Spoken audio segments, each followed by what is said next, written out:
and recommendations have gone unheeded. A former president and current candidate for president was shot in the head by a sniper within 500 feet of the podium.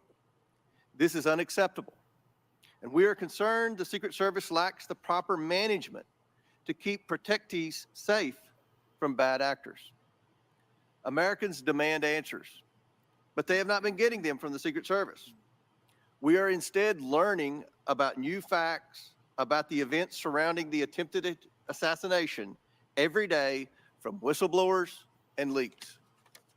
Americans demand accountability, but no one is yet to be fired for this historic failure. Today's witness, Secret Service Director Kimberly Cheadle, is here under subpoena to answer questions about how the agency failed President Trump and the victims who attended the rally in Butler, Pennsylvania. It is my firm belief, Director Cheadle, that you should resign. However, in complete defiance, Director Cheadle has maintained she will not tender her resignation. Therefore, she will answer questions today from members of this committee seeking to provide clarity to the American people about how these events were allowed to transpire. We will ask these questions because the Secret Service and its parent agency, the Department of Homeland Security, have been unwilling to provide answers to the American people. DHS has sought to push this hearing to a different time. Secret Service has suggested the hearing occur without media presence, and both agencies have provided only shallow explanations to Congress about what happened on July 13th. Indeed, DHS and Secret Service's lack of communication with the Oversight Committee required me to issue a subpoena compelling Director Cheadle to attend today, and still DHS requested more time to prepare. It shouldn't take this much time or preparation, Director Cheadle, to tell the truth and to be transparent with the American people. I am thankful to the ranking member, Mr. Raskin, for joining me and insisting that Director Cheadle appear today. God knows the ranking member and I disagree on many things, but that does not matter today. The safety of Secret Service protectees is not based on their political affiliation, and the bottom line is that under Director Cheadle's leadership, we question whether anyone is safe.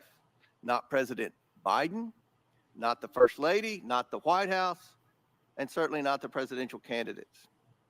The July 13th assassination attempt is one of the darkest days in American political history. It represents the ugliest parts of what American politics has become: hatred of each other and a dangerous turn to extremism. Before we are Republicans or Democrats, we are Americans. If we place our political affiliations above our duty and love of country, we cannot maintain a country. We must ensure our republic is strong, and our republic cannot be strong when our leadership, our elections, our institutions, and our candidates are threatened by extremism and violence. Today, Director Cheadle will answer questions about why she deserves to continue to play a critical role in preserving this country's safety and, at the very least, what led to the catastrophic, deadly events on July 13th in Butler, Pennsylvania.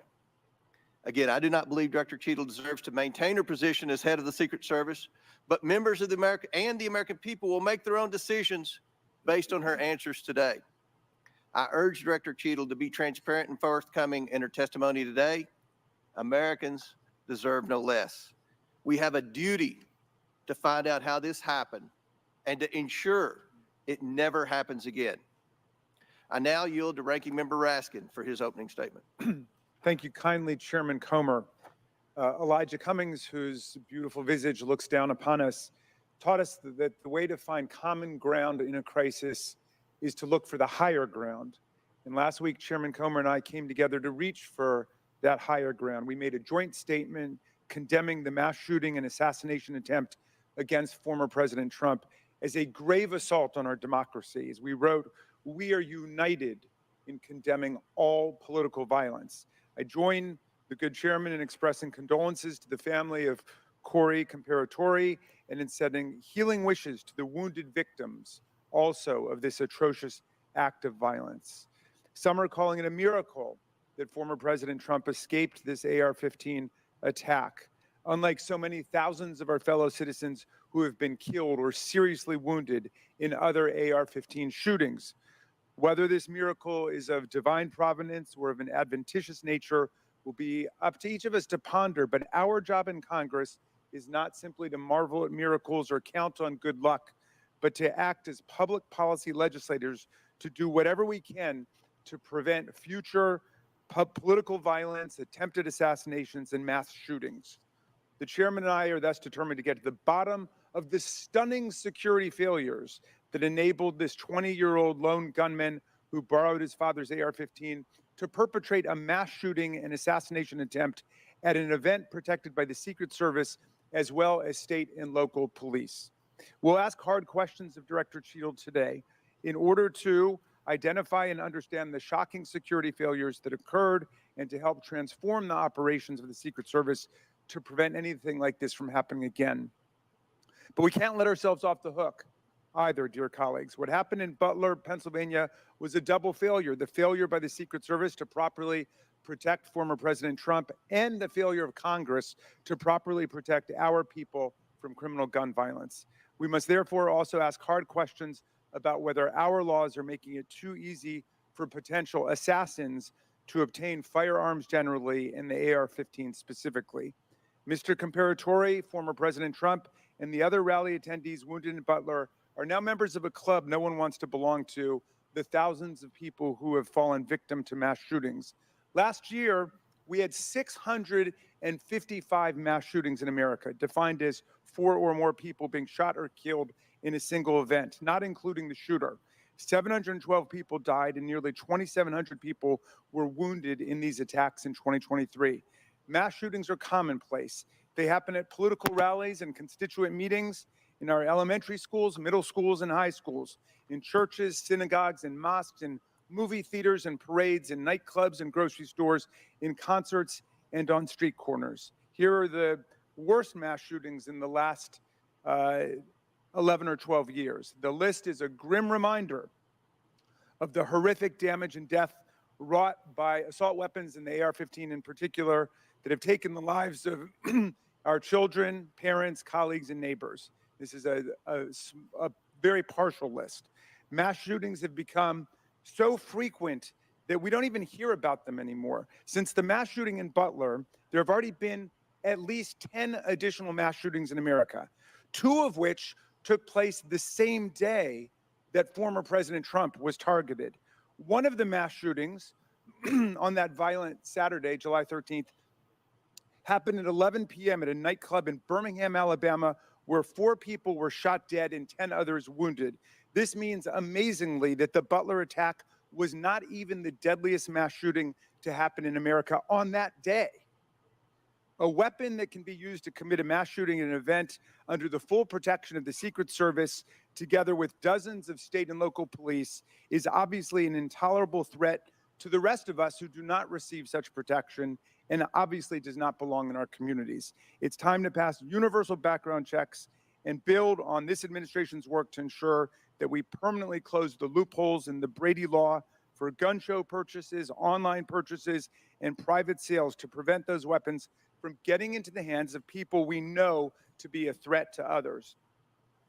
What happened in Butler shows why even closing these loopholes, however, will not keep assault weapons out of the hands of potential assassins and mass murderers. Under federal law and in the vast majority of states, even young people not old enough to buy a beer legally can legally purchase and own the AR-15 and carry it in public. The shooter in Butler used his father's AR-15. We have to find the courage and resolve to pass a ban on the AR-15 and other assault weapons. A ban has broad support. Even the New York Post loudly endorsed such a ban in 2019. We have passed an assault weapons ban before. Republicans and Democrats together passed it in 1994. Alas, in 2004, we allowed the ban to expire. We know this weapons ban worked. One study found that in the decade that followed the ban's lapse, mass shootings went back up 183%, and deaths from mass shootings went up 239%. But even as we change the Secret Service and act to ban weapons of war like the AR-15, we still will have fallen short of our duty if we fail to denounce every instance of politically motivated violence in whatever form it takes. Republicans and Democrats again have come together to denounce this assassination attempt, just as we did the violent attempts on the lives of our colleagues, Representative Stephen Scalise and Representative Gabby Giffords, and on Paul Pelosi, the husband of Speaker Nancy Pelosi, who was attacked and brutalized in his home. And in the immediate aftermath of the January 6th mass violence waged against Congress and the Vice President and the constitutional transfer of power, Democrats and Republicans alike, including Senator McConnell, Chairman Comer, and other colleagues, all denounced this violent assault on our democracy that wounded approximately 140 officers from the U.S. Capitol Police and the Metropolitan Police Department. And I commend them for acting to denounce that attack, just as Democrats moved swiftly to denounce the attack on Congressman Scalise. Political scientists tell us that authoritarian attacks on democratic institutions begin with political parties refusing to disavow or openly embracing political violence. We have to reject that on a strong bipartisan basis, as Chairman Comer and I have done, even as we ensure our Secret Service is up to its vital task of protecting presidents and candidates, and as we work to ensure that America, the streets of our country, are free from the violence of weapons of war. Thank you, Mr. Chairman, and I yield back to you. Thank you. Gentleman yields back. Today, we are joined by Kimberly Cheadle, who was sworn into office on September 17, 2022, as the Director of the United States Secret Service. Prior to her appointment, Director Cheadle was Senior Director of Global Security at PepsiCo. Before her role at Pepsi, she served 27 years in the Secret Service. Pursuant to Committee Rule 9G, the witness will please stand and raise her right hand. Do you solemnly swear or affirm that the testimony that you are about to give is the truth, the whole truth, and nothing but the truth, so help you God? Let the record show that the witness answered in the affirmative. Thank you. We certainly appreciate you being here today and look forward to your testimony. We normally limit testimony to opening statement to 5 minutes, but take all the time that you need. Obviously, the rules that we will abide by, when you're finished with your statement, we will then turn to questions. Each member will have 5 minutes. And just a note to the members, I'm going to strictly adhere to the 5 minutes. Once 5 minutes is up, I will hit the gavel. If the director is in the process of answering a question, we'll certainly let her finish her answers, and then we will move on. We're going to have about 100% attendance here today, plus a few additional add-ons. So this will be a very lengthy hearing, and we want to make sure every member gets their 5 minutes uninterrupted to be able to ask these important questions in this very bipartisan hearing today. I now recognize Director Cheadle for your opening statement. Thank you. Good morning, Chairman Comer, Ranking Member Raskin, and distinguished members of the committee. My name is Kimberly Cheadle, and I'm the Director of the United States Secret Service. I appreciate the opportunity to appear before you today. The assassination attempt of former President Donald Trump on July 13th is the most significant operational failure of the Secret Service in decades, and I am keeping him and his family in my thoughts. I would like to offer my sincerest condolences to the family of Corey Comparator, a former fire chief and a hero who was killed in this senseless shooting. I would also like to acknowledge those who were injured in Butler, David Dutch and James Copenhagen, and I wish them a speedy recovery. I would be remiss if I did not also extend my condolences on the passing of your colleague, Congresswoman Sheila Jackson Lee. Ms. Jackson Lee was always engaged in the oversight of the Secret Service, and her passing is a great loss to this body. The Secret Service's solemn mission is to protect our nation's leaders. On July 13th, we failed. As a director of the United States Secret Service, I take full responsibility for any security lapse of our agency. We are fully cooperating with ongoing investigations. We must learn what happened, and I will move heaven and earth to ensure that an incident like July 13th does not happen again. Let me state unequivocally, nothing I have said should be interpreted to place blame for this failure on our federal, state, or local law enforcement partners who supported the Secret Service in Butler. We could not do our job without them. We rely on the relationships built over years of working together to secure events and conduct investigations. Our agents, officers, and support personnel understand that every day we are expected to sacrifice our lives to execute a no-fail mission. As witnessed on July 13th, our special agents shielded former President Trump with their own bodies on stage while shots were being fired, selflessly willing to make the ultimate sacrifice without hesitation. I am proud beyond words of the actions taken by the former president's detail, the counter-sniper team who neutralized the gunman, and the tactical team who was prepared to act. I will be transparent as possible when I speak with you, understanding, though, at times that I may be limited in providing a thorough response in this open setting due to associated risks with sharing highly sensitive protective methodologies. I do not want to inadvertently provide you today with inaccurate information. Since January 1st, 2024, the Secret Service has successfully secured over 7,500 sites. Every protective advance comes with its own set of challenges and requires a customized mitigation strategy, including specific assets. Security plans are multi-layered, providing 360 degrees of protection. These layers include personnel, technical, and tactical assets, which are a force multiplier for our protective posture. During every advance, we attempt to strike a balance between enabling the protectee to be visible and our protective requirements to be secure. I know this because I have spent 29 years in this agency. I came up through the ranks. I've secured events for every president since President Clinton, supervised on Vice President Cheney's detail, led our training center, oversaw all of the investigations and protective visits in the state of Georgia, supervised on Vice President Biden's detail, and the agency's entire protective mission during the Trump administration. The comprehensive advance process involves collaborative planning between our Secret Service, the protectee's staff, local law enforcement partners, and the level of security provided for the former president increased well before the campaign and has been steadily increasing as threats evolve. The security plan included a full assessment of the Butler Farm showgrounds to identify security vulnerabilities and craft a security plan for the protectee, attendees, and the public. Immediately following the assassination attempt, I directed the activation of my crisis center. I assembled my executive team to begin surging more protective resources to the former president and to ensure the wellness of our people post-incident, all while securing an active crime scene. I immediately ordered a reevaluation of the Republican National Convention security plan, and I increased the security posture in the National Capital Region for all permanent protectees and sites. At the same time, I initiated a mission assurance investigation within our agency. I have instructed my team that all necessary resources will be dedicated to investigating these matters. We will not rest until we have explored every option, and we will leave no stone unturned. But I want to be clear, I am not waiting for these investigations to be completed prior to making changes.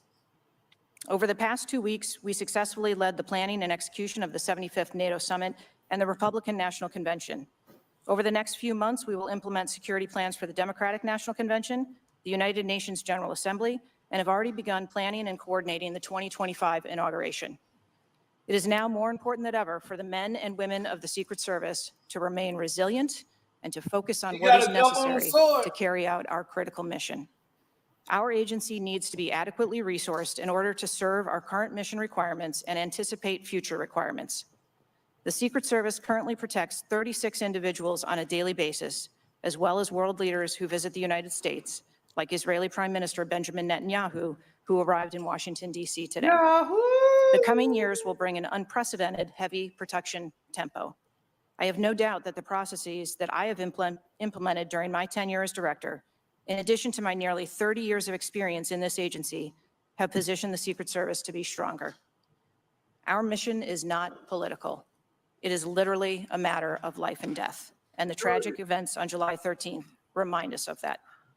I have full confidence in the men and women of the Secret Service. They are worthy of our support in executing our protective mission. I will now answer any questions that the committee may have. Thank you very much, Director Cheadle. We'll now begin our 5 minutes questions, and I will begin. Just for the record, the Secret Service has an annual budget of around $3.1 billion, and I believe around 8,000 employees. Is that correct? Yes, sir. Obviously, there were many security failures on the day of the attempted assassination and leading up to that day. Let's start with the building that the shooter used to shoot President Trump from. At any point Saturday, did the Secret Service have an agent on top of that roof? Sir, I'm sure as you can imagine that we are just 9 days out from this incident, and there's still an ongoing investigation. And so I want to make sure that any information that we are providing to you is factual. You can't, okay. Why did the Secret Service not, can you answer why the Secret Service didn't place a single agent on the roof? We are still looking into the advanced process and the decisions that were made. Well, okay. Wasn't that building within the perimeter that should be secured? Do we agree with that? The building was outside of the perimeter on the day of the visit. But again, that is one of the things that during the investigation, we want to take a look at and determine whether or not other decisions should have been made. One of the things that you said, I believe in an interview, that there wasn't an agent on the roof because it was a sloped roof. Is that normal? And do you fear that that immediately creates an opportunity for future would-be assassins to look for a slanted roof? I mean, this is a huge question that every American has. Why wasn't a Secret Service agent on the roof? And there have been reports that agents were supposed to be on the roof, but it was hot that day and they didn't want to be on the roof. Can you answer any of those questions, Director? So I appreciate you asking me that question, Chairman. I should have been more clear in my answer when I spoke about where we place personnel in that interview. What I can tell you is that there was a plan in place to provide overwatch, and we are still looking into responsibilities and who was going to provide overwatch. But the Secret Service in general, not speaking specifically to this incident, when we are providing overwatch, whether that be through counter snipers or other technology, prefer to have sterile rooftops. Did the Secret Service use any drones for surveillance that day? So again, I'm not going to get into specifics of that day in itself, but there are times during a security plan that the Secret Service does deploy an asset like a drone. There were reports that the shooter used a drone just a few hours before the rally start time. Is that accurate? I have heard those same reports, and again, am waiting for the final report. Do you know, if you can't answer the question, Concerning the Democrat. that's your answer. But can you answer this? Do you know? I'm not asking yes or no, but do you know if the shooter used a drone before the shooting? That information has been passed to us from the FBI. How many Secret Service agents were assigned to President Trump on the day of the rally? Again, I'm not going to get into the specifics of the numbers of personnel that we had there, but we feel that there was a sufficient number of agents assigned. There are reports that several agents assigned to the rally on July 13th were temporary agents not normally assigned to President Trump. Is that accurate? What I can tell you is that the agents that were assigned to former President Trump are Secret Service agents that provide close protection to him, and that was what was actual on that day. How many temporary agents were there that day? Quite frequently, sir, during campaign events, the Secret Service utilizes agents from HSI or the Department of Homeland Security. You don't know to how help many? supplement our plan. Have the investigators reconstructed the shooter's precise movements over the past days, weeks, and months? So again, We need to have confidence that if the FBI is leading this investigation, that they're leading a credible investigation. Because there's some of us sitting up here today that don't have a lot of confidence in the FBI. So I will repeat the question. Have the investigators reconstructed the shooter's precise moments over the past days, weeks, and months? I understand your question, Chairman, and I share your concerns about wanting to make sure that we have factual information. The FBI is conducting a criminal investigation. The Secret Service is conducting an internal investigation. There are a number of OIG investigations, and there is the external investigation that the president. Last question for me. Before July 13th, had the Trump detail requested additional resources? What I can tell you is that for the event on July 13th, the details that were the assets that were requested for that day were given. Okay. My time has expired. Chair now recognizes Ranking Member asking for 5 minutes. Thank you, Mr. Chairman. It's been reported that before former President Trump got up on the stage at around 6 p.m. on Saturday, July 13th, that the local police had identified and even photographed a man who was acting suspiciously. And this man, who turned out to be the gunman, had been flagged as a potential threat. Is that accurate? What I can say is that the individual was identified as suspicious. So he was known to be suspicious before former President Trump took the stage. That is the information I have received. Why was he allowed to take the stage with a suspicious person having been identified in the crowd? So I appreciate the question, and I'd like to make 2 points. If the detail had been past information that there was a threat, the detail would never have brought the former president out onto stage. That is what we do, and that is who we are. We are charged with protecting all of our protectees. So you distinguish between someone who is suspicious and someone who's threatening, is that right? I do. There are a number of times at protective events where suspicious people are identified, and those individuals have to be investigated and determined what is it that identifies that person as suspicious. So did you deny a request for additional resources that had been made by the Trump campaign? There were no assets denied for that event in Butler on the 13th.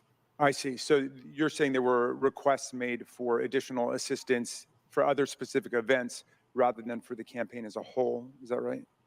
I'm sorry, I'm not understanding. Well, you seem to say that there were not additional resources requested for that event. And forgive me for being unfamiliar with this. Is it requested event by event, or is it requested just in general for the campaign? So if I can explain the advance process, when an event or a venue is identified by, in this case, campaign staff, then the campaign staff works together with Secret Service agents who go out and conduct an advance. Generally, that is a 5-day time period where those discussions are had about what the perimeter is going to look like, what the size of the event is, what the venue is, and then from there, there is a request made to mitigate potential risk and threat. And I'm saying that on that day, the requests that were pushed forward were granted. So the Secret Service did not know that the gunman actually had a weapon before President Trump was allowed to get up on the stage? To the best of our knowledge and the facts that we have at this point, that is correct. So can you answer this question, which I think is on the mind of most Americans thinking about this? How can a 20-year-old with his father's AR-15 assault weapon climb onto a roof with a direct 150-yard line of sight to the speaker's podium without the Secret Service or local police stopping him? So again, sir, I will say we are 9 days out from this event, and I would like to know those answers as well, which is why we are going through these investigations to be able to determine that fully. Okay. It's been reported that the shooter was not carrying a driver's license or any form of identification. They had no idea who he was, but then he was quickly identified, I think within 30 minutes, by using the serial number on the AR-15 under a tracing system that is now controversial. Some people say we should get rid of it. Some people want to keep it. But is that right, that the serial number was the key information which led to the identification of the shooter? That is my understanding, sir, yes. Okay. If an American citizen were just to stop you and say, Director Cheadle, we support your work to the tune of billions of dollars and thousands of employees, what went wrong? What would you say? Again, knowing that we're 9 days out, I would say, as I have said from the very outset, I accept responsibility for this tragedy. We are going to look into how this happened, and we are going to take corrective action to ensure that it never happens again. Well, I appreciate that, and I hope you will act with vigor and focus and intensity, and it seems you understand the gravity and solemnity of this to the American people.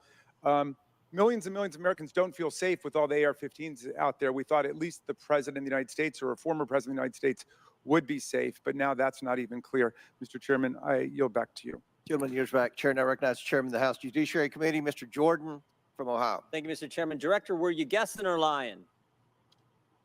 day after President Trump is shot, Secret Service spokesman Anthony Guglielmi said, quote, "The assertion that a member of the former president's security team requested additional security resources that the U.S. Secret Service or the Department of Homeland Security rebuffed is absolutely false." The next day, Secretary Mayorkas said, "That is an unequivocally false assertion. We had not received any request for additional security measures that were rebuffed." But 5 days later, the Washington Post said this: "Top officials repeatedly rejected requests from Donald Trump's security detail for more personnel." The next day, the New York Times said this: "Mr. Guglielmi acknowledged that the Secret Service had turned down some requests for additional federal security assets for Mr. Trump's detail." So which is it? Because both statements can't be true. Were you guessing or lying when you said you didn't turn down requests from President Trump's detail? Neither, sir, and I appreciate the question. Well, what were you doing? Because those statements don't jive. So what I can tell you is that for the event in Butler, there were no requests that were denied. As far as requests, Well, maybe they got tired of asking. Maybe you turned them down so darn much, they said, not worth asking. How many times did you turn them down ahead of that? I think that it is important to distinguish between what some people may view as a denial of an asset or a request. Well, is Mr. Guglielmi your spokesperson? He said he acknowledged the Secret Service had turned down some requests. I'm asking how many? A denial of a request does not equal a vulnerability. Well, tell me what it is. There are a number of ways that threats and risks can be mitigated with a number of different assets, whether that be through personnel, whether that be through technology or other resources. Well, tell the committee which it was. They asked for additional help in some form or another. You told them no. How many times did you tell them no, and what did you tell them no to? Again, I cannot speak to specific incidents, but I can tell you in general terms, the Secret Service is judicious with their resources based on. What does some requests mean? How many times? Some indicate requests is plural. So more than once they asked for additional help and you turned them down. What did they ask for and how many times did you turn them down? Pretty basic questions. So again, without having all of the details in front of me, sir, what I can tell you is that there are times. You didn't get briefed on how many times you turned down the Trump detail when they asked for additional help? I'm sorry. You didn't get briefed on that before you came to this hearing, knowing you were going to get asked that question? What I can tell you is that in generic terms, when details make a request, there are times that there are alternate ways to cover off on that threat or that risk. But that's not what he said. He said they were denied certain requests, some requests. This is your spokesperson, not me talking. This is the Secret Service talking. And what a change from absolutely false, unequivocally false to, oh, by the way, there were some times where we didn't give them what they wanted. That's a huge change in 5 days. And the fact that you can't answer how many times you did that, that's pretty darn frustrating, not just for me, but for the country. I hear your frustration. Let me ask you this. Were any of those requests denied to President Trump's detail after you knew about the Iranian threat? What I can tell you, again, I don't know the specifics, is that there are times when we can fill a request. It doesn't necessarily have to be with a Secret Service asset or resource. We can fill that request with locally available assets. You spoke to anyone at the White House since July 13th? Yes, I have. Who'd you talk to? I have briefed the president and the vice president. Talked to the First Lady? No, I have not. Talked to the White House staff? Anyone in the White House communications? No, I have not. Have you talked to the counter sniper who took the shot that took out the bad guy? Yes, I have. And can you tell us about that conversation? I would not want to reveal conversations that I've had with my employees. But that's exactly the kind of information the American people want to know. American people who pay your salary. I understand. This is an ongoing investigation, and Who's all doing the investigating at Secret Service? I know the Inspector General, but is there also an internal investigation in addition to the Inspector General? We are conducting a mission assurance investigation internally, yes. You know what it looks like, Director? It looks like you won't answer some pretty basic questions. It looks like you got a 9% raise and you cut corners when it came to protecting one of the most important individuals, most well-known individuals on the planet. A former president, likely the guy who's going to be the next president. Looks like you guys were cutting corners. That's what it looks like to me. Is that true? I am here today because I want to answer questions, but I also want to be cautious. You might want to, but you haven't answered. I don't think you've answered one question from the chairman, the ranking member, or me. we got a lot of other people asking. We'll see if your record improves. But right now, you haven't answered, I don't think, any questions. I yield back. Gentleman yields back. Chair now recognizes Ms. Norton from Washington, D.C. Thank you, Mr. Chairman. In the summer of 1963, as a law student, I traveled to the South to work in the civil rights movement. When I arrived in Jackson, Mississippi, I was met by civil rights activists who showed me around town and tried to convince me to work in Jackson that summer. I recall talking with him and his wife about the raw atmosphere in Jackson. Later that day, he took me to the bus station for my trip to my assignment. That night, he was assassinated outside his home. His name was Medgar Evers. I condemn the political violence. It is a threat to democracy. I want to discuss one of the roots of political violence, guns. For years, Republicans, including a member of this committee, have introduced legislation and amendments to repeal or block the District of Columbia gun violence protection laws, including its bans on assault weapons and large capacity magazines. The shooter at the Trump rally used the mass shooter's gun of choice, an assault weapon, specifically an AR-15 style rifle, and presumably a large capacity magazine, which is defined in DC as a magazine that can hold more than 10 bullets. Under current DC law, DC does not recognize concealed carry permits issued by other jurisdictions, but it does issue concealed carry permits to both residents and non-residents. However, DC imposes a number of requirements on concealed carry applicants, including suitability, such as not having exhibited a propensity for violence or instability. Moreover, DC residents restricts where the guns can be carried, such as a political demonstration near the White House and Naval Observatory, or near people under Secret Service protection, provided the permit holder has been given notice. This week, the House is expected to consider the fiscal year 2025 Financial Services and General Government Appropriations Bill. This Republican drafted bill would allow an individual with a permit to carry a concealed handgun issued by a state or territory to carry a concealed handgun in DC, regardless of that jurisdiction's permit requirements. A Republican has filed an amendment to that provision to allow such an individual to carry a magazine of any size with that handgun. In short, the pending bill and amendment would allow any person with a carry permit issued by another jurisdiction to carry a concealed handgun with a magazine of any size in any location in the District of Columbia. The Secret Service is responsible for protecting a large number of people and facilities in DC.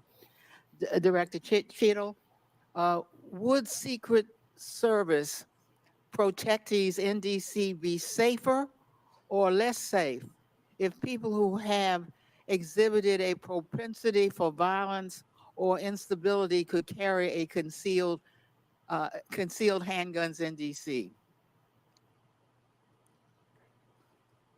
I think being a Secret Service agent and an officer or a law enforcement officer in any state is difficult. They are required to make decisions and snap judgments in the blink of an eye. And I think that the officers and the agents that work here in the DC area do a great job of monitoring the public and reacting to threats as appropriate when they arise. Would Secret Service protectees in DC be safer or less safe if people in DC could carry concealed handguns with large capacity magazines? I think, ma'am, that we work in parameters where we travel around North America and the rules on open carry and concealed carry are different from state to state. And that is part of what the Secret Service takes into account when we develop a security plan. Obviously, anyone that comes into one of our protective sites, we would establish magnetometer support, metal detectors that personnel would have to process through, eliminating that potential. Would Secret Service protectees in D.C. be safer or less safe if more people could carry handguns in D.C.? I think, again, as I stated, ma'am, we want to make sure that we provide a safe environment for all of our protectees, and whatever measures we would need to put in place for a secure site, we would do so. I yield back. Gentlelady's time's expired. Chair now recognizes the chairman of the House Intelligence Committee, Mr. Turner from Ohio. Director Cheadle, your opening statement indicates that the Secret Service constructed a security plan for the site in Pennsylvania. I'm assuming that security plan would also include the security footprint for the site, but it also would be based upon a threat assessment for the threats associated with Donald Trump and the crowd in attendance. Would it not include a threat assessment? Yes, it would. So that threat assessment, as we know, basically would have started with, there's a generalized threat against Donald Trump because he is a presidential candidate. Then it would have gone to, he's a former president, and he gets security coverage just as Bush, Clinton, Carter, and Obama do. And then you also have the heightened political environment. Even for those, it's clear that the security footprint, that the threat assessment was insufficient, which permitted then a 20-year-old to actually enter with a weapon and shoot Donald Trump. But I want to ask you about two other aspects of the threat assessment. It is known and public that Iran is a threat risk for Donald Trump. They're a threat risk for John Bolton, former Secretary of State Pompeo, and Donald Trump, because they have indicated they want to assassinate them as a result of retaliation for the killing of Soleimani. That is both for Iran a generalized threat. They're targeting these individuals, but also most recently a specific threat to Donald Trump himself. Now, I want to enter into the record by UC a Department of Justice Public Affairs release, a CNN article, an article from Fox News, and an article from CBS, all of which acknowledge Without objection to order. that this threat exists for Donald Trump from Iran, and that there are specific threats, most recently, that have been acknowledged. Director Cheadle, have you read the intelligence of the generalized threat to Donald Trump by Iran as a result of their desire to retaliate for the killing of Soleimani? I have. Have you read or been briefed about the intelligence of the specific recent threat to Donald Trump from Iran? Yes, I have. Director Wray, when we were getting our briefing, indicated that he thought the threat assessment should have included this threat from Iran. Is it your testimony today that the threat assessment, since you've read this intelligence, was sufficient to protect him from this threat from Iran?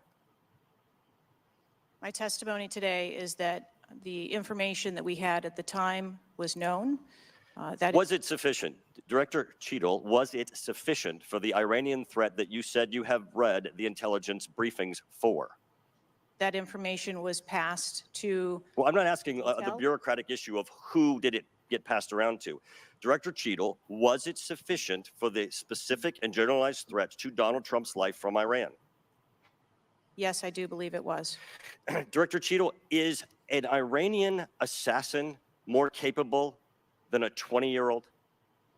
Sir, I think we've acknowledged that there was gaps and a failure that day.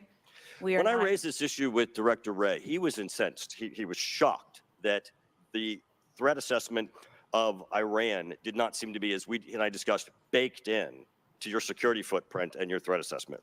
And he went on to say that the generalized threat that he has told the whole country that we are under from a potential terrorist threat. He has said we're under the highest threat level since 9/11, that the lights are flashing red. And he has specifically indicated that people have crossed the southern border as a result of the Biden administration's policy, and that there are in our country today terrorists and individuals who are affiliated with terrorist groups and organizations. That would be a heightened threat environment, Director Cheadle, would it not? Yes. In his public statements, he has said he is making these statements because he wants people to take them into consideration in threat assessments. specifically. Now, that would be a threat not just to Donald Trump, but it would also be a threat to the crowd there, wouldn't it? Yes. Are ISIS terrorists and al-Qaeda terrorists and international groups and terrorists more capable than a 20-year-old in pulling off their mass shooting or an assassination of Donald Trump? Sir, again, there was clearly a breakdown and a failure that day. Have you read the intelligence of the terrorists that are currently in the United States that Director Wray speaks, and those individuals that are here that are affiliated with terrorist groups and organizations that are in the process, as Director Wray said, of representing a significant threat of a terrorist attack occurring in the United States? I have read reports that apply specifically to the Secret Service's mission. Director Cheadle, because Donald Trump is alive, and thank God he is, you look incompetent. If Donald Trump had been killed, you would have looked culpable. There is no aspect of this that indicates that there has been any protection to Donald Trump. The threat was identified before he took the stage, and the shooter was only killed after Donald Trump himself was killed. Not only should you resign, if you refuse to do so, President Biden needs to fire you, because his life, Donald Trump's life, and all the other people which you protect are at risk because you have no concept of the aspect that the security footprint needs to be correlated to the threat. I yield back. Chair now recognizes Mr. Lynch from Massachusetts. Thank you, Mr. Chairman. Director Cheadle, there were multiple security failures at the former president's rally in Butler, Pennsylvania. First of all, there was a failure to isolate the podium from exposure to direct fire. Do we know who made that decision to allow that rooftop to remain as an unprotected area? Do we know who came up with that security plan that omitted that? Sir, I don't have a specific person to identify for Okay, you. well, that's what I'm looking for. So let's move on. There's also a breakdown in security in failure to confront the shooter over an hour before the former president began his remarks, when the shooter was identified as a person of interest. What particularly allowed agents or law enforcement to identify him as a person of interest? So I appreciate the question. And again, I will say that we are 9 days out, and there are a multitude of interviews that are still taking place. Okay, so did he have a rangefinder? There were some reports that the individual had a rangefinder. That would certainly raise my suspicion. Did he have a rangefinder?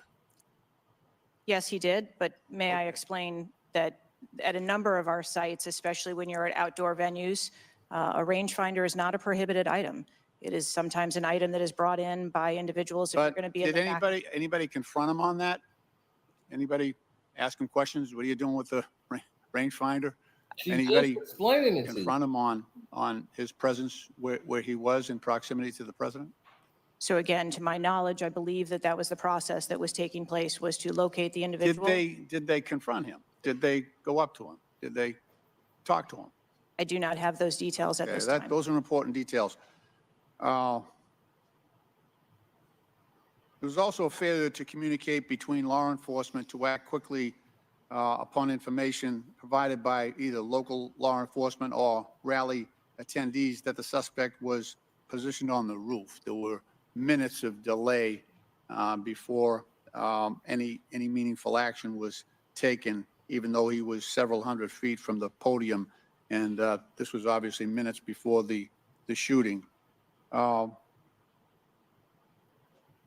me ask you, there was considerable delay in removing the president from the podium after the shooting began. He got shot in the air. It was still over a minute before he was removed from the stage. Meanwhile, this shooter had multiple clips, several clips. He got off 8 shots, and he had the capacity and the ability, if he was not neutralized, to basically mow down that whole Secret Service detachment as well as the president. What, from your own investigation, caused that delay under the circumstances? What I can tell you is that when the agents identified that The shooting was taking place in under 3 seconds. They threw themselves on top Oh, of I the understand president. that. There was heroism there. No question about it. No question about it.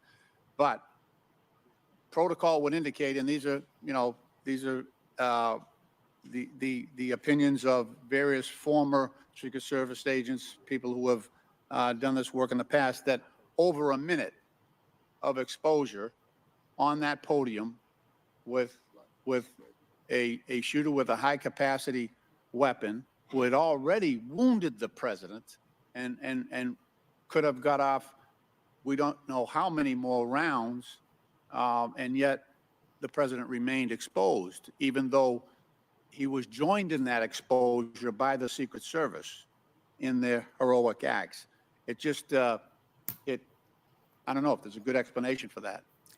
Our personnel created a body bunker on top of the I get president, that. I get that. shielding him. Yeah, this was an AR-15 style weapon that would have made pretty quick work if he was determined and able to do so. This is not the first investigation that we've had of the Secret Service during my time here on this committee. And the last one we had, our previous investigation determined that the Secret Service was experiencing a staffing crisis that poses perhaps the greatest threat to the agency. And that's a quote.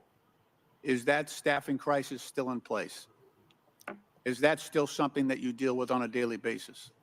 As of today, the Secret Service has just over 8,000 employees. We continue to hire, knowing that we need to ensure that we keep pace with What would be the full complement of And gentlemen, time's expired, but please answer the question.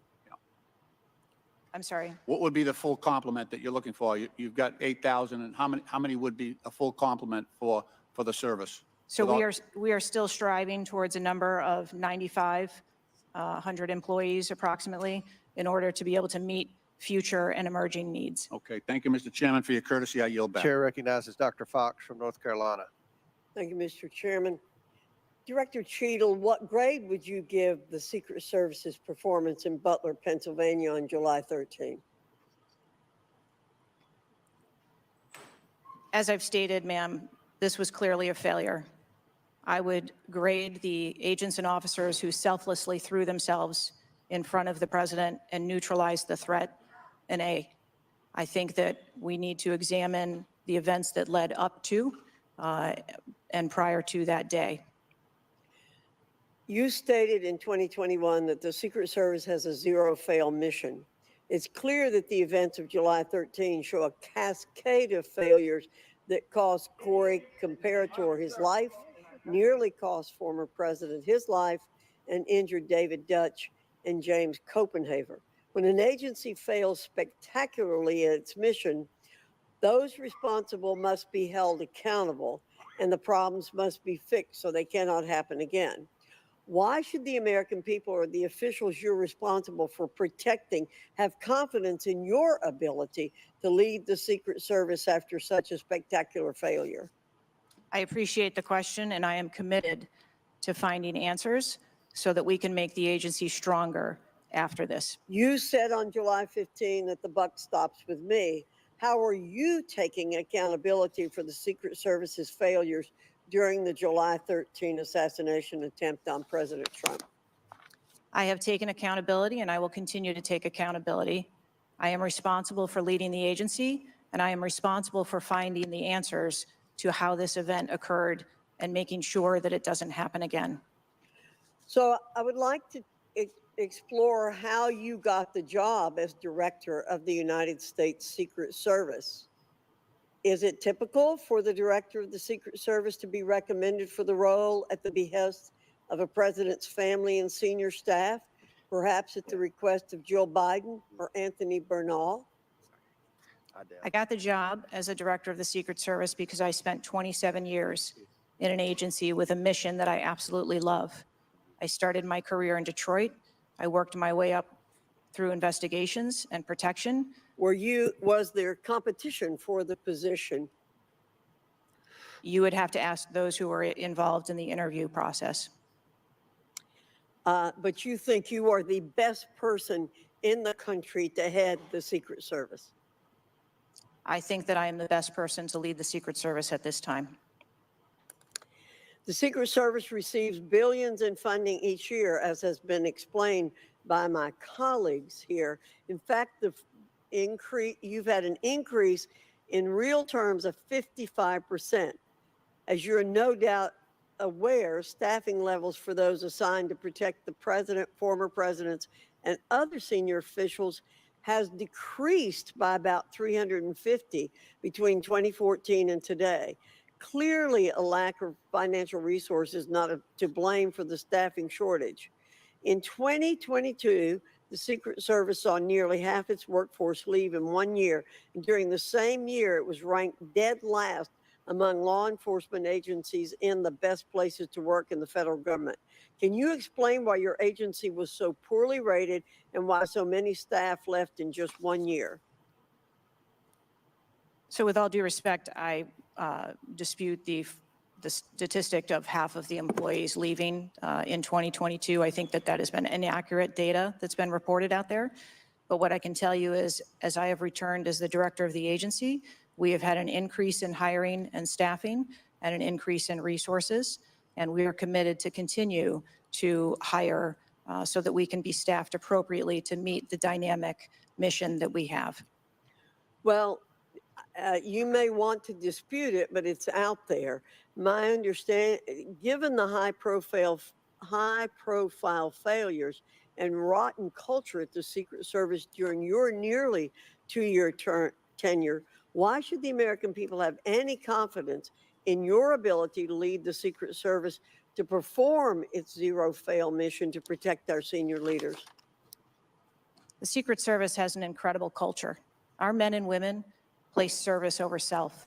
They come in every day willing to risk their lives for our protective mission. And they work investigations that thwart people who would do harm to children, child exploiters. We have an incredible mission, and our culture is we will get the job done no matter what. Well, those on the front line certainly have a great culture, and they were willing to risk their lives for President Trump. But I'm not sure the leadership at the agency has this right kind of culture. I yield back, Mr. Chairman. Chair now recognizes Mr. Conley from Virginia. Thank you, Mr. Chairman. Well, I hope the American people do appreciate the incredible daily risks Secret Service agents take on our behalf. You mentioned there are 36 regular clients you've got that you protect constantly, but I was participating in the NATO summit just 2 weeks ago. We had 32 heads of government and heads of state, plus visiting heads of state and heads of government. Presumably, you provided protection for all of them. That is correct. Just saying. Help us understand, however, I will stipulate that there's an ongoing investigation. You don't want to go into too much detail on that until you've been able to ascertain all the facts and analyze what they mean. You can understand, however, the anxiety we and the American public have about how could this happen and how can we ensure it can't recur. Now, there are some things my friends on one particular side of the aisle don't really want to talk about, like AR-15s and access to them by a 20-year-old or anybody for that matter. Presumably, Director Cheadle, the ubiquity of weapons, guns in America, especially assault weapons or semi-automatic weapons, that's helped your job and the mission of your agencies, right? It's made it less complicated. Isn't that true? I'm sorry, I'm not understanding your question. Real simple. More guns, especially dangerous ones, have made your job protecting people easier. Is that not right? I think from every Director Cheetah, this is simple English. More guns, do they make your job more complicated or less complicated in protecting these 36 clients and visiting heads of state and heads of government that come to Washington? I think the Secret Service needs to take into account. I didn't ask that. They're in. I'm sorry. I asked a simple question, which deserves a simple answer. The ubiquity of guns, dangerous weapons in America, like AR-15s, has that made your job, that is to say the mission of the Secret Service, easier or more difficult? I think the threat environment for protecting our Secret Service protectees is always difficult, and that's dynamic and it's always evolving. We stipulate it's always difficult. Again, this is a simple one. Does the ubiquity of guns make your job easier or more difficult today?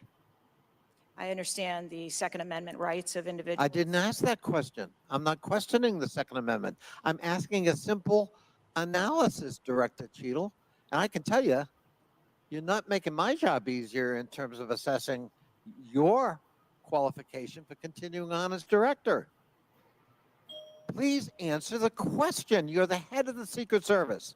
You're speaking on behalf of 8,000 members who put their lives on the line. We just had a failure by your own admission. Do guns make your job easier or harder? I think the job of the Secret Service is difficult on every day, and we need to make sure that we are mitigating all threats, whether that be That weapons, isn't my question. personnel. That is not my question. And now I think you're evading the answer, which is not a hard one. I am sorry that you feel that way, sir. How else could I feel, Director Cheadle, when you're clearly avoiding a direct answer to a very simple declarative question? We almost lost a presidential candidate the other day. A 20-year-old had access to his father's AR-15 and got on top of a roof within 500 yards or feet of the podium. And I'm asking you, did the availability of that AR-15, which is replicated all across America, make your job harder or easier? And you're not willing to answer that question? And you think, and you wonder why we might have a lack of confidence in your continued ability to direct this agency? I understand your question, and that's the environment. Well, if you understand my question, why not answer it? Because it's the environment that the Secret Service works in every day. That doesn't tell me anything. That's the environment we work in. It should definitely turn on. I had an attack on my office a year ago. I know a little bit about violence too. He came to kill me. When he couldn't, he beat one of my staffers 8 times with a baseball bat on the head. We live with the threat of violence. But a simple answer from the director of the Secret Service would be helpful. I'll be back. And I'm sorry you've chosen to evade it. I yield back. Chair now recognizes Mr. Grofman from Wisconsin. Thank you. When this guy took the shots, he climbed a ladder to get on the roof, correct? I'm unable to answer details of exactly how the individual accessed the roof at this time. Do you know when if he did use the ladder, do you know when the ladder was placed there? Was the ladder there 2 days before, just the night before? Do you have any information at all as to when the ladder got there? I would like to be able to answer those questions. The FBI is still conducting an investigation. How did the rifle get to the roof? Again, sir, at this time, I'm unable to answer questions to provide Have clarity. they cleaned the roof since the assassination attempt? Have they cleaned the roof? Right. Has anything been done to the roof? Is it just like it was, whatever, 10 days ago or not? Has anything been done to the roof? I don't have an answer for that. Okay. Were President Trump's normal agents normally assigned to him there that day? Yes, There was these were the same agents that were always there. yes, sir. The people that are assigned to his detail were working on that day. Okay, there's stuff on the internet that says they were not there that day, but these are the same agents who are routinely there. Yes, sir. Okay. Do we know which agents fired the shots that finally took down the potential assassin? Yes, sir, I do. Can you give us those names or background of those agents? I would not offer their name up in this setting, but it was one of our technical officers, our counter snipers. Okay, so can we privately get those names, the committee? I am certain that we can make names available privately. Okay. Do we know where all the shots landed? First of all, how many shots did that potential assassin, how many shots came out of the rifle? So again, I would hesitate to offer that information as the FBI is conducting an investigation. Have we got the bullets from all the shots? Again, that would be the responsibility of the FBI to collect that evidence. Okay. Do we have the correspondence from the shooter? Has that been recovered from his phone, whatever? Again, I would have to defer you to the FBI for details on that investigation. Okay. You've spent some time trying to change the makeup of the Secret Service. Okay, you feel there are whatever, too high a percentage are men. Does this affect at all who you are hiring for the Secret Service? I've spent my time as the director trying to increase the number of people that we hire in the Secret Service so that we have the best and the brightest, and that's been my concentration as the director. Okay, you ever not hiring men because of your desire to hit certain targets? I am hiring the best qualified candidates that put in an application that want to work for our great organization. Okay. Next question. The shooter obtained a direct sight of President Trump from the position on the rooftop. I assume that is not something that should ever happen. It should never happen. Do you want to elaborate a little on how that happened, or what you wish you had done differently or would do differently next time there's a Trump rally? Again, sir, the facts of this particular event are still unfolding. 9 days, there have been a number of reports that have been out there. So I do not want to provide information that perhaps would contradict something that has been erroneously reported or is not factual. But there clearly was a mistake, and we will take every effort to make sure that this never happens again. Could you elaborate why you want 1/3 of the Secret Service to be women? I've never stated that I want 1/3 of the Secret Service to be women. 30% or something? You had some target, no? Okay, Would you yield? I'll yield. What was, Director, what was erroneously reported? You said, to Mr. Grothman's question, you said something was erroneously reported. What are you referring to? I'm referring to their, His question was in the context of the shooter using a ladder to get on the building. What was erroneously reported? Because you won't tell us anything, but you'll tell us something that wasn't reported accurately? I'm saying, sir, that there have been a number of reports that are out there that have been speculation. And until we have the actual facts, I don't want to report anything that would contradict speculation that has been out there. Thank you, gentlemen, for yielding. Chair recognizes Mr. Krishnamurti from Illinois. Thank you, Mr. Chair. Thank you, Mr. Ranking Member, for bringing us together this morning. One question I get asked a lot from my constituents is, what can Congress actually do to stop this from happening again? And I'd like to share a graphic from a very recent study conducted by Professor Robert Pape, a world-renowned expert in combating political violence.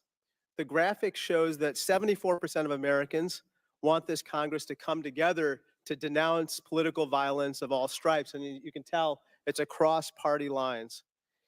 I commend the chair and ranking member for putting out the statement the other day condemning political violence. And to further this effort, I'd like to ask all my colleagues to join Dr. Brad Wenstrup and me in introducing a resolution that we think can secure unanimous House passage in deploring and condemning political violence. And we will be circulating that resolution shortly. Director Cheadle, as you know, the shooter began shooting at 6:11 p.m. Eastern on July 13th. NBC reported that at 5:51 p.m., 20 minutes before the shooting began, the state police informed the Secret Service of their concern. Now, the rally was not paused at that point, correct? No.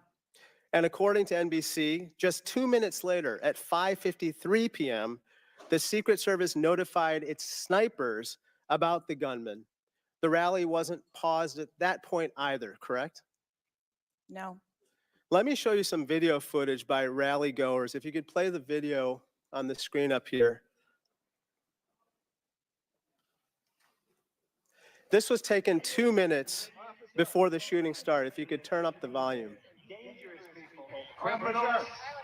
We have criminals. He's We on have the roof. He's drug right. dealers. We have people that Right should here. not be here. Right on the roof. It's much He's tougher standing than up now. it happens. You went right on the roof, big guy. Up here. Ma'am, that doesn't look like suspicious behavior. That looks like threatening behavior to me. And the rally wasn't paused at that point either, correct? I can tell you, as I stated earlier, sir, that the moment that the shift surrounding the president were aware of an actual threat, That's a threat right there. The guy's on the roof and everybody's yelling at him yes, and directing the officer's attention to him. The rally was not paused at that point, correct? we are currently still combing through communications and when communications were passed. Well, I can point you to this communication. It's 2 minutes before the shots started ringing out. Director Cheadle, yes or no? Was there ever a moment where the Secret Service actually considered pausing the rally? The Secret Service would have paused the rally had they known or been So the told answer is there was no. an actual threat. The answer is no, correct? I can speak to you in generalities. No, I don't And want I don't generalities. I know want all of the specifics. communications The that were- answer is no. You did not consider pausing the rally, correct? The people that are in charge of protecting the president on that day would never bring the former president out if there was a threat that had been identified. Well, they did, because we've now identified 3 points in the 20 minutes before the shooting that the threat emerged. Let me point you to something else, which is the building that the shooter was perched on, seen here. This building is called the AGR building. I'm sure that you're familiar with it. It's no more than 150 yards from the stage where Donald Trump stood, yet the security perimeter was drawn such that the AGR building was placed outside of it. Director Cheadle, according to the Washington Post, the AR-15 styled rifle used in the shooting had a range of 400 to 600 yards, and therefore the AGR building was clearly within rifle range of the stage, correct? Yes, NBC News has reported that in the days before the rally, the Secret Service had identified the building as a vulnerability that required special attention, correct? that's reporting from NBC. Yes. So I am still looking into an active investigation. I know, but it's been 9 days. I mean, you should know that, right? And yet, despite the fact that the AGR building was in rifle range of the stage and it was flagged as a vulnerability, this building was put outside of the Secret Service's security perimeter. And I respectfully submit the Secret Service must expand its security perimeter to account for the kinds of weapons that can be used outside the perimeter to endanger the protectees inside the perimeter, ma'am. Let me turn your attention to some conspiracy theories that have been circulating and ask you to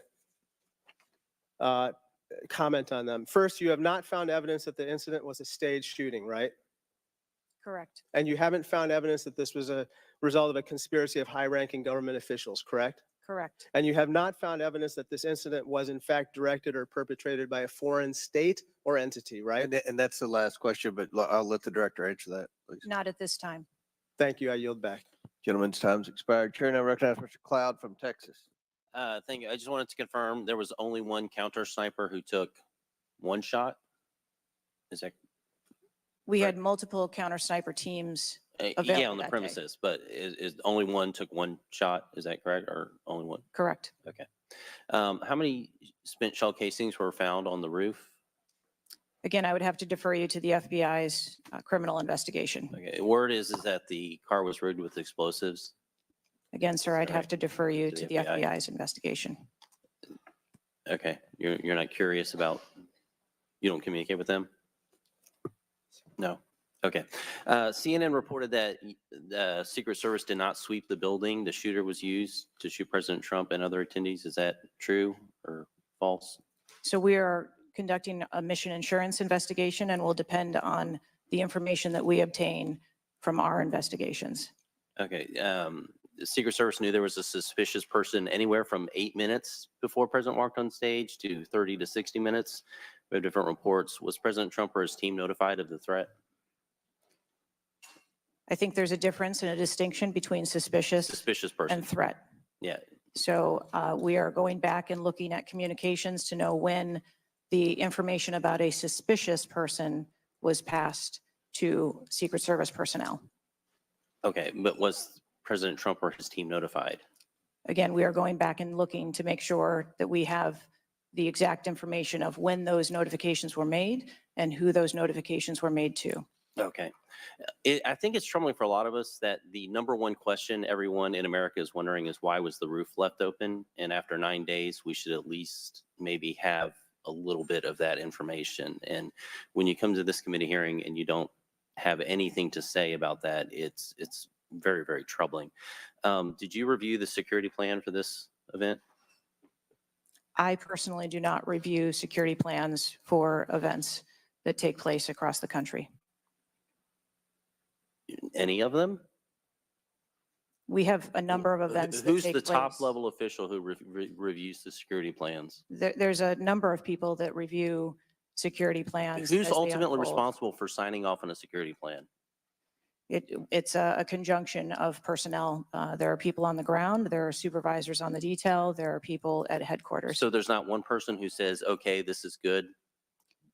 It's copacetic, we're going for it. I think much in the way that we build our security plans where they are No multi-layered. doubt there's teams working different aspects of it, but ultimately, isn't there an individual who signs off on the plan? Much like how we design our security plans, they're multi-layered, there are multiple layers. So there's of no people. accountability. There is Is- accountability, sir. There's, this is whether it's the FBI or Fauci or anything, it's time after time after time, these multiple layers of accountability turn into layers of plausible deniability in agency after agency after agency. That's got to be fixed because you keep coming here and expecting, yes, you're saying I'm responsible, but, and you're accountable for it, but then there's nothing. What do you mean by that? I mean, you're saying you're going to keep your job, right? I assure you, sir, that if we determine through the course of our investigation that someone or people need to be held accountable, we will do so.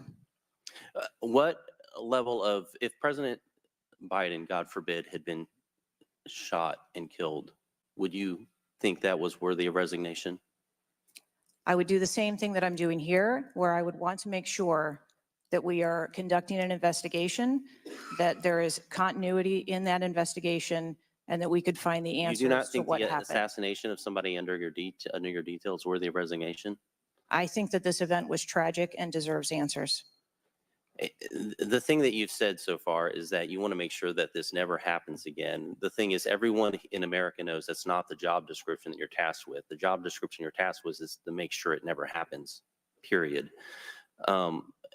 One of your goals in the strategic plan is to champion diversity, equity, inclusion, and accessibility. You've accomplished the accessibility part.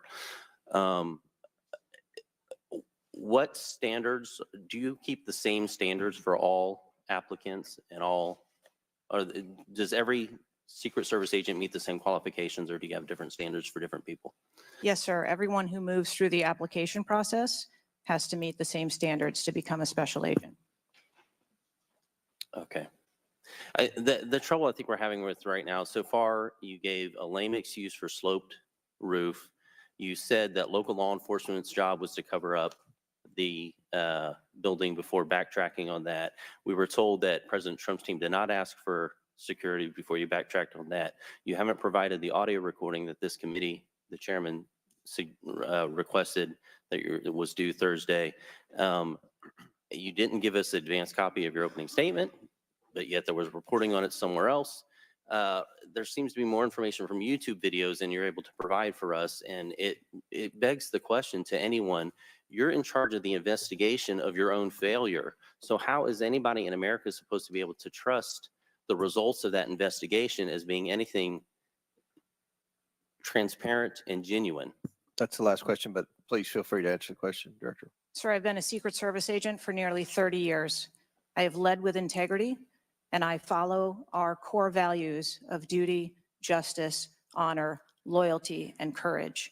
And I am doing that in this case, and I assure this committee that I will provide answers when we have a full and complete report in addition to cooperating with all of the other investigations that are ongoing. Chair now recognizes Mr. Khanna from California. Thank you, Mr. Chair. I want to thank the chair and the ranking member for convening this hearing on a bipartisan basis. I join them in condemning the horrific assassination attempt on the former president. I am relieved for the sake of the country that he wasn't seriously hurt and that he survived, and my thoughts with him and his family during such a traumatic event. I also want to express condolences to Corey Comprator's family and recognize his heroism in saving his daughter's lives, and to the victims of that awful event. Now, Director Cheadle, would you agree that this is the most serious security lapse since President Reagan was shot in 1981 of the Secret Service? Yes, sir, I would. And, you know what Stuart Knight did when he was in charge at the time of the Secret Service? You know what he did afterwards? He remained on duty. He resigned. He resigned. And Stuart Knight was not a Democratic appointee or a Republican appointee. Look, I'm not questioning your judgment. I just don't think this is partisan. If you have an assassination attempt on a president, a former president, or a candidate, you need to resign. That's what Stuart Knight did. He was a Republican appointee, and he took responsibility.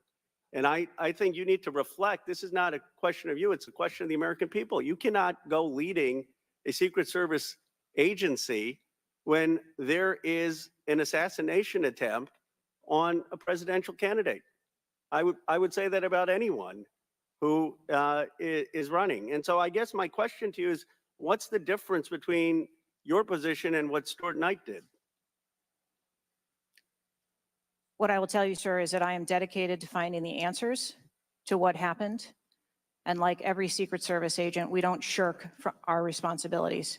I will remain on and be responsible to the agency, to this committee, to the former president, and to the American public. But is there a reason you wouldn't just do what Stuart Knight did after the Reagan assassination attempt? And we're going to break away from this hearing for just a moment for live There's coverage of the nothing more U.S. to- Senate. Today, members are holding a brief session. No votes expected.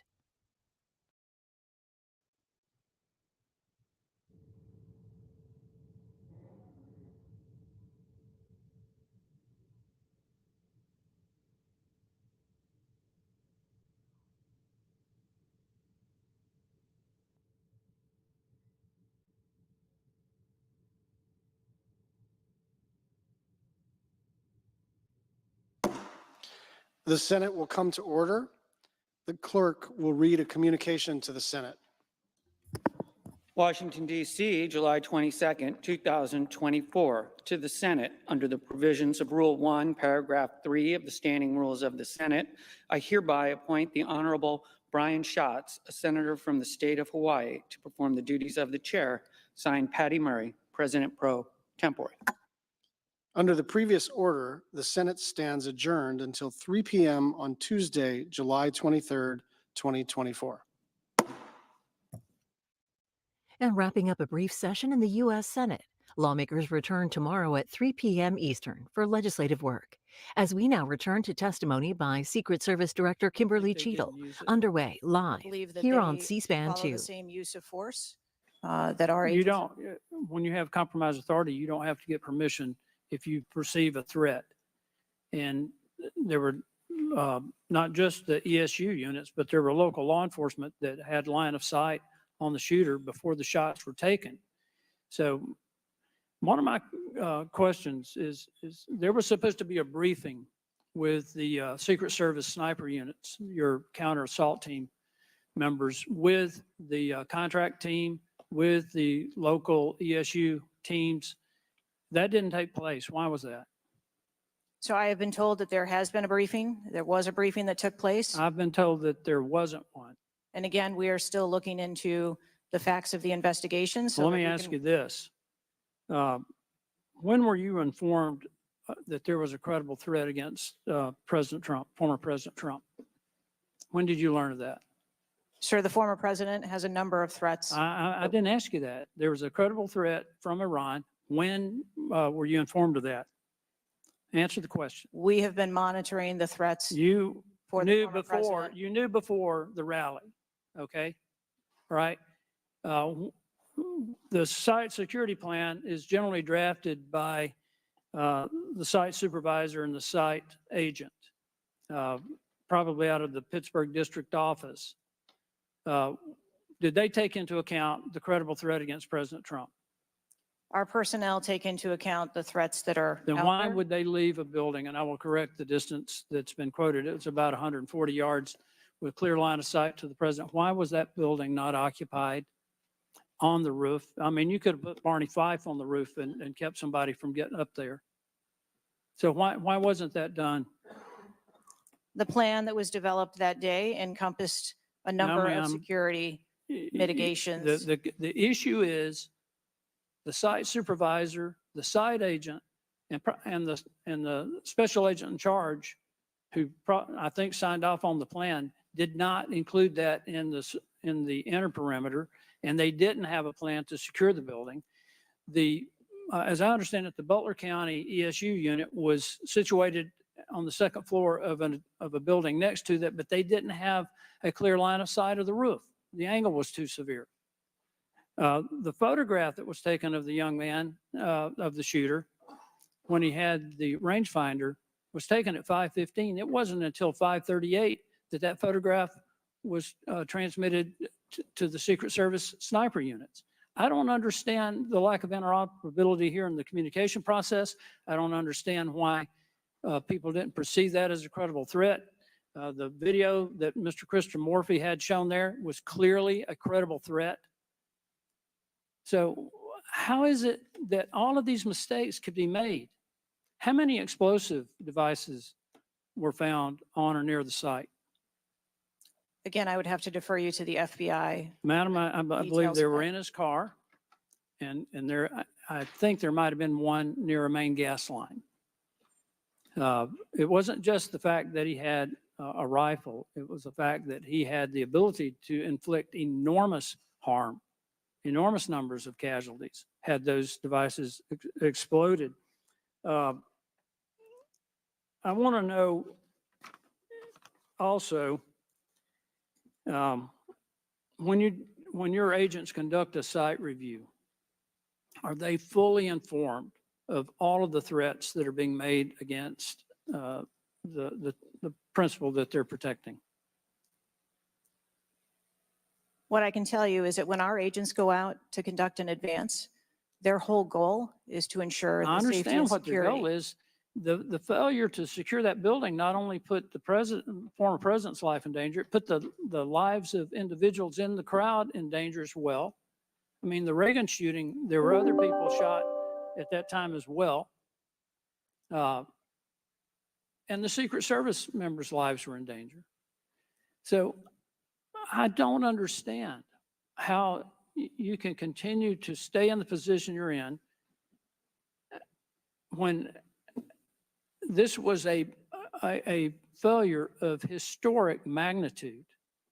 43 years without anything like this happening.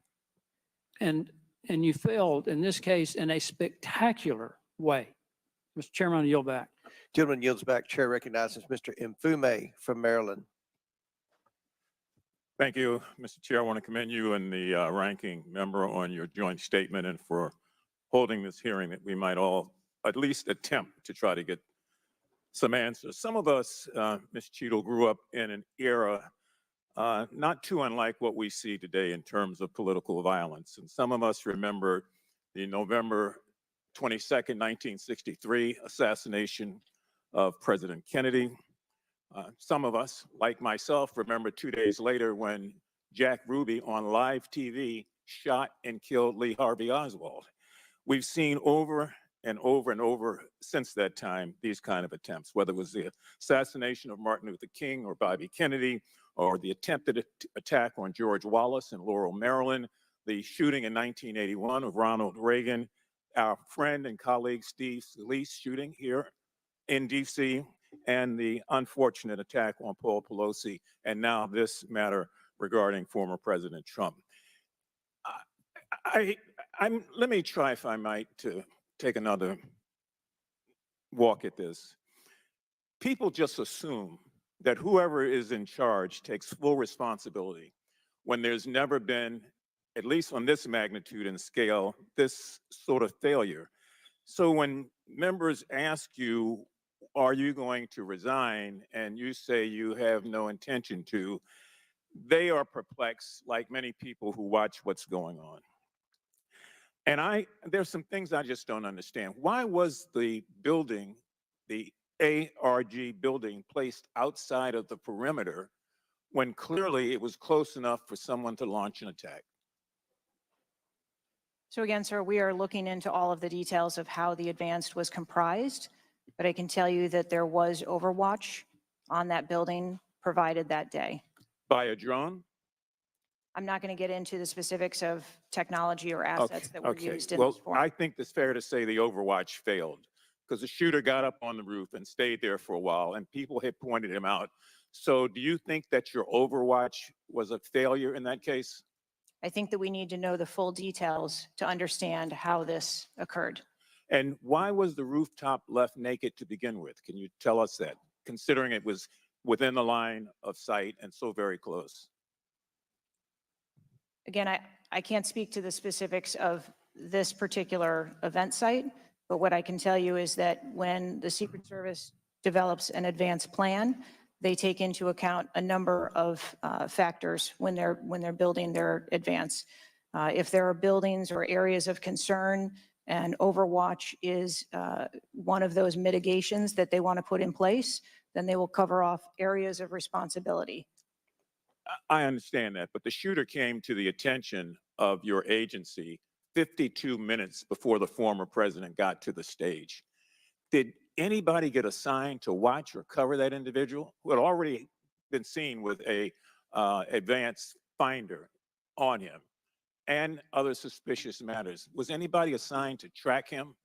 So what I'd like to clarify is that a suspicious individual I got that part. was It's not a brought threat. to the attention I know.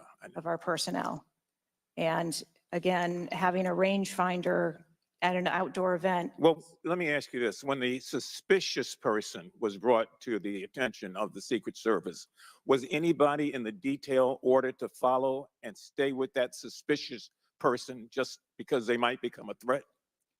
So we have a number of teams that are on the ground. And again, we are trying to verify the timelines of when those notifications were made to our personnel so that they could assume the responsibility of trying to track that individual. Ms. Cheadle, there has been a lot of discussion, some of which raised itself earlier in this hearing, about poor staff morale within your agency. And I have the July 17th report of Government Executive, which is a credible reporting service for the federal government, for employees. And the 2023 ranking of places to work within the federal government showed, and this is through the Office of Personnel Management, that the Secret Service came in 413th out of 459 sub-agencies and agencies. Can you explain that? Certainly. What I can tell you is the Secret Service is a difficult job. It challenges our employees daily. It's holidays, it's weekends, it's no leave periods. But, Madam, people come to work knowing that. You do explain that when you hire somebody. They know that. It's the same with other agencies. They miss holidays, they come to work at odd hours. But to be one of the worst places to work within the federal government, 413 out of 459? I just need an explanation. What do you think as the director there? I think that this, And that's the last question, but please answer Mr. Mfube's question. I think that this is a challenging job. I think that it's a challenging environment to be in law enforcement, and we do have a no-fail mission. And our folks are tasked with that every day, 365 days of the year. But I can tell you, I've also taken a number of measures since I have been the director to recruit and retain and stem the tide of attrition in our agency, which will hopefully alleviate some of that. Thank you, Mr. Chairman. Chair now recognizes Mr. Sessions from Texas. Mr. Chairman, thank you very much. I join in the calls of all of our members to say thank you for doing this hearing on a bipartisan basis. Director, I'm not going to sit here and say you ought to resign, but I am going to say that you have not given us confidence that you have the ability to understand what happened, to take the responsibility in terms of understanding. You've spent a number of years. How many years do you say you've been with the agency? 29. Well, I spent 16 years with AT&T, moved 7 times with them, and had a really good feel about their operations, how they worked, what was acceptable, who was responsible. And I've heard you say today numbers of times, well, you've got to wait. Well, you've got to wait. Wait for the final report. When is the final going to happen? I I am mean, very how long do we have to wait before you can give us credible answers? You've been there 28 years. You've had a few days to be able to draw your own analysis of this. You should understand the entire process. You talked about being on the team, perhaps in Georgia. You have talked about your experience in this. You've talked about the professional nature of the agency. That I don't doubt. But the director, just like it was when I ran my operations at AT&T, was responsible for making sure they worked. And in business, it either works or it doesn't work. There's no in between. It either works or it does not work. And your job as the, in essence, administrator, the director, is to make sure it looks right and works. And I've not heard you say one thing about my analysis is, I have asked these questions. It's always, I've got to sit back and wait for someone else to decide that. So I'm going to ask you a question that maybe you can answer. Have any employees been disciplined for their role in Butler, PA incident? No, sir, not at this time. I am asking those questions. So no employee has been disciplined and no employee has been placed in any position that would place their job in jeopardy nor their standing in the agency. We are still in the process of That's interviewing not what I people. asked. You're the person that runs the place. You're the person that knows right from wrong, good from bad. You've had a number of days and now you come before this committee knowing you're going to be before us and you've got to slough it off to someone else. Do you see where there was something that went wrong as a professional at an agency with 28 years, or do you have to count on someone else to give you the final report? I see that something went wrong, and I've acknowledged that something went Then wrong. what went wrong? I Was need the to- special agent in charge not doing their job? Was the shooter was the shooter given extra time? Was the sniper doing their job? I mean, these are things that people who've been around for 28 years can analyze quickly. I watched it live on TV and then within minutes saw a number of facts and factors that would have and should have been known by people who were there. You've got 28 years. You're showing up here telling us and the American public, well, I've got to wait for the final answer. What is your evaluation? I'm asking those same questions. Well, no, you're before the And I committee. Tell us what went wrong. A special agent in charge, the person who was there. Tell us and don't try and play a shell game with us. Do you have the ability to effectively, as the director of this agency, to understand what went wrong and at least tell us, I do or don't know what I'm doing? And we come away with, and I'm not asking for you to resign. I'm asking for you, if you've got this experience, then you should be able to say to us, we know what we did wrong. It was a failure in our system, and we're immediately making these corrections. That's why you're having a difficult time with this group of members of Congress, because we saw it too. We've seen the things, but you are the 28-year expert. You are the person that, and only you, that can make the changes. And I hear you say, well, I've got to wait for a final report before I, at 28 years experience. That is why we think what you're doing, the answers you're giving us are not correct, and you are not using your professional expertise. Mr. Chairman, I will allow her to respond. I am asking those same questions, sir, And I assure you, when I have a full and complete report of exactly what happened, there will be accountability and we will make changes. But before I recognize the question, just out of curiosity, Director, it's been 9 days. Every American wants these questions answered. Do you have a ballpark estimate of what Mr. Sessions asked you would be able to answer So I can tell you, time-wise?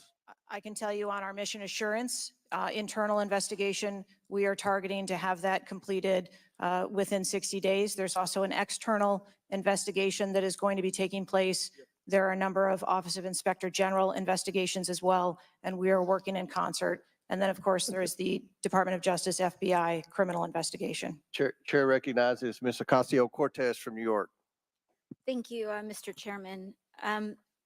Director Cheadle, respectfully, what you had just laid out about 60 days. We are currently in the midst of an especially concentrated presidential campaign in the moment. That is also paired with, of course, elections happening across the country. They're happening in about 100 days. So the notion of a report coming out in 60 days when the threat environment is so high in the United States, irrespective of party, is not acceptable. And I think it's very important to understand that. This is not theater. This is not about jockeying. This is about the safety of some of the most highly targeted and valued targets internationally and domestically in the United States of America. So the idea that a report will be finalized in 60 days, let alone prior to any actionable decisions that would be made, is simply not acceptable. It has been 10 days since an assassination attempt on a former president of the United States, regardless of party. There need to be answers. Again, this party, this committee, this is not a moment of theater. We have to make policy decisions, and we have to make them now. We do. And that may be and that may require legislation. That may require policy that we must pass in the immediate term. And without that, we are flying blind. So the lack of answers and the lack of report is just simply not something that we can accept here. Director Cheadle, is there a standard perimeter that the Secret Service establishes around an event, or are those perimeters independently determined per event and scenario? There is no standard. Every event and every venue is different and treated as such. So each event has a different perimeter that is established depending on the logistics of that event. Now, you established earlier that the building upon which the shooter operated from was outside of that established perimeter, correct, for the Butler, Pennsylvania event? It was outside of our secure perimeter, yes. Now, that building was, I believe, 500. How far away was that building from the president? It was approximately 200 yards. 200 yards. Now, the individual used an AR-15 in order to act out his assassination attempt. An AR-15 has a range of about 400 to 600 yards. My question is, why does the Secret Service perimeter, why is the Secret Service protective perimeter shorter than one of the most popular semi-automatic weapons in the United States? There are a number of weapons out there with a number of ranges. Again, an advance was completed. The determination of the perimeter, I'm not going to speak to specifics, but there are a number of factors that are taken into account when we determine our perimeter. Some of it has to do with terrain, some of it has to do with buildings, some of it has to do with assets and resources that are available. And so what I'm hearing is that a perimeter was not established outdoors in an outdoor venue that would prevent an AR-15, which is one of the most common weapons used in mass shootings, from being able to be within the range of Secret Service protection. A perimeter was established, and even though there were buildings that were outside of that perimeter, it wasn't just that building. There were a number of buildings in the area, and there was overwatch that was created to help mitigate some of those buildings. Respectfully, Dr. Cheadle, as well, as a person who has experienced an enormous amount of threat incidents, including incidents that have never been reported publicly,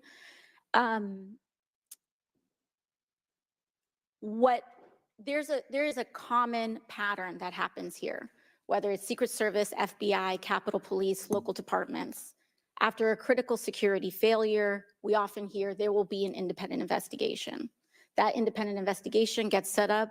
Usually the expectation is between 2 to 3 months after the incident, and then nothing really occurs from there. The report is usually not satisfactory to the questions that are usually being raised here. And most importantly, corrective action is rarely taken. If I were to state anything that I think is profoundly important, is that we need to have answers to the public. Ideally, I would encourage you and the agency to be more forthright with the members that still have yet to have their questioning, because the public deserves to have full confidence, and the stakes are too high. The violence that could break out in this political moment, regardless of party, in the event of someone getting hurt, constitutes a national security threat to the entire country. Thank you, and I yield back. Could I go back to something you Yes, said? please, feel free, Director. Ma'am, if I could just speak to something you said at the outset when you started your questioning. I want to assure you and everyone on this committee that I'm not waiting for a report to take action. We have been conducting analysis all along, and we have been adding additional features to our security details since this incident occurred. And I'd hope you can highlight and illuminate what some of those are in the event of other members questioning as well. Very good. Chair recognizes the gentleman from Arizona, Mr. Biggs. Thank you, Mr. Chairman. I request unanimous consent for that photo to go into the official record. Without objection to ordered. Thank you, Director. Your agency has a no-fail mission, and on Saturday, July 13th, your agency spectacularly failed. The failure resulted in the death of Corey Comprador and serious injury to 2 other rally attendees, David Dutch and James Copenhaver, besides the injuries to President Trump.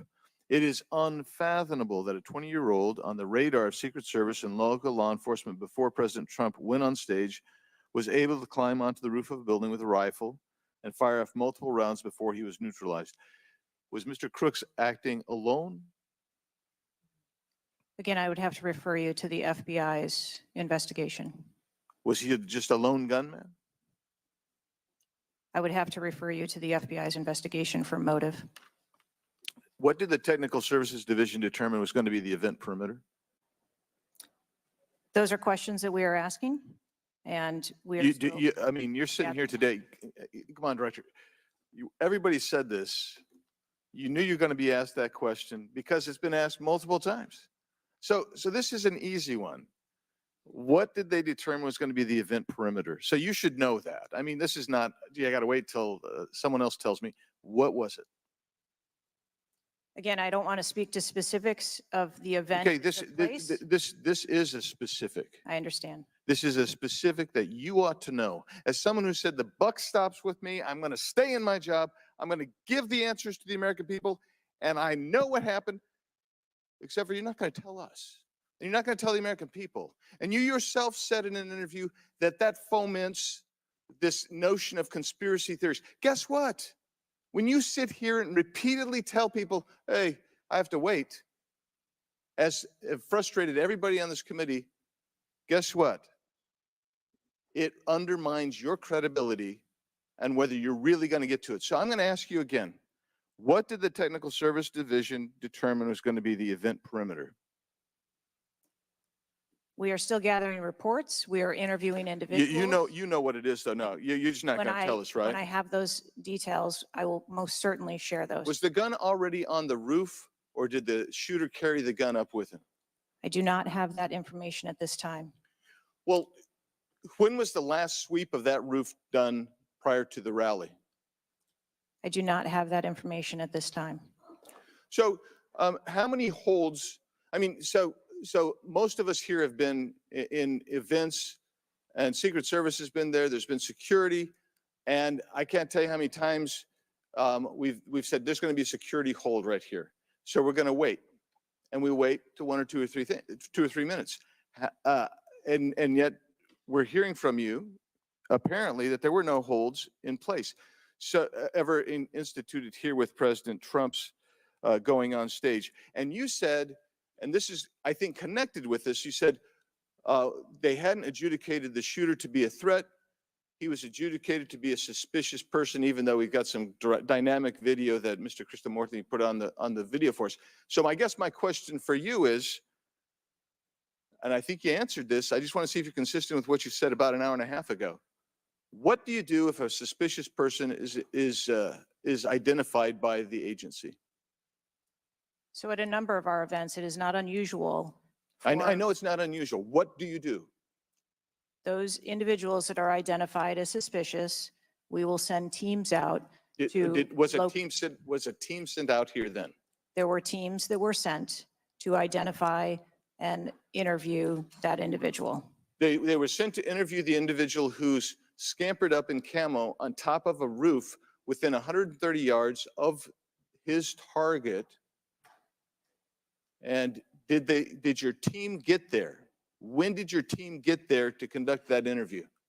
I don't have the details on the timeline. It is my understanding. So if they did send a team and they're going to interview him, and you described that earlier as an investigation, why didn't they put a security hold on President Trump going on stage at that rally? At a number of our protective sites, there are suspicious individuals that are identified all the time. That doesn't necessarily mean that they constitute a threat. Of course not. But here you got a guy scampering up the side of a building on top of a roof. It's identified to you, and you said you sent a team there, and you can't answer that. And this gets to one of my finer points, Mr. Chairman, if I can make it, and that is, we can have these kind of interview sessions, 5 minutes. Everybody gets a kiss at the pig, 5 minutes. And she gets to stonewall us, not deliver answers. So we say, okay, we're going to put together a congressional committee, a blue ribbon committee. Same crap will happen. I am calling, and I'll support that, but I will tell you this, I am calling on the speaker to give us and put together a truly independent commission of qualified former Secret Service agents, presidential and VIP protective services people who can actually conduct this kind of investigation and give us real answers, because I don't think you're going to give us those answers. You should have come today ready to give us answers. I call upon you to resign today. And I also would say I've got a bunch of UC requests, if I can go ahead, Mr. Chairman. Proceed with the request. Thank you. I apologize. It might take, that's all right. Go ahead. It might take a moment. Very important. So Anthony Guglielmi, the Secret Service spokesman, one from him. Without objection, so ordered. Article, U.S. Secret Service says it previously denied Trump requests for additional resources, New York Times reports. Without objection, so ordered. Secret Service says it denied earlier Trump requests for more federal resources. Without objection, so ordered. Secret Service acknowledges denying some past requests by Trump's campaign for tighter security. Without objection, so ordered. Preliminary findings by Senator Ron Johnson and his committee. Without objection, so ordered. Articles entitled, Notice Anything Different About Trump's Secret Service Detailed. Next, former Biden official corrects herself after saying Dems must turn their fire on Donald Trump to beat him. Secret Service director says buck stops with her, but she will not resign. Disney Star Wars Mark Hamill cracks joke about Trump's ear bandage following assassination attempt. Biden, I haven't engaged in inciting rhetoric. Trump has. I'm just talking about threat to democracy. Piece called Who is Secret Service Chief Kimberly Cheadle? Charlemagne the God says Trump solely responsible for violent rhetoric that led to attempt on his life. Video actress Amanda Seales pushes conspiracy theory Donald Trump assassination trip was staged. Report Secret Service identified rooftop as a potential vulnerability days before the rally. Watch BlackRock removes ad showing former President Donald Trump's would-be assassin. Why does the Biden administration have 100% confidence Secret Service after assassination attempt? Secret Service director, we didn't put snipers on the roof because it was kind of sloped. Here's what Thomas Matthew Crooks did in the days leading up to Trump assassination attempt. Secret Service Director under scrutiny for diversity initiatives after Trump assassination attempt. The official story on Trump shooting makes no sense at all. Andrew McCabe says Trump assassination. Mr. Chairman, point of order, I'm happy to assent to all of them. I just so as to You don't want facilitate me our to read, proceedings. is it too tedious? Well, we're not even really hearing them anyway, so if we could. Is it, It's up to you, Mr. Chairman. You would like me to I'll slow it down. I was probably going too fast. Secret Service's explanations for security failures ahead of Trump assassination attempt are not adding up. U.S. reportedly received intel of Iranian plot to assassinate President Trump. What WTH? Secret Service now saying that they didn't put any agents on the roof because slight slope was too dangerous. Report, U.S. officials received intel of Iranian plot to assassinate Donald Trump before Crooks' attempt. Exclusive GOP rep Cloud. Homeland Security Agency is interfering in House's assassination investigation. Why Trump's raised fist after surviving assassination attempt is triggering the liberal media. Questions swirl over the security lapse at Trump rally, reviving old concerns about Secret Service. Secret Service scrambles to shift blame after Trump shooting as backlash hits hard. Nobody contacted me. Must see 6-camera split screen of assassination attempt captures everything shooter was in open 2+ minutes. Murillo, 5 reasons you should be angry. Breaking, shooter spotted up to 30 minutes before firing, reported multiple times. Pictures taken, no one stopped him. Cheadle calls the 30 minutes between noticing and neutralizing shooter a very short period of time. Secret Service Director says buck stops with me on Trump assassination attempt, but won't resign. Mr. Biggs, we'll stop right there. We can retake them on the next one. I know there are more, but without objection, we'll enter into the record all of those, and we'll take up the others after the next speaker. Chair now recognizes Ms. Brown from Ohio for 5 minutes. Thank you, Mr. Chairman. I first want to highlight certain comments from Ranking Member Raskin, my colleagues on both sides of the aisle, President Biden. Man, Charlemagne name. And that is I political told y'all violence about is Amanda Seals. completely unacceptable in this country. Full stop. It is an assault on our democracy itself, and I am devastated by this attack on a candidate for the president, for the office of the highest office in the land, and continue to pray for the victims of this shooting and their families. As someone who has known gun violence firsthand, no one should have to experience the pain of losing a loved one to weapons of war. It is deeply unfortunate political violence has become far too common. Whether it is the deadly attack on the Capitol on January 6th, the assault on Speaker Pelosi's husband, or the threats of violence against election workers, we all must work to condemn political violence and tone down the rhetoric. So, Director Cheadle, on behalf of the hardworking men and women of the Secret Service, can you give us some perspective as into what goes into securing an event like the rally? Like, how much time do you have to prepare? Thank you for the question. Generally, when we receive notification that there's going to be an event taking place at a venue, the advance team assignments are made, and there is a 5-day process to conduct walkthroughs, coordinate with staff, local staff, and whether it be campaign staff or the protectee staff, and then with local law enforcement on where the perimeter is going to be, the size and the scope of the event, how many attendees there are going to be, if it's an indoor rally, outdoor rally, what sort of assets are available locally, what sort of assets the Secret Service can bring to bear, and what the scope of the event that the staff is trying to accomplish. So to that point, how many agents were recommended or requested as opposed to how many were assigned? So I'm not going to get into specifics of how many were assigned, but those numbers that were requested were provided. And how many local agents were involved in the preparation, if you will, that you talked about, that 5-day preparation? So there were a number of local agents from the local office, as well as agents from the former Trump detail that were involved in that advanced process. Do we have a number? I do have a number. I'm not going to release that number in this setting. You're not making this easy for us. This is a shocking incident on the former president's life and an appalling instance of political violence and a threat to our democratic values. I'm thankful that the former president is on the mend. And again, I'm grieving for the family and friends of Corey Compatore, who lost a loved one in this shooting and now know the unbearable pain of gun violence. I really hope this serves as a reminder about our responsibility to attack policies, not personalities, to be honest and truthful, and to treat one another with dignity, respect, and thoughtfulness. And with that, I yield my remaining time to Ranking Member Raskin. Thank you, Ms. Brown, for those very powerful and moving remarks. Director Cheadle, we don't want to lose a presidential candidate to an AR-15 attack. We cannot lose a presidential candidate to an AR-15 attack, and we can't lose any more citizens to AR-15 mass violence, mass shootings.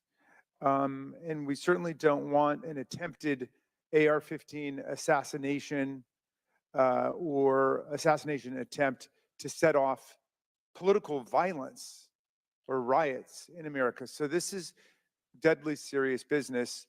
The vice ranking member pointed out that a report in 60 days won't do it for us because we have a responsibility. Members of Congress have a responsibility to take action now if there's anything we can do to prevent this. So my question for you is, what is informing your operational decisions right now that you've invoked? Without a report, can you tell us what are the preliminary judgments, or if you don't want to foreshadow the report, fine. What are your personal professional judgments informing the operational decisions you're making right now? Certainly, and I appreciate that question. I don't want to make any preliminary judgments on what happened on this particular day, but I can tell you that we have looked at, as we did immediately in the aftermath, what the security plan for the Republican National Convention was going to be, and we made adjustments to the interior of the perimeter there. We looked at the protectees that we have here in the Washington, D.C. area and our protective sites, and we did make some adjustments to their security posture. And as we continue to move through the next several weeks, even yesterday with the announcement of the president no longer running, we have made adjustments to the vice president's detail. We are already prepared for an eventual VP nominee, and we continue to make those assessments. I think it just shows how dynamic the environment is that this agency works in every day. So you've made the same kinds of common sense judgments and intuitive recommendations that members of the public and members of Congress are asking about right Yes. now? Yes. Okay, thank you. I yield back, Mr. Chairman. And before I recognize Ms. Mace, I have to say, Director, we're pretty close to the halfway point during this. You answered more questions with an ABC reporter than you have with members of Congress. We have a lot more questions. The American people are demanding that we get answers to those questions, and that's what the purpose of this hearing is today. So I'm sure a lot of the questions that have already been asked are going to be asked again, and hopefully we can get some answers to those questions. I strongly implore you to answer those questions. You're here with a subpoena, and we expect you to answer the questions. Chair now recognizes Ms. Mace from South Carolina. Thank you, Mr. Chairman. Director Cheadle, the American people are watching, and they're wondering if there are any questions you can answer honestly today. So, Director Cheadle, I have a series of questions, very specific questions. I want very specific answers. Most of my questions are going to demand a yes or no answer. Do you understand? I do. Okay, my first question. Both sides of the aisle today have asked for your resignation. Would you like to use my 5 minutes to draft your resignation letter, yes or no? No, thank you. Was this a colossal failure? It was a failure. Yes or no? Was it a colossal failure is the question, yes or no? I have admitted this is a terrible. This is a yes or no series of questions. Was this a colossal failure, yes or no? Yes. Was this tragedy preventable, yes or no? Yes. Has the Secret Service been transparent with this committee? Yes. Would you say the fact that we had to issue a subpoena to get you to show up today as being transparent? Yes or no? I have always been eager Yes to or no? come You didn't and want to talk answer to the committee. question. We had to issue a subpoena to get you to show up today. That is not transparent, by the way. You stated earlier, Secret Service is not political. Is that correct? Yes, Okay. Would you say leaking your opening statement to Punchbowl News, Politico's Playbook, and Washington Post several hours before you sent it to this committee as being political? Yes or no? I have no idea how my statement got out. Well, that's bullshit. So, Mr. Chairman, I would like to ask unanimous consent to enter into the record articles by Punchbowl News, Political Playbook, Washington Post, all done at 5:24 a.m., 6:12 a.m., 6:34 a.m., a solid 3 to 4 hours before this committee got your statement. Without objection, so ordered. Okay. Is the Secret Service fully cooperating with our committee? Yes, Okay, you say you're fully cooperating with this committee. On July 15th, this committee sent you a list of demands of information that we wanted. Has the Secret Service provided this committee a complete list of all law enforcement personnel that were there that day? Have you done that? Have you provided a list to the Oversight Committee? Yes or I no? will have to get back to you on that. That is a no. Have you provided all audio and video recordings in your possession to this committee, as we asked on July 15th? Yes or no? I would have to get back to you. That is a no. You're full of shit today. You're just being completely dishonest. Mr. Chairman, Completely Mr. dishonest. Chairman, Chairman, I want to, Mr. I'm Come gonna on. we have to continue. maintain decorum in this committee, Any, no matter have how you provided upset we any get. and all memos to this committee that we've asked you on July 15th? Have you provided all memorandums within the Secret Service?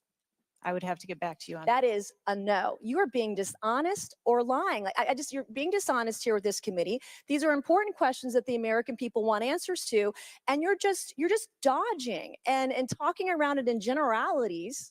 And we had to subpoena you to be here, and you won't even answer the questions. We've asked you repeatedly to answer our questions. This isn't hard.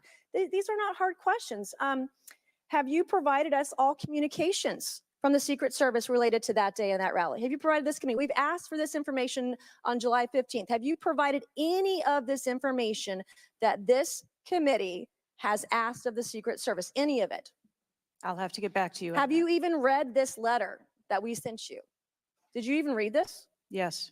Okay. And you have said you don't know, you have no idea. The answer is no. We haven't gotten a single document or piece of information or data from you or your agency in related to the rally that we have asked you for.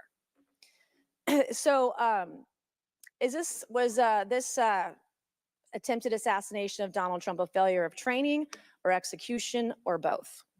I think that those are answers that we need to Training, examine. execution, or both? Which one?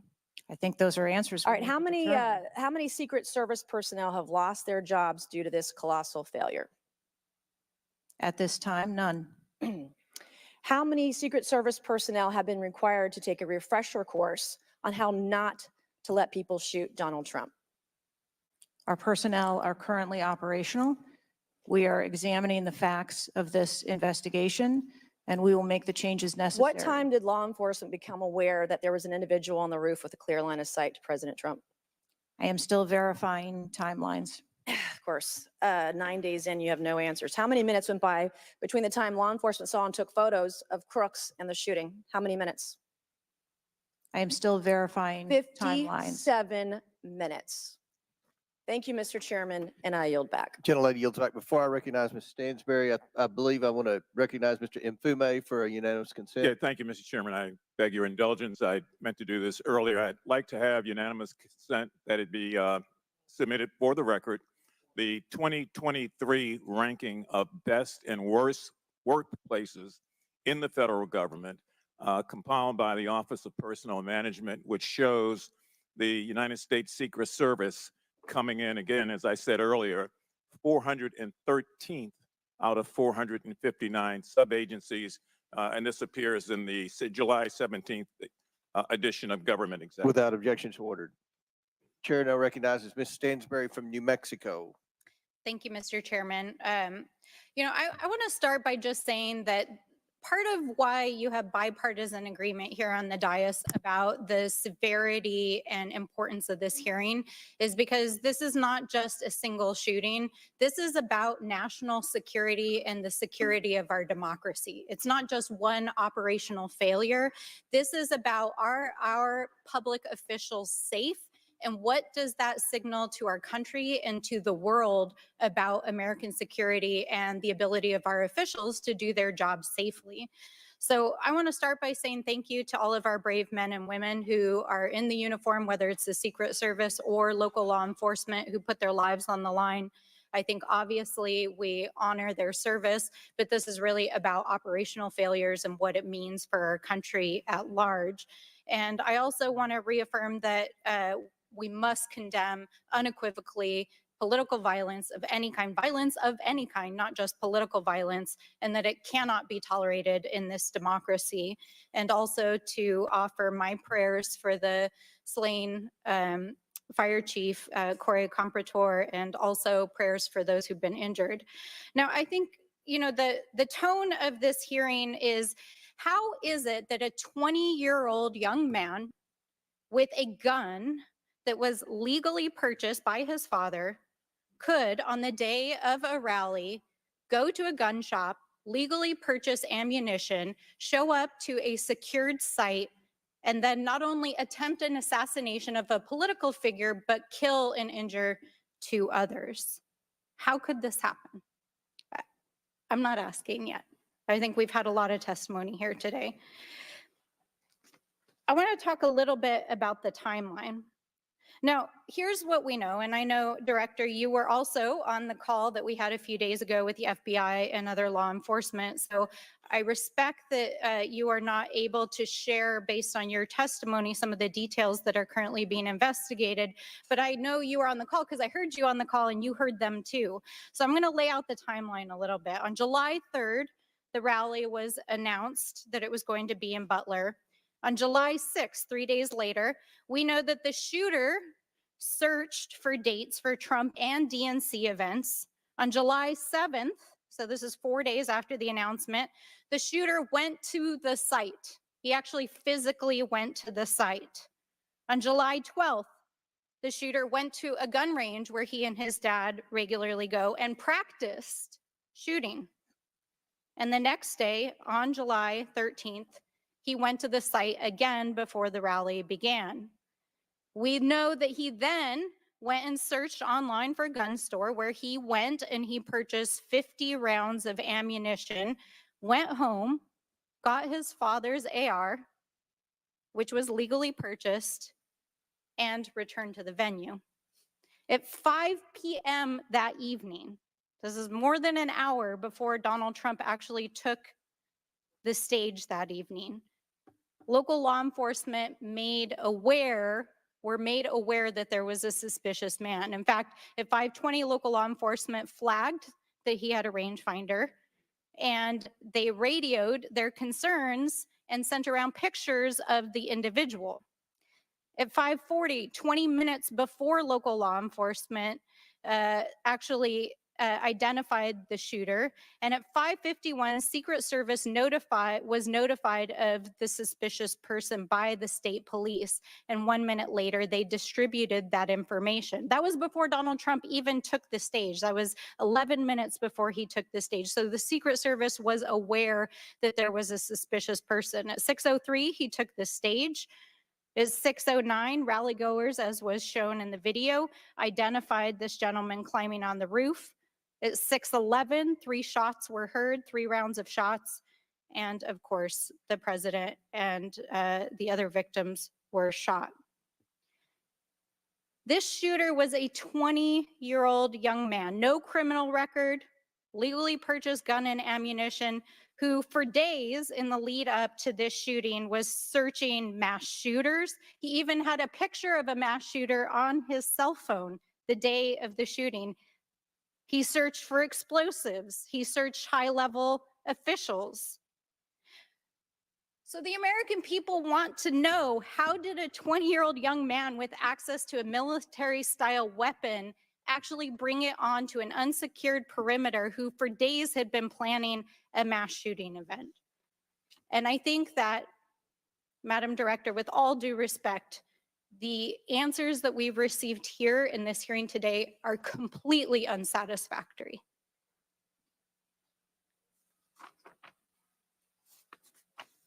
How could this happen?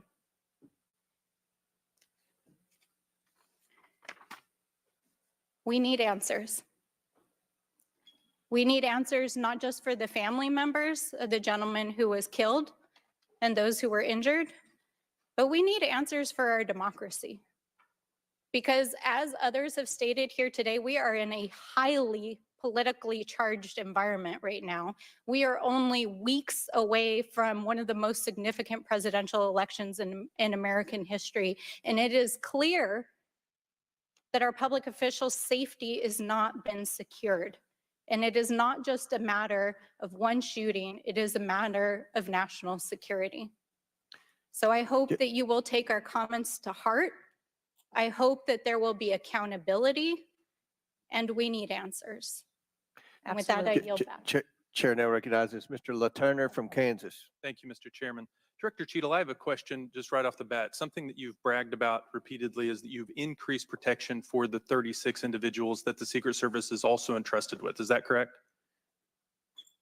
I think I stated that we currently have 36 protectees and that we continue to make evaluations on where those levels of protection are provided. You've mentioned specific increases in protection that you've provided for some of those individuals, correct? Correct. Based on what? Well, some of it has been as a result of the tragic incident that occurred on the 13th. We went back and reassessed where we were at in providing protection and wanted to make sure that we were not, overlooking anything considering this most recent incident. So the Secret Service needed to learn that allowing a rooftop 150 yards away from a protectee, not putting that in a perimeter, not having someone guarding that roof, that information is new to you and it's caused you to increase protection to other folks that are under your care? I think it is prudent after any incident that occurs to go back and take a look at your current practices and see if there is anything that needs to be done differently. It's inconsistent because what you said earlier to Mr. Turner was that the protection that you were offering to President Trump was in line with the current threats, him being a former president, him being a nominee of a major political party, the threats from Iran, the protection that you're providing him was adequate. Do you stand by that statement? Yes. Okay. Do you think it's a problem that the Americans' trust in the federal government is an all-time low? Do you think that's a problem? I think that it's unfortunate. I don't know why you're quibbling with my word. Is it a problem or is it not? I think the American public deserves to have trust in their federal government. Okay. I don't know why you're being difficult. It's a simple question. Are you concerned about the increasing prevalence of conspiracy theories going on out there right now? Yes. I am too. You've been incredibly inconsistent with your answers before this committee today and what you were willing to reveal. You've acknowledged that the shooter was identified with a rangefinder, that President Trump's detail was sufficient for the threats he faced from Iran, that certain details were erroneously reported, in your words, but you haven't been willing to provide any information about the decision to place the building in question outside the perimeter, the explosives placed in the shooter's vehicle, the use of a drone by the shooter, or when exactly the Secret Service identified the shooter as a threat rather than merely suspicious. What is your standard today for what you are willing to answer and what you are not? Because you've been inconsistent.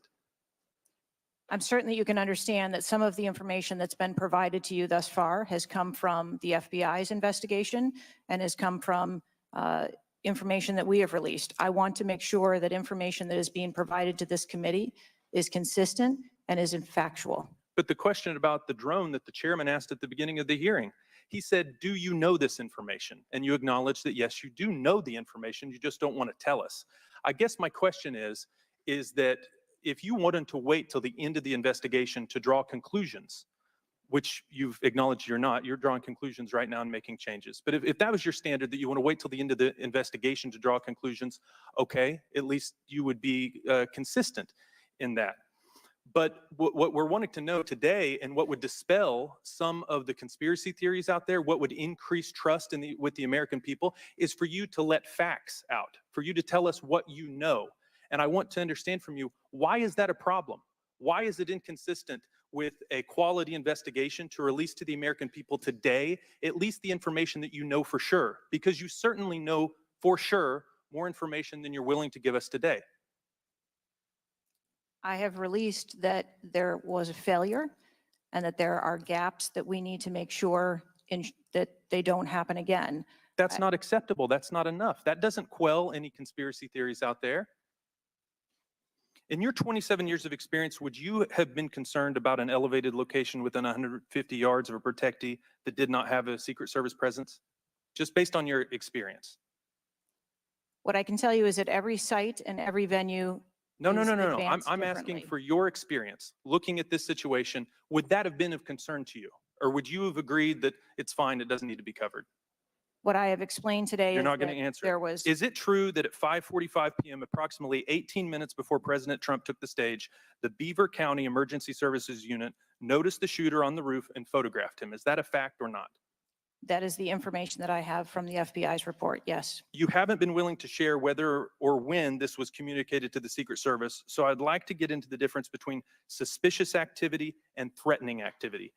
Is it suspicious or threatening if an individual is seen around the perimeter with a rangefinder? Is that just suspicious? That could be termed as suspicious. If that same individual with the rangefinder is found on a rooftop, is that still just suspicious, or is that considered threatening? That could be termed still as suspicious. All right, my time is over. Mr. Chairman, I yield back. Thank you. Chair now recognizes Mr. Frost from Florida. Thank you so much, Mr. Chair. And obviously, I want to start by stressing that political violence is always unacceptable, and acknowledging that this is still an ongoing investigation. But oversight hearings like this are essential components of an investigation, and I want to thank the chair for pulling this together.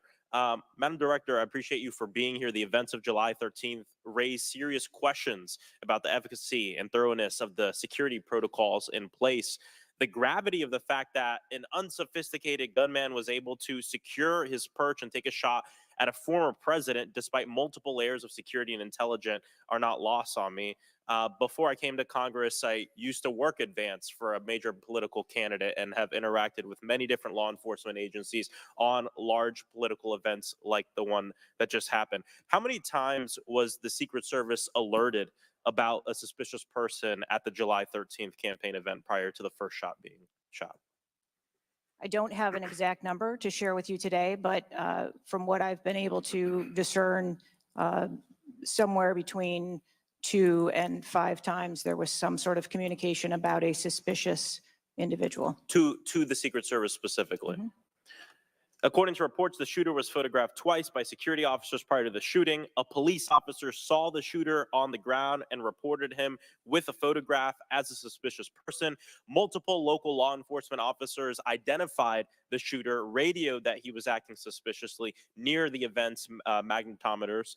A local law enforcement tactical team saw the shooter on a roof and notified other security services and also photographed him. One police officer who photographed the shooter saw him scoping out the roof and carrying a rangefinder. My question is, and you've answered this, but why, or you haven't answered this, why wasn't the event paused right then? Again, I'm not clear on the timeline of when the Secret Service shift and the counter sniper were notified. But earlier, Madam Director, earlier you said that the Secret Service would have paused the rally if they identified a threat. Correct. So why wasn't it paused? Because I have to assume that they did not know that there was a threat when they brought the president out on the stage. I feel like this is a breakdown in communication between local law enforcement, you all, and other actors at the rally. And again, as someone who's worked on these, I understand that Go ahead, Weekend. people with multiple decision, with the ability to Jamal make Murray decisions cousin on the ground. I've taken over the last week, I've spoken with a lot of folks in local law enforcement in my district and across the country that I've worked with before, and other people have brought up concerns around being able to communicate with with Secret Service during these big events and having their flags taken seriously. I do believe that if Secret Service believed that there was a legitimate threat, that they would have paused the rally. My concern is before that, that something was flagged and it wasn't taken as seriously as it should have been taken. So I think this shows an issue with communication. And I want to know, Madam Director, what you intend to do to fix that, not in 60 days, but now. We're in the middle of a presidential election. Obviously, a former president who had an assassination attempt, another rally goer who was killed due to this gun violence. We now have a presumptive nominee of the Democratic Party who's also historic, first Black woman to be running for president. And so I am worried about everybody's life. What do y'all intend to do to fix this communication breakdown and making sure that you actually take what local law enforcement, local folks are saying more seriously? We take what local law enforcement relays to us seriously. Let me just be clear on that. As far as the communication. But not this time. We always trust our law enforcement partners and have a great relationship with them. We are looking at whether or not there was a communication breakdown.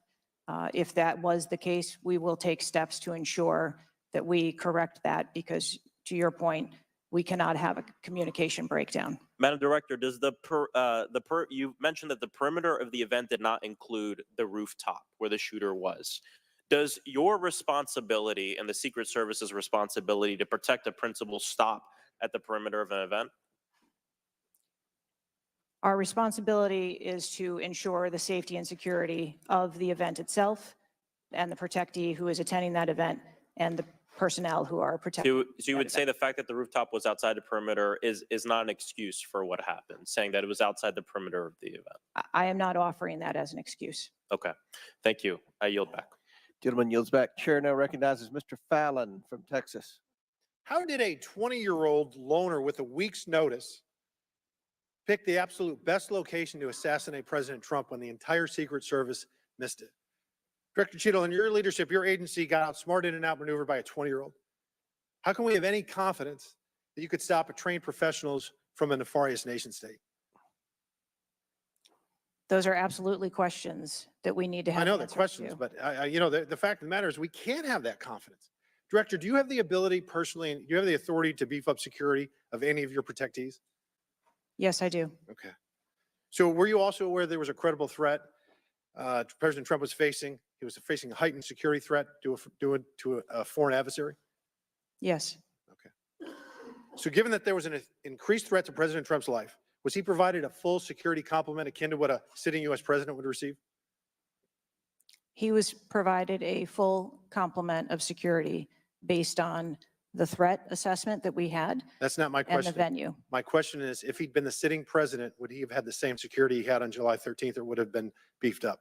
There is a difference between the So sitting he did. president So your answer is he didn't. and continuity of government Okay. and the So responsibility he that we did have. not. Okay, there wasn't a CAT team, the full CAT team on site. There wasn't counter surveillance teams on site. But this is the thing. You just said you had the ability to beef up the security. You knew about the threat, and you didn't. And that's as telling as it is chilling. We have satellite images from the Butler Fairgrounds. Have you visited the site? No, I have not. 9 days and you have not visited the site. You should have been there that night. Did you talk to, that evening, did you talk to the team, the heroes that surrounded the president? Did you call them that night? They were still operational work. So that's an answer is no. Did you call them the next day? President. Yes, I spoke with. You called them the very next day, not the day of, or was it 72 hours after? I don't know the timeline, but I spoke with Okay, them because you're under oath. immediately I following. think it was 72 hours after. You waited 3 days. What is immediately clear is that there are a number of structures that need to be secured. Of these, Director, other than the first, immediate 4, what's the most dangerous site that should have been secured? Because security 101, you got to mitigate the high ground. Yes. Okay. Do you know what the next most dangerous site, what was the closest structure to the president, other than the 4 immediate ones that you had your counter sniper teams on? There are a number of structures around that event site. You know who the shooter knew? The shooter has visited the site 2 more times than you have, and he had a drone, and he picked the AGR building. So you said, do you remember in an ABC interview you did that you didn't have people on the roof of the AGR building because you were worried about safety because of the slope? I recall that statement. Okay. Does the Secret Service have written policy you can share with us about slope roofs? No. So why'd you act like there was one? Because is it your practice to comment on enormous events of enormous national implications when you're ignorant of the facts? That's rhetorical. So here's the thing with the slopes. You go all up to like 1812, you can go to a 112, which is about as flat as you can get without it being completely flat. And you're saying that there was a danger, safety concern there. But the problem is, Director, you put your counter snipers on a 312 roof, which is steeper than the 112. And by the way, the 112 is ADA compliant. You can build a ramp for a wheelchair on a 112 roof. So these are nothing but pathetic excuses, and they make no sense, and they're a bunch of cow dung. All the law enforcement I've spoken with over the last 9 days are amazed that the AGR rooftop was not secure. You want to know why? Because it's dangerous. I have never had any long gun training in my life. I own an AR-15, and last time I shot it one time my whole life. It was 6 years ago. That is until Saturday, where we recreated the events in Savoy, Texas. We recreated what happened in Butler. I was lying prone on a sloped roof at 130 yards at 6:30 at night. And I knew that he had a scope. I didn't know what kind, red dot or magnified. So I shot 8 rounds from both. You know what the result was? 15 out of 16 kill shots. And the one I missed would have hit the president's ear. That's a 94% success rate. And that shooter was a better shot than me. It is a miracle President Trump wasn't killed. Corey Comparatore life is over because that damn shooter made it on the roof. And it wasn't the roof that was dangerous. It was a nut job on top of the roof. You know what else is dangerous? I believe your horrifying ineptitude and your lack of skilled leadership is a disgrace. Your obfuscating today is shameful. And you should be fired immediately and go back to Garden Doritos. Mr. Chairman, I yield back. Chair recognizes Ms. Lee from Pennsylvania. Thank you, Mr. Chair. I'd like to thank the chair, the ranking member, for coming together and holding this hearing. But I have to say, I don't think any of our concerns have been addressed today. And what little we've learned has not inspired much confidence. I will just say that we obviously can't allow the violence we're seeing in this country become the norm or a commonplace, but that seems to be where we're heading. On this occasion, it was, very shockingly, a former president and current political candidate at a rally that we all assume is one of the most secure places we can be. But the violence we saw last Saturday is the same culture of violence that makes too many of our kids and our community members feel unsafe to play outside or to go to class or to simply live their lives each day. But again, this was a political rally, and it is supposed to be one of the most secure places. So we do have very specific questions about that. Director Cheadle, I'd like to start by following up on some of my colleagues' questions. My colleagues, Mr. Krishnamurthy and Mr. Frost, highlighted a number of points that showed the shooter presenting an active threat. So I'd like to ask you, Director Cheater, to clarify what the protocol is for postponing or canceling an event based on a threat, and how the events on July 13 didn't meet those standards. So again, I think we're talking about the distinction between suspicious behavior and a threat. And at the time that this individual was identified, they were displaying suspicious behavior. I'm still waiting for interviews from the FBI to determine what it was that identified that individual as suspicious and what those behaviors were. To that question, does suspicious behavior vary between different events? For instance, if we have an event with a president, would there not be a heightened standard for suspicious behavior? I think that there are a number of ways that someone could be identified as suspicious, and it doesn't matter whether it's at a rally or an indoor event or who the protectee is. I think it's up to law enforcement or citizens to identify someone as suspicious. Okay, thank you. According to the Associated Press, at least 6 different agencies, including 2 sheriff's office, local police, state police, as well as fire and emergency rescue officials, were involved in securing the rally in Butler. When there are so many teams that are collaborating, who takes the lead and how is that determined? The Secret Service is responsible for the security of the site and the coordination. And that was the case on July 13th? Correct. Okay. Changing gears, in 2024's appropriations budget, the Secret Service was given a little over $3 billion, which was about $78 million above what was requested. For 2025's budget, you've requested yet another increase. How much of these funds goes towards training and improving protection procedures? I would have to get back to you on the training aspect of it, but about 30% of our budget is for protection and facilities and training. But clearly the problem can't be a lack of funding. So what exactly do you see as the core problem that led to this failure, that led to your agency being outgunned by a 20-year-old using his father's gun and acting on his own without a particularly sophisticated plan or technology? I think that we are waiting to determine exactly what those failures or failure was so that we can make sure that the Secret Service is stronger after this. So we've heard a lot today that you can't answer because it's an ongoing investigation, that you're still figuring out the details, and that you won't answer basic questions. You've said 60 days for the investigation, but I simply don't think that's acceptable. Do you really plan to keep avoiding questions and the American people's questions, ours and the American people's questions, for the next 60 days? I'm not avoiding questions. I want to make sure that I am providing factual and accurate information. Certainly, but is there no in between, right? Between what is obviously a fact and what you can surmise from the details that you already have? I assure you, when I have a full and complete report of what took place on that day, I will certainly come back and make that available. Certainly. Studies indicate that the United States is experiencing increasing levels of political violence and tension. Does the Secret Service see increasing political violence as a threat to its work? And if so, how is the Secret Service adapting its strategies and protocols to account for increasing political violence? We are constantly evaluating the threats that we receive and monitoring that, and we make adjustments on a daily basis to our protectees based on what those threats are and what actions we need to take. Yes or no? Do you believe that stricter controls on the availability of assault weapons would make it easier for the Secret Service to fulfill its missions of protecting public officials? I think the Secret Service is tasked with providing a safe environment, which is why we put into place a number of mitigation factors. Certainly, but do assault weapons make it easier or harder for you to do your job? I think that any weapon makes it difficult for us to do our job. Okay, I yield back. Chair Dale recognizes Mr. Donalds from Florida. Thank you, Chairman. Director, real quick, at what time was Secret Service aware of the active threat against President Trump? Director, what time? So the Secret Service was aware that there was an individual who had been identified as suspicious and that that individual was attempting to be tracked down. At what time? I don't have a specific timeline other than to tell Director, you, it's been 9 days. I At understand what that. time? I want to make sure that I give you factual information, sir. Director, have you talked to the agents on the ground that day?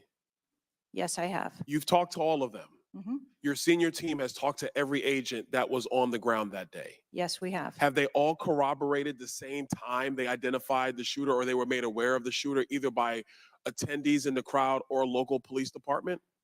There are a number of reports of when those times were made. Was it those 5 minutes notifications. before the first shot rang out? No, Generally speaking, was it 10 minutes before the first shot rang out? no. It Was it less- 15 minutes before the first shot rang out? It was less than that time frame when it was identified as a threat. How many days before the shooting took place did Secret Service actually do their advance work to secure the facility that the rally was going to be held at? 5 days. In the 5 days prior, when the security advance team did their work, did they identify the rooftop as a potential threat? Again, I'm pulling those reports and that information. It's been 9 to days, conduct those Madam interviews. Director. Did they notice a rooftop 150 yards away that was a potential threat? Yes or no? I am certain that the rooftop was noticed. I am pulling the reports. What was the security parameters around securing that rooftop? What did they do? There was overwatch provided for that rooftop. Did Overwatch fail? I am waiting to hear what the results of the investigation were so that I can identify where the failure was. Who did you talk to that was on the ground that day that was responsible for Overwatch? What are their names? I'm not going to provide their names in this setting. Did you talk to the people that were providing Overwatch that day? I've talked to the people that conducted the advance on that day and that were working the shift and were the counter snipers on that day. So you talked to the counter sniper team. You talked to the people who were providing Overwatch that day, and you talked to the advance team, correct? Yes, sir. What did they tell you? We are putting together a comprehensive report so that I can identify exactly where the gaps and the failures. When the counter sniper team was on the roof and they identified that there was suspicious activity on the roof in question, what was the chain of command's orders around the person on said roof? Because I'm quite sure somebody saw in under your organization, the Secret Service, I'm quite sure somebody saw the shooter on the roof. So what was the communication through the chain of command to deal with said person?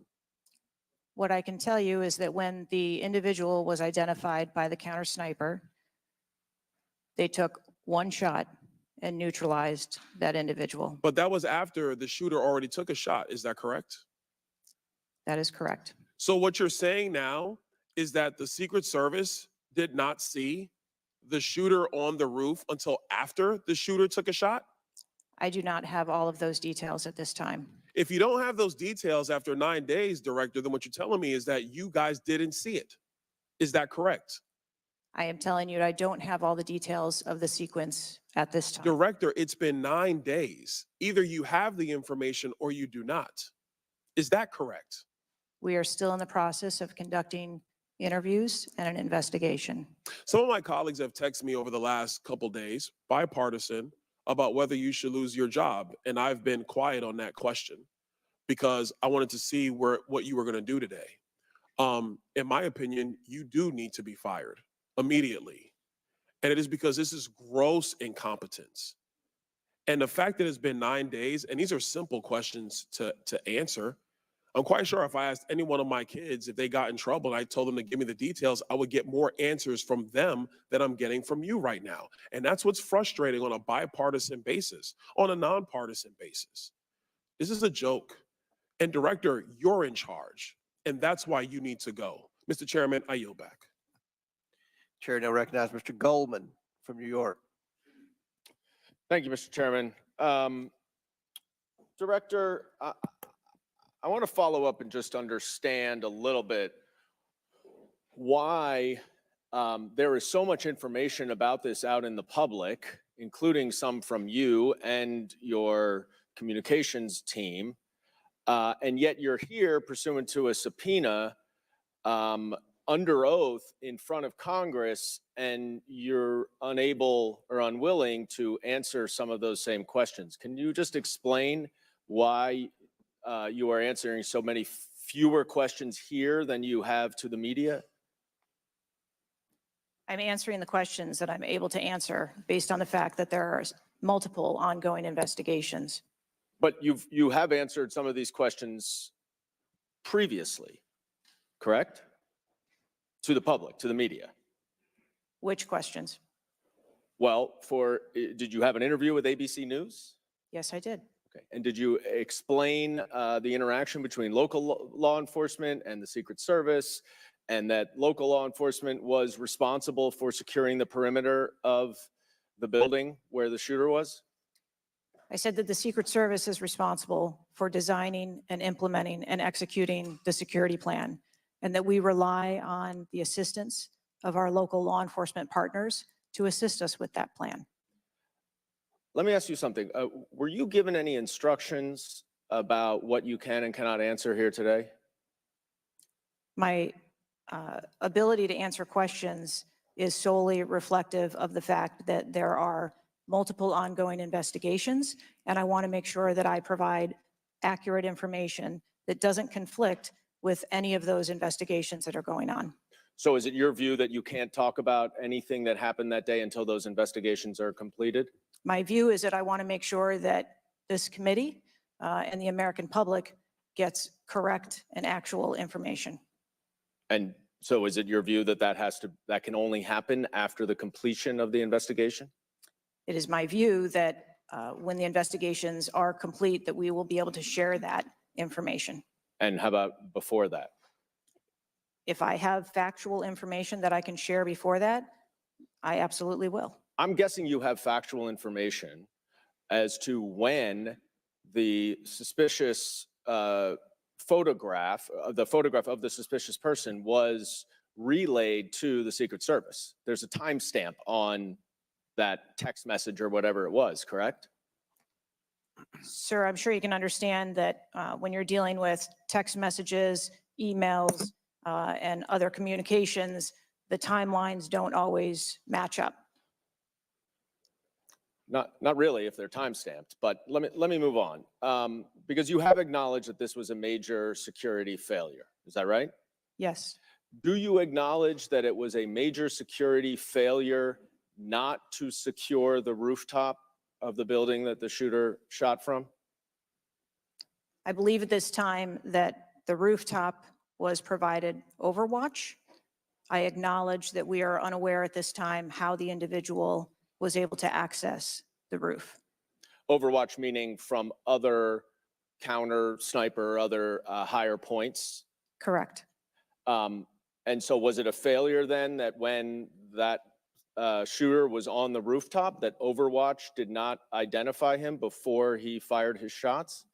I don't have the timeline of how the individual accessed the roof, where they accessed the roof, or how long they were on the roof. Let me ask a couple things quickly. You have testified here about all the resources that the Secret Service needed to deploy to protect the NATO summit and all of the leaders here. Is that right? Yes. Did you have to rely more on local law enforcement because of the NATO summit for this event? The Secret Service routinely works with local law enforcement at every event. It doesn't matter whether it is a NATO summit, NSSE, the RNC in No, but that's not my Milwaukee. question. Obviously, there's a natural give and take as to, I'm sure, how many agents you deploy and how much you rely on local law enforcement. Did you have to rely more on local law enforcement because there were fewer Secret Service assets available because of the NATO summit? No. I hope we get answers before the completion. I don't like the fact that the media has received far more answers than Congress has. If this is a function of getting your ducks in a row, I assume you have access to a lot of these reports and a lot of this information, and you should have come prepared here today.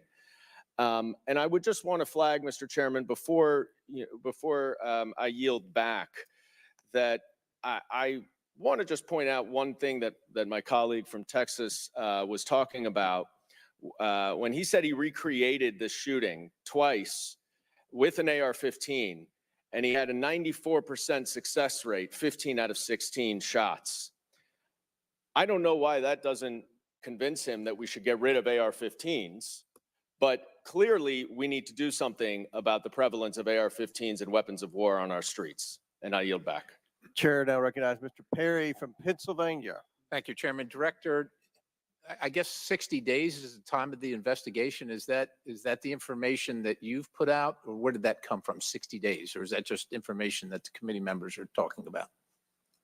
I stated that earlier today. I've asked Okay, my 60 team- days. So are you receiving regular updates? You're in charge of the Secret Service. This is about your organization, what happened 9 days ago. Are you receiving regular updates from the FBI on their investigation? Yes, I am. So you know some things are true, some things are probably not true. We want to talk to you about the things that we're hearing about and find out if they're true.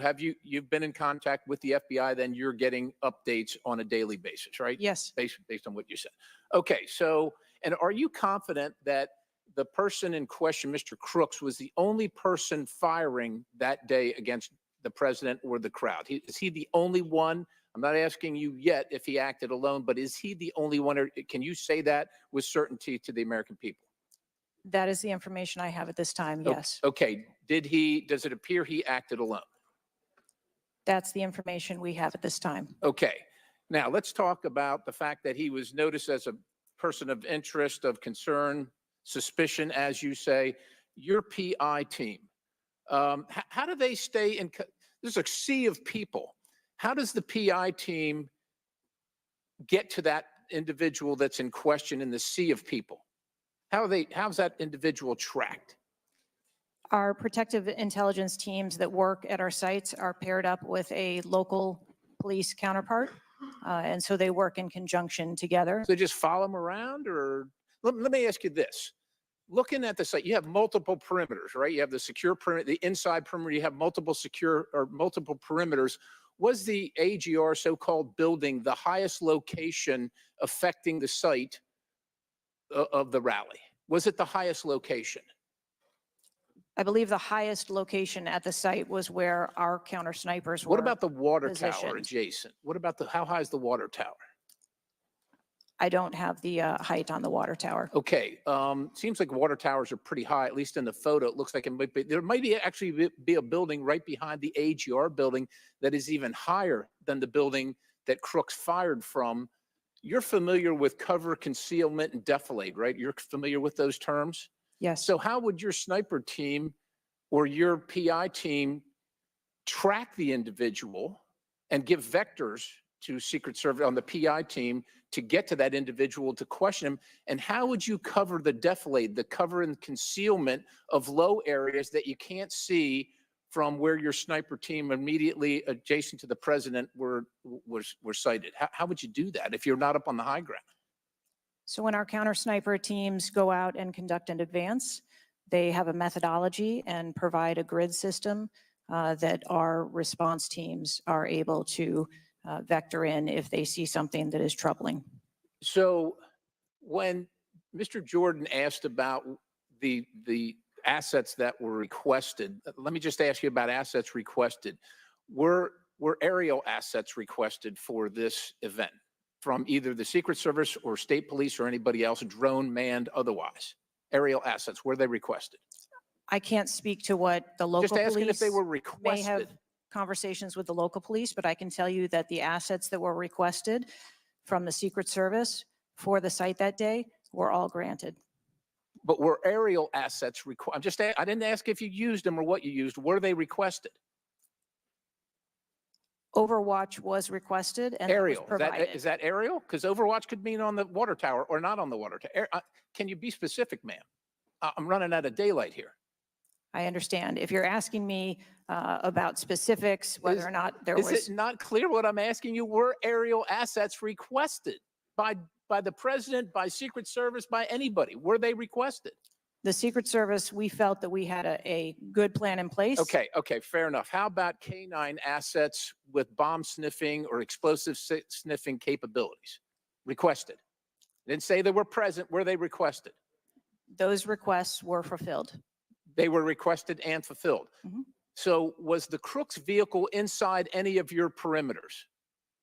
No, it was not. It was not. How did you, so it was not within so what, was there a device located on Mr. Crook's body to detonate the vehicle?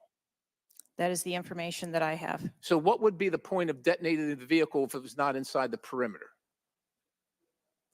I have no idea what Mr. Crook's motivation was. Ma'am, the fact that you haven't, I'll close with this, Mr. Chairman, haven't even visited the site. I understand there are other things going on, but the culture of your organization, the culture that doesn't, do you know how tall the president is? How tall is the president? President Trump, how tall is he? I don't, he's over 6 feet tall. I don't. have Okay, the so exact- do you assign agents based on their ability to cover physically and carry if necessary, the president of the United States, when you assign them to this mission? Is that a parameter that is considered?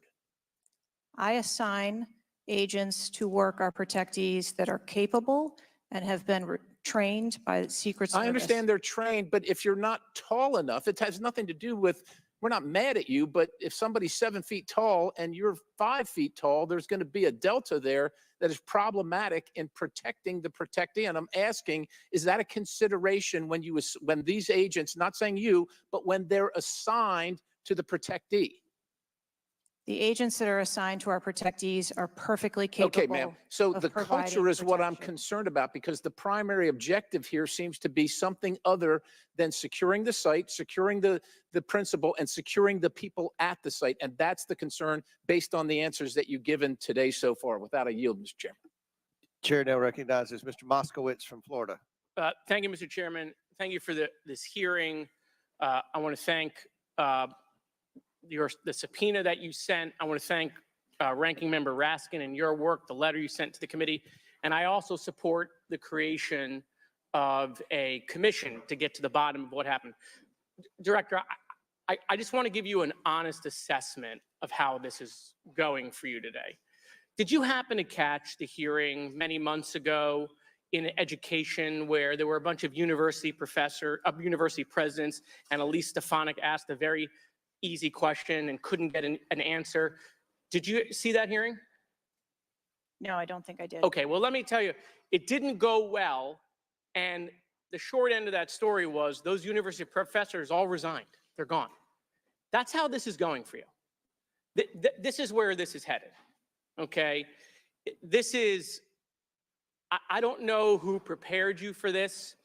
I don't know how many times you've testified in front of Congress, but a president was almost assassinated live on television, not just for Americans, but for the world to see.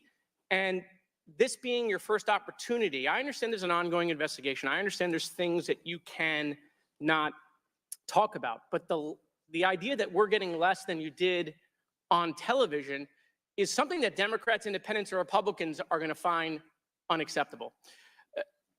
My high school, Marjorie Stoneman Douglas, was on the list of mass shootings that Representative Raskin held up. That very day, the school resource officer, a police officer, did not run into the building. He hid in the stairwell while the shooter was in the building. He stayed outside, never helped. Okay. He also directed other officers who showed up on the scene not to go into the building. When it was determined that the failures in response and training, and that the sheriff fired nobody in his agency, Governor DeSantis then removed that sheriff. I supported the removal. So here's my question. You said there's going to be accountability. I understand you don't want to give us names.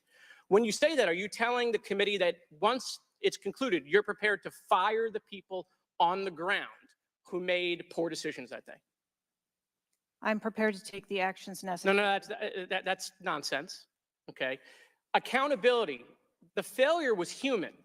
That doesn't mean they're bad people. It means they failed that day. And a former president was almost assassinated. Okay.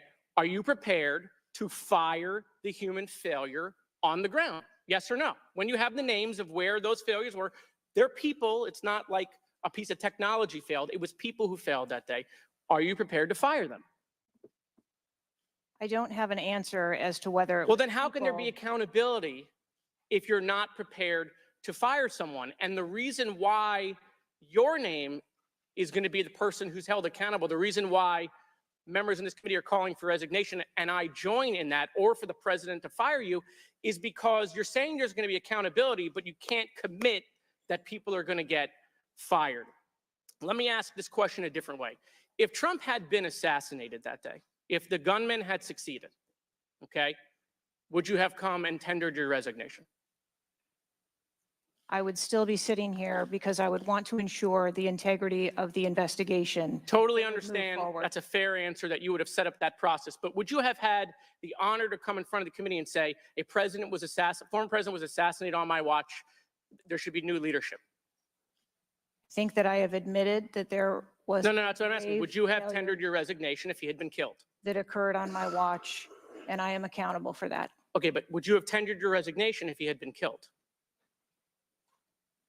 I think that I've admitted that I've taken accountability and will take responsibility. Okay. Well, let me ask I want to follow up on Representative Connolly's question, in which he asked about guns, and you were not willing to commit that makes your job harder. This is not about the Second Amendment. If there were over 400 million guns on the streets, if all of those guns were machine guns, would that make your job harder to protect people? Again, I think weapons that are out there. If all of those guns were rocket-propelled grenades, would that make your job harder? Yes, sir. Yes. Okay. Thank you. Perfect. This is not a trick question. Thank you. Okay. I won't ask the other 15 things I was going to do. I was going to do drone strikes, but it's okay. So that's all we were asking. It creates a challenging environment. It has nothing to do with the Second Amendment or people's rights, but it does make your job harder. So credit to Representative Connolly for asking that question. One last thing, Mr. Chairman, and I'll conclude. there was a question asked, is an Iranian assassin more capable than a 20-year-old? And I have been tough on Iran. I probably have more resolutions on Iran than almost anyone in Congress. But I can tell you it isn't Iranians walking into schools and grocery stores and movie theaters and churches. It is 20-year-olds, right? And some of them are mentally unstable. And they have access to guns. And they're domestic terrorists. Someone talked about Christopher Wray. Christopher Wray has talked about domestic terrorism. And so, yes, we collectively come together on foreign threats. And I am not at all debasing the fact that there are foreign threats here and abroad. But there are domestic threats. And we have to get to the bottom of how we stop domestic terrorism. Because it was a 20-year-old who walked into my high school and killed 17 people. He was plenty capable, and he was an Iranian. Thank you. Chair now recognizes Mr. Timmons from South Carolina. Thank you, Mr. Chairman. Director Cheadle, we've asked you a lot of questions and haven't really got a lot of straight answers. I have intentionally created a line of questioning that I think that you can answer. So the first question is, do you agree that the allocation of Secret Service resources should correspond with the risk profile of any given event? A higher degree of risk at one event should get more resources. Is that fair? That is fair. Okay. And when two events occur at the same time in the same geographic vicinity, that the risk profile of each event should be taken into account, and whichever event is greater risk should receive greater resources. That is correct. Okay. So I'm going to go over the Trump event. So this was publicly announced July 3rd, Butler, Pennsylvania. The venue is an outdoor fairground, open air, no existing security. The crowd size was expected to be tens of thousands. It ended up being over 20,000. There were general and specific threats from foreign adversaries. As the chairman of intelligence remarked, Iran has said they want revenge, as well as when President Trump was in office, he made a lot of people mad, terrorists to be included all over the world. And, President Trump is the former president and the future president. So I would say that that is a fairly high risk event. Would you agree? Yes. Okay, let's conversely, the First Lady had an event at a casino in Pittsburgh, just a few dozen miles away. It was a dinner for the Italian Sons and Daughters of America. It was publicly announced on July 10th.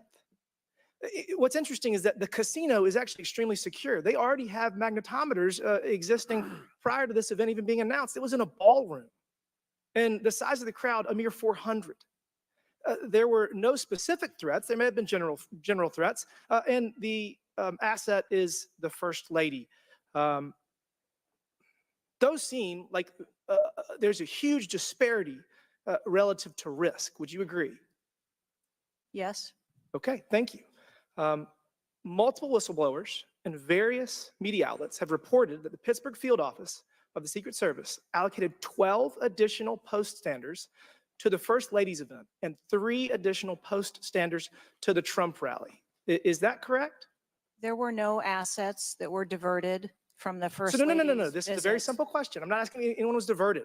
Did the First Lady's event that was relatively secure, especially compared to Trump's rally, get 12 assets? And did the First Lady's event get 12 assets and Trump's get 3 from the Pittsburgh field office? That's a yes or no question. If you don't know, don't answer it. I mean, if you don't know, don't The number answer of it. personnel that were allocated to both of those events were comparable to the risk at both of those events. Wow. Really? So you think that the Pittsburgh casino, 400 person in a ballroom with ingress egress through probably a very well-guarded parking garage was 4 times more dangerous than a 20,000 person rally in an open field with the former president, future president? You think that that's 4 times more dangerous, the casino event? I didn't say that at all. Well, they got 4 times the resources from the Pittsburgh field office, who was likely in charge of the final walkthrough for both events. I mean, we've continually highlighted the failures of the Secret Service at the Trump rally. And, you have the former and future president getting shot. You have multiple injuries, 1 fatality.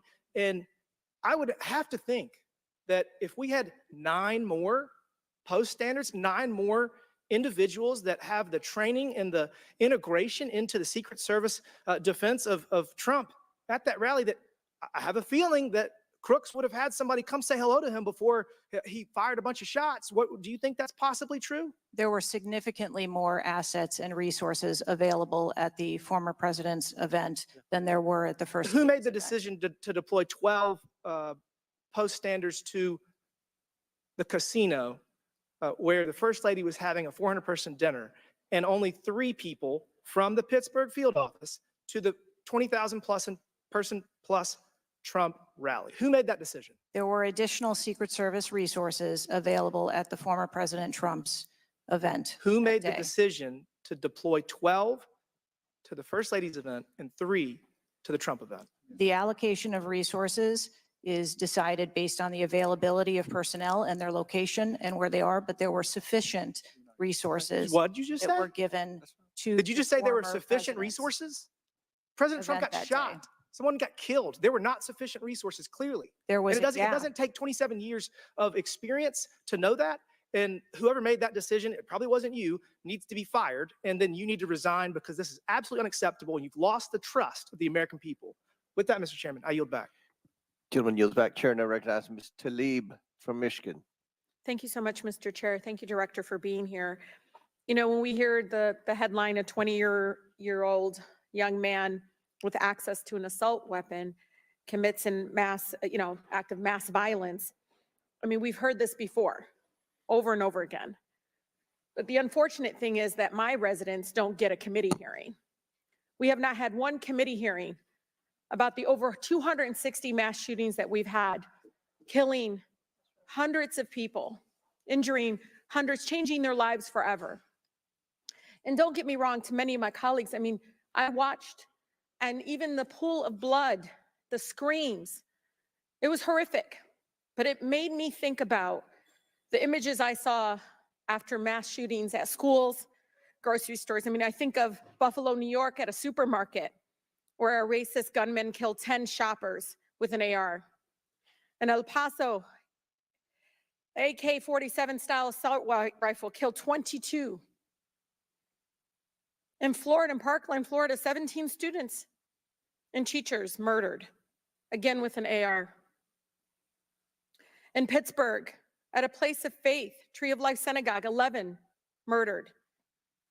And don't get me about Newton, Connecticut, which still breaks my heart. 26 murdered, including 20 elementary school children.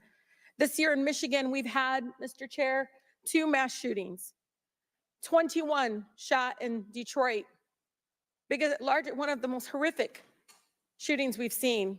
2 killed at a splash pad in Rochester Hills, Michigan. 8 shot there. Again, an assault weapon used. But the difference here is the former president gets a hearing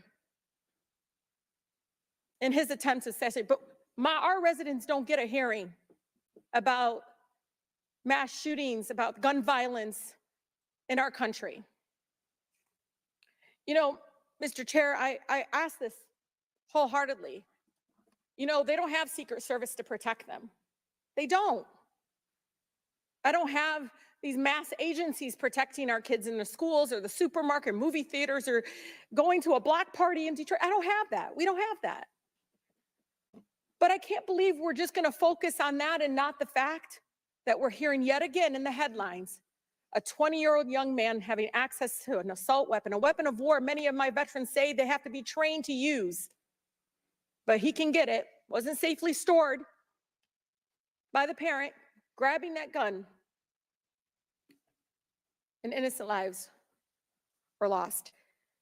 Director, I know you got asked about this, and I think it's important, though, you know, for us to hear this. But how difficult is your job when there's such easy access to assault weapons in the streets? I think the job of a Secret Service agent and officer is incredibly difficult. I think the environment we deal with every day and the dynamics of the threat environment is incredibly difficult. These are brave men and women who put their lives on the line. And a day like we had on July 13th is a day that no one in my agency ever wants to have as their responsibility. It is an incredibly difficult job. Yeah, I immediately thought of the children in the audience. I mean, when you think about going to a rally with your family, Again, their lives are forever changed. The incident are never isolated. I really believe these incidents are never isolated. And I know Detroit Free Press had reported that the 20-year-old Pennsylvania shooter looked up the 2021 Oxford High School shooting in Michigan. Can you comment on what information this shooter was looking up in regarding the tragedy of Oxford High School, where it took 4 of our high school youth there? I'm sorry, I'm not able to. The FBI has those details. So you can't even tell us, I mean, was he looking at the type of weapon? How many? Yeah, unfortunately, I don't have those details. Do you have, I mean, did they share that with you though? I don't have the full content of what his searches were. I think that they are still in the process of examining all of his devices. Okay. Again, you know, again, the impact, I want to be really serious about this. The impact on our families is more than just this political rally, Mr. Chair. We have to talk about this, even if we're in disagreement. Let's talk about it, because I've seen statistics that show that we could be saving lives now if we ban these weapons of war from our from being able to buy it at the local store down the street. I mean, we just can't continue to allow this to happen. And unfortunately, my residents are not former presidents of the United States. They don't get a hearing. They don't get Secret Service, any of that. And even among those that are expressing the failed in the system, they just deserve better. They truly do. Thank you, and I yield.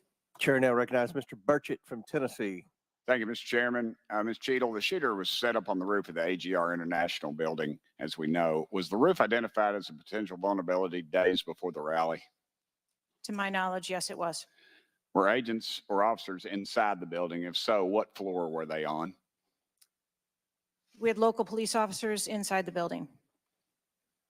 The roof looks like it's a tin roof. How did no one inside that building hear someone moving on top of a metal roof? I don't have the details of all of the interviews that have been conducted yet. When will you have those? I have been asking, and I want to have that information as soon as you do. Okay, as well. why did Secret Service fail to block the line of sight from that roof? I think that the Secret Service put together a plan where they were counting that roof in as part of their overwatch. And that was the plan that they had put in place that day. If you weren't going to put a security personnel on the roof, why not at least use drone technology or aerial surveillance to monitor the rally? There are a number of times that we do use drone technology. I'm not speaking specifically to this event and what was utilized or not. There are times when drone technology is available and helpful at events, and there are times when it is not appropriate. Do y'all use Signal? Do you personally use Signal to communicate with any official from the White House? Signal on your phone? Oh, on occasion, I'm sure that there are people that use Signal, yes. Okay. Do you use it to speak with the White House? Use Signal? No, I do not. Okay. When was Thomas Crooks first identified as a person of interest? Let me help you. At 5:10. He was spotted with a rangefinder at 5:51. And when did Secret Service notice him? Again, I don't have those specific timelines, but it was a relatively short period of time. Let me help you. 5:52. Ms. Cheadle, why was President Trump allowed on stage 10 minutes after the Secret Service spotted a suspicious individual? That seems to me to be the worst thing of all. Of all the breakdown and all this communication, all the BS you've been feeding us here today or not feeding us, that seems to be the question. So as I've stated before, there are a number of events where suspicious people may be identified. That doesn't necessarily. Ma'am, I submit to you, you got a guy who's going to be the next president of the United States. He's on stage. I've been to these events. We've all been to these events. A car backfires and there's a 15-minute dadgum wait. That's not acceptable. Did the Secret Service tell President Trump they'd spotted a suspicious individual before he was shot? I am unclear as to what the communication was with the former president at that I'll time. take that as a no. Did y'all deny President Trump's request for more security? Yes or no? And when was the most recent request for additional security? The rally request for security, all of those requests were fulfilled. And were there any personnel redirected to Jill Biden's rally? No. Who made the decision on the direction of agents at either one of those rallies? I'm unclear as to your question on the direction of the agents. I said, who directed those agents to be at Miss Biden's rally or President Trump's rally? The specific agents. So there is a methodology in which agents are available for assignments, and they are assigned based on either geographic location or logistics or flight. Ma'am, I appreciate all that, but that methodology about got President Trump killed. Was the security detail guarding President Trump a temporary detail? The personnel who are assigned to the former president's detail are assigned to him. Why was there a different detail on the opening night of the convention than the detail that was guarding him in Pennsylvania? The president has a very large permanent protective detail assigned to him. They work shift work.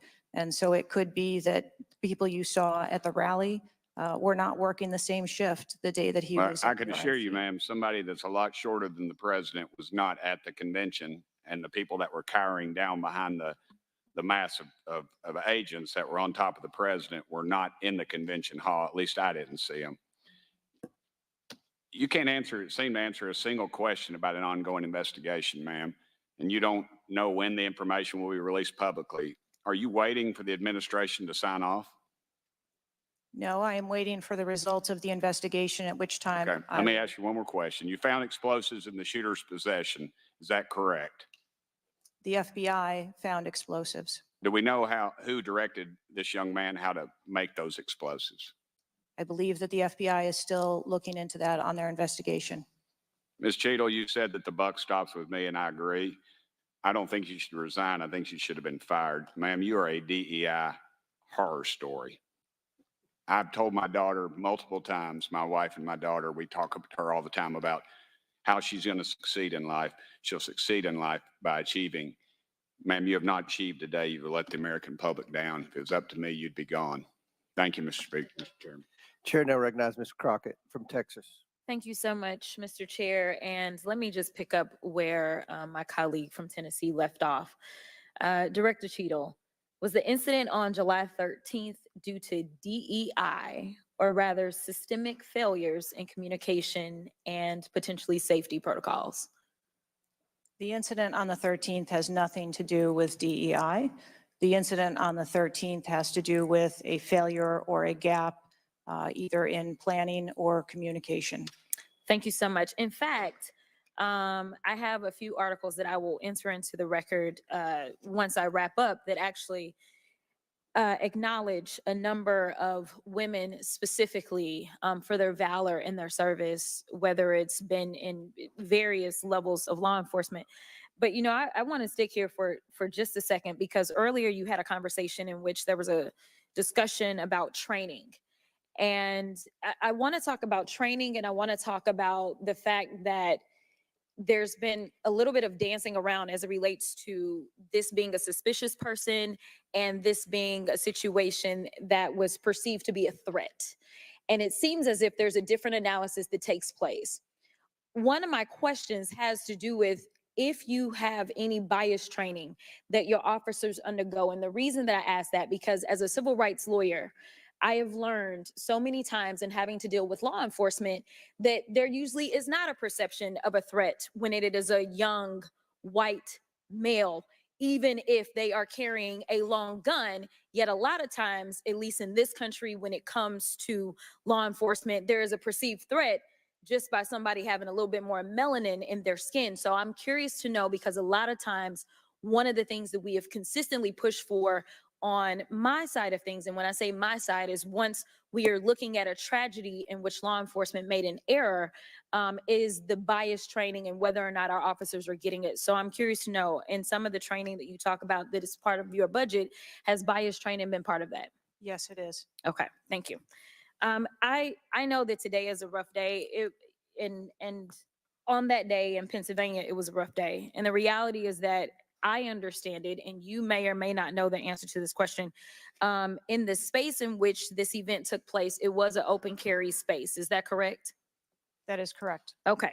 So I hail from the state of Texas, and interestingly enough, I was serving in the state house right after there was a mass shooting in El Paso. We had an opportunity to do right by our citizens in Texas, but we did not. Instead, they passed permitless carry. And what my colleagues kept trying to get you to answer, because we want to come up with solutions, we don't want to keep pointing the finger. And right now, you've got a bunch of fingers that are pointed at you. But our job is to solve problems for the American people. And to be perfectly honest, the numbers are clear. I think almost every major law enforcement agency come forward and say that they were against permitless carry because they said that their jobs would be made more difficult. Unfortunately, my colleagues on the other side of the aisle in the state of Texas decided that they would ignore those warnings, and they passed the law instead. And right after they passed that law, we ended up with Uvalde. And we heard the stories of those officers that were scared to go in and save those babies because of the firearm in which in that case, 18-year-old had in his hands. They also were given an opportunity to say, hey, raise the age and make it to where at least you have to be 21 before you can possess this type of weapon. And they chose not to. And we have the facts. It shows, and I'll enter this into the record as well if there is no objection, deaths from firearms keep climbing in Texas decades after lawmakers began weakening gun regulations. That is from the Texas Tribune. Without objection, so ordered. Thank you so much. The last thing that I'm just going to make a point of saying is that we all care about this issue because we know that there has been a spike in violence, political violence in this country. Are you aware of the fact that the numbers are higher right now? Yes. Okay. In addition to that, and I'm going to point a little blame at ourselves because right now you got all the fingers pointed at you. But the reality is that we have a number of congressional members that are consistently engaging in violent rhetoric, and it needs to be toned down. The reality is that people are listening and they're paying attention. But unfortunately, another thing that is happening because we're not getting answers from you today is the conspiracy theories. They have already began. Have you heard of any of the conspiracies? Yes. Okay. The problem with these conspiracies is that when people believe that, say, the president of the United States ordered a hit, or they believe it was an inside job, or whatever conspiracies they believe because they don't have any facts in front of them, that potentially incites the next level of violence at the next event in retaliation for this. So we are only begging for your job as it relates to being the director, as well as the men and women that you are protecting as their director, that you keep them safe by making sure that the American people have the information that they need so that they can feel as if Secret Service is on the side of the American people. And ma'am, I don't doubt that Secret Service is on the side of the American people. But right now, so long as these conspiracy theories continue to fester, it is going to make your job that much harder. Thank you so much, and I yield. Chair now recognizes Ms. Marjorie Taylor Greene from Georgia. Thank you, Mr. Chairman. Ms. Cheadle, I'd like to remind you that you're under oath. The site team has a senior supervisor, an advanced team, a protective intelligence team, a counter sniper element, and detail. Who was the agent in charge? How long has she been the agent in charge? And what is her Secret Service background?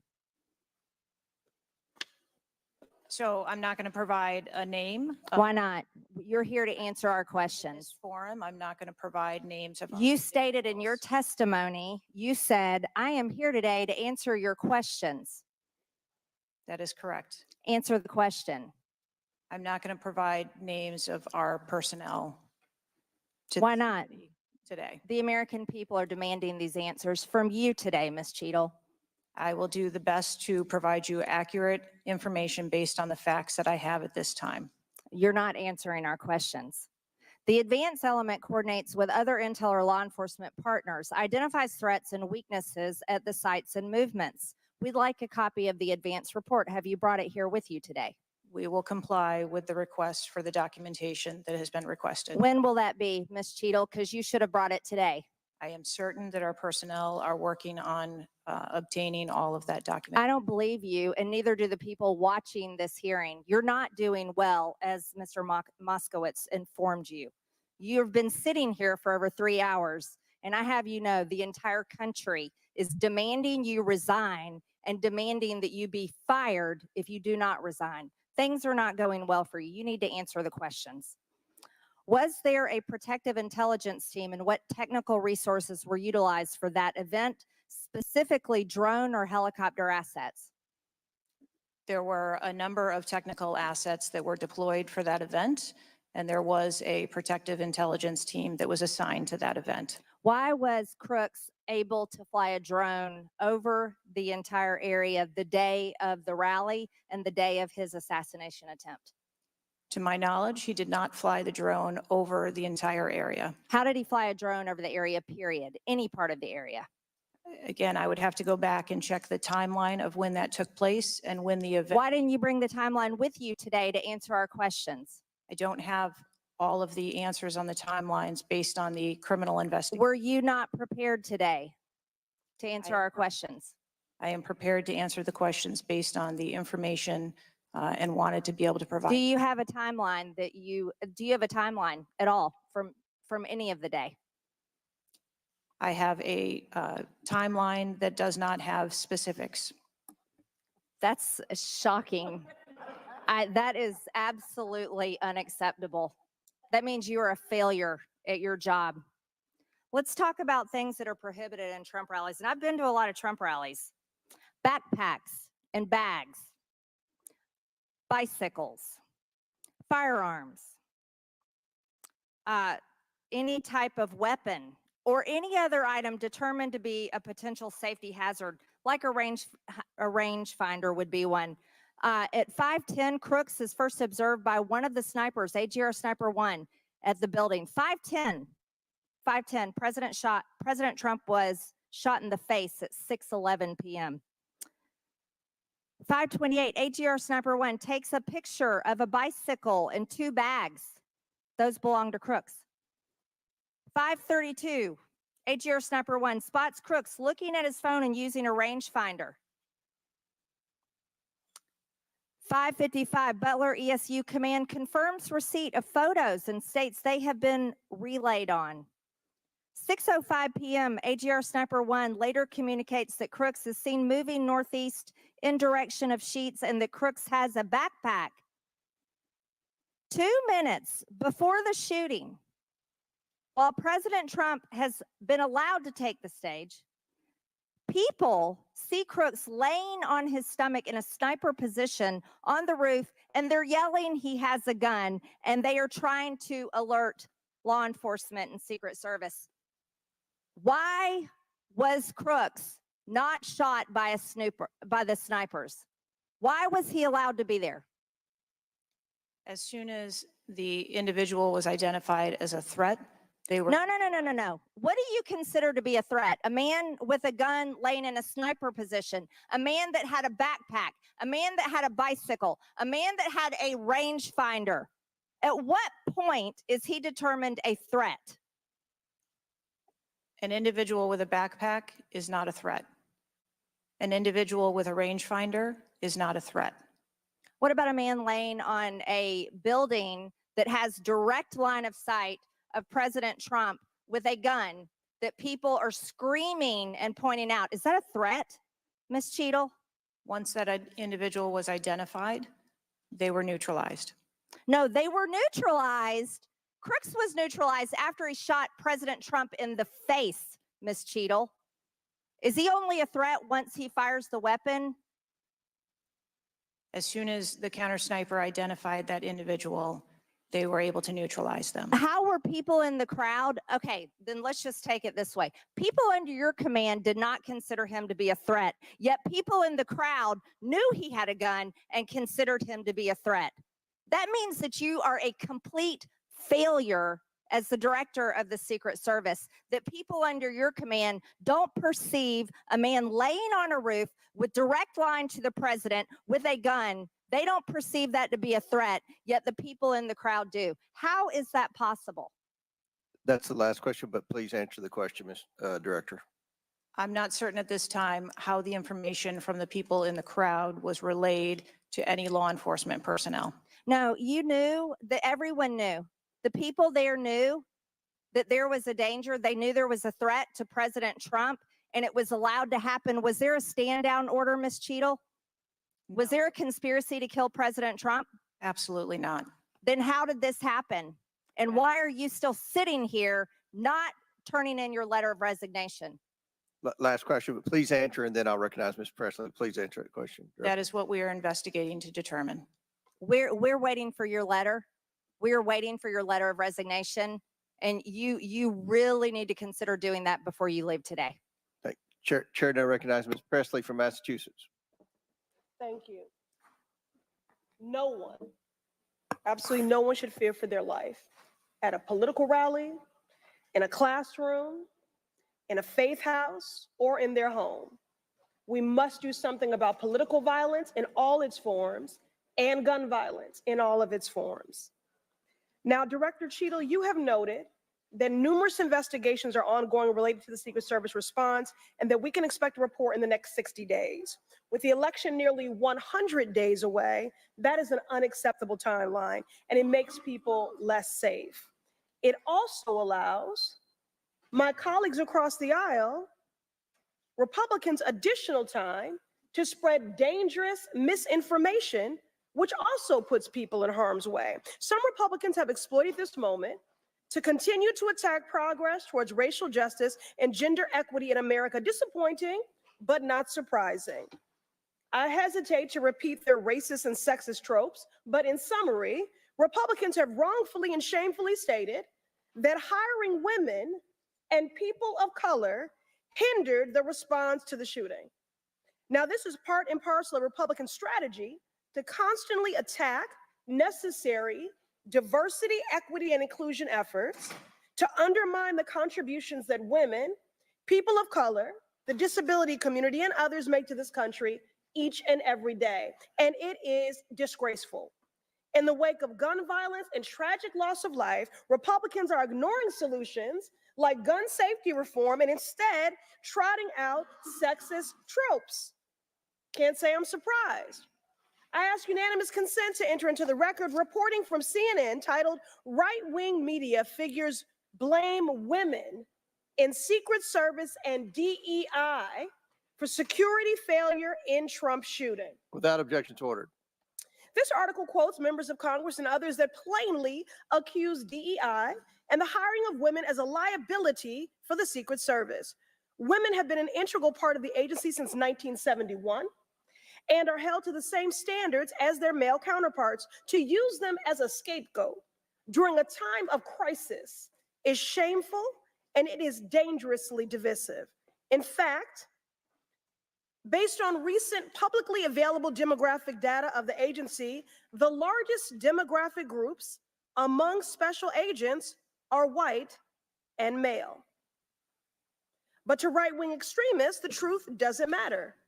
The lies they tell to advance their anti-diversity agenda, which is a key theme throughout Project 2025, will only make the American public less safe and more divided.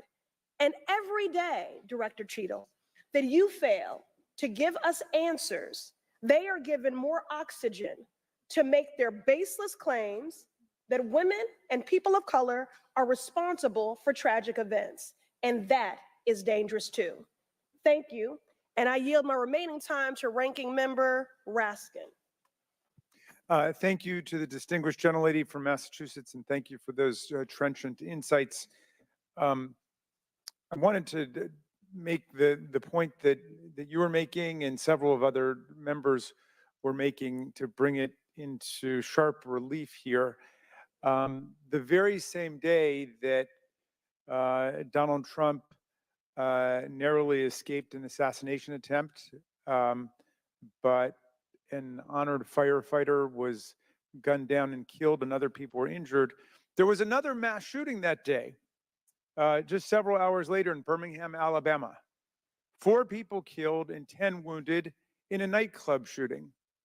And you might think, oh, that's some kind of freakish coincidence. Not at all. We have more than one mass shooting a day in America. They are so commonplace now that they are barely reported in the national news. It's, of course, local news in Birmingham, Alabama, that 4 people were killed and 10 other people were shot and seriously wounded, being treated at the hospital. These things are a nightmare for the families of the victims who've been killed, for the families who have to take care of people who've been seriously injured and wounded. They are a major financial drain, publicly and privately, and yet we allow AR-15s to be purchased with abandon, promiscuously, all over the country. People can just go out and get an assault weapon.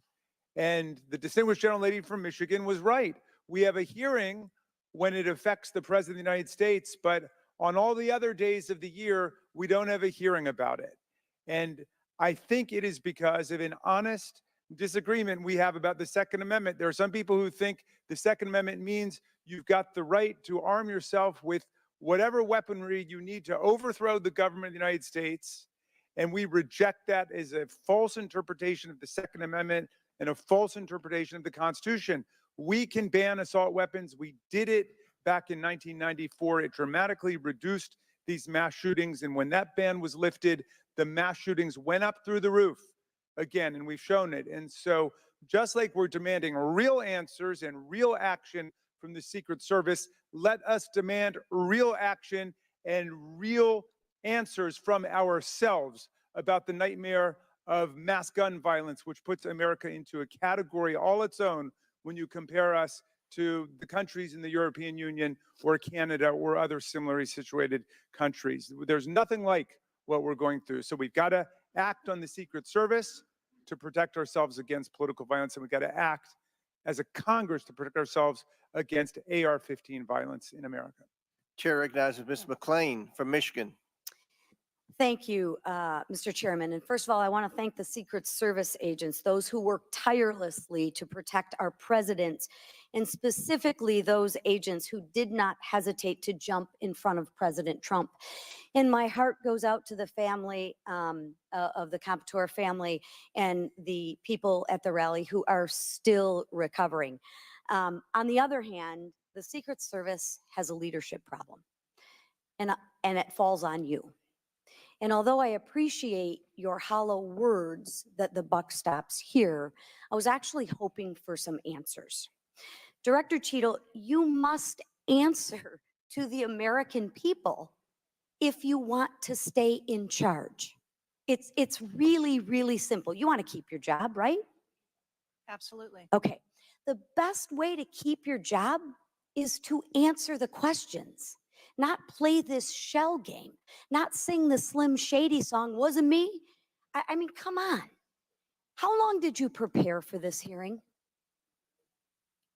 I've been preparing for this hearing over the weekend and into last week. Okay, 5 days, 6 days? As soon as I was notified And how long was that?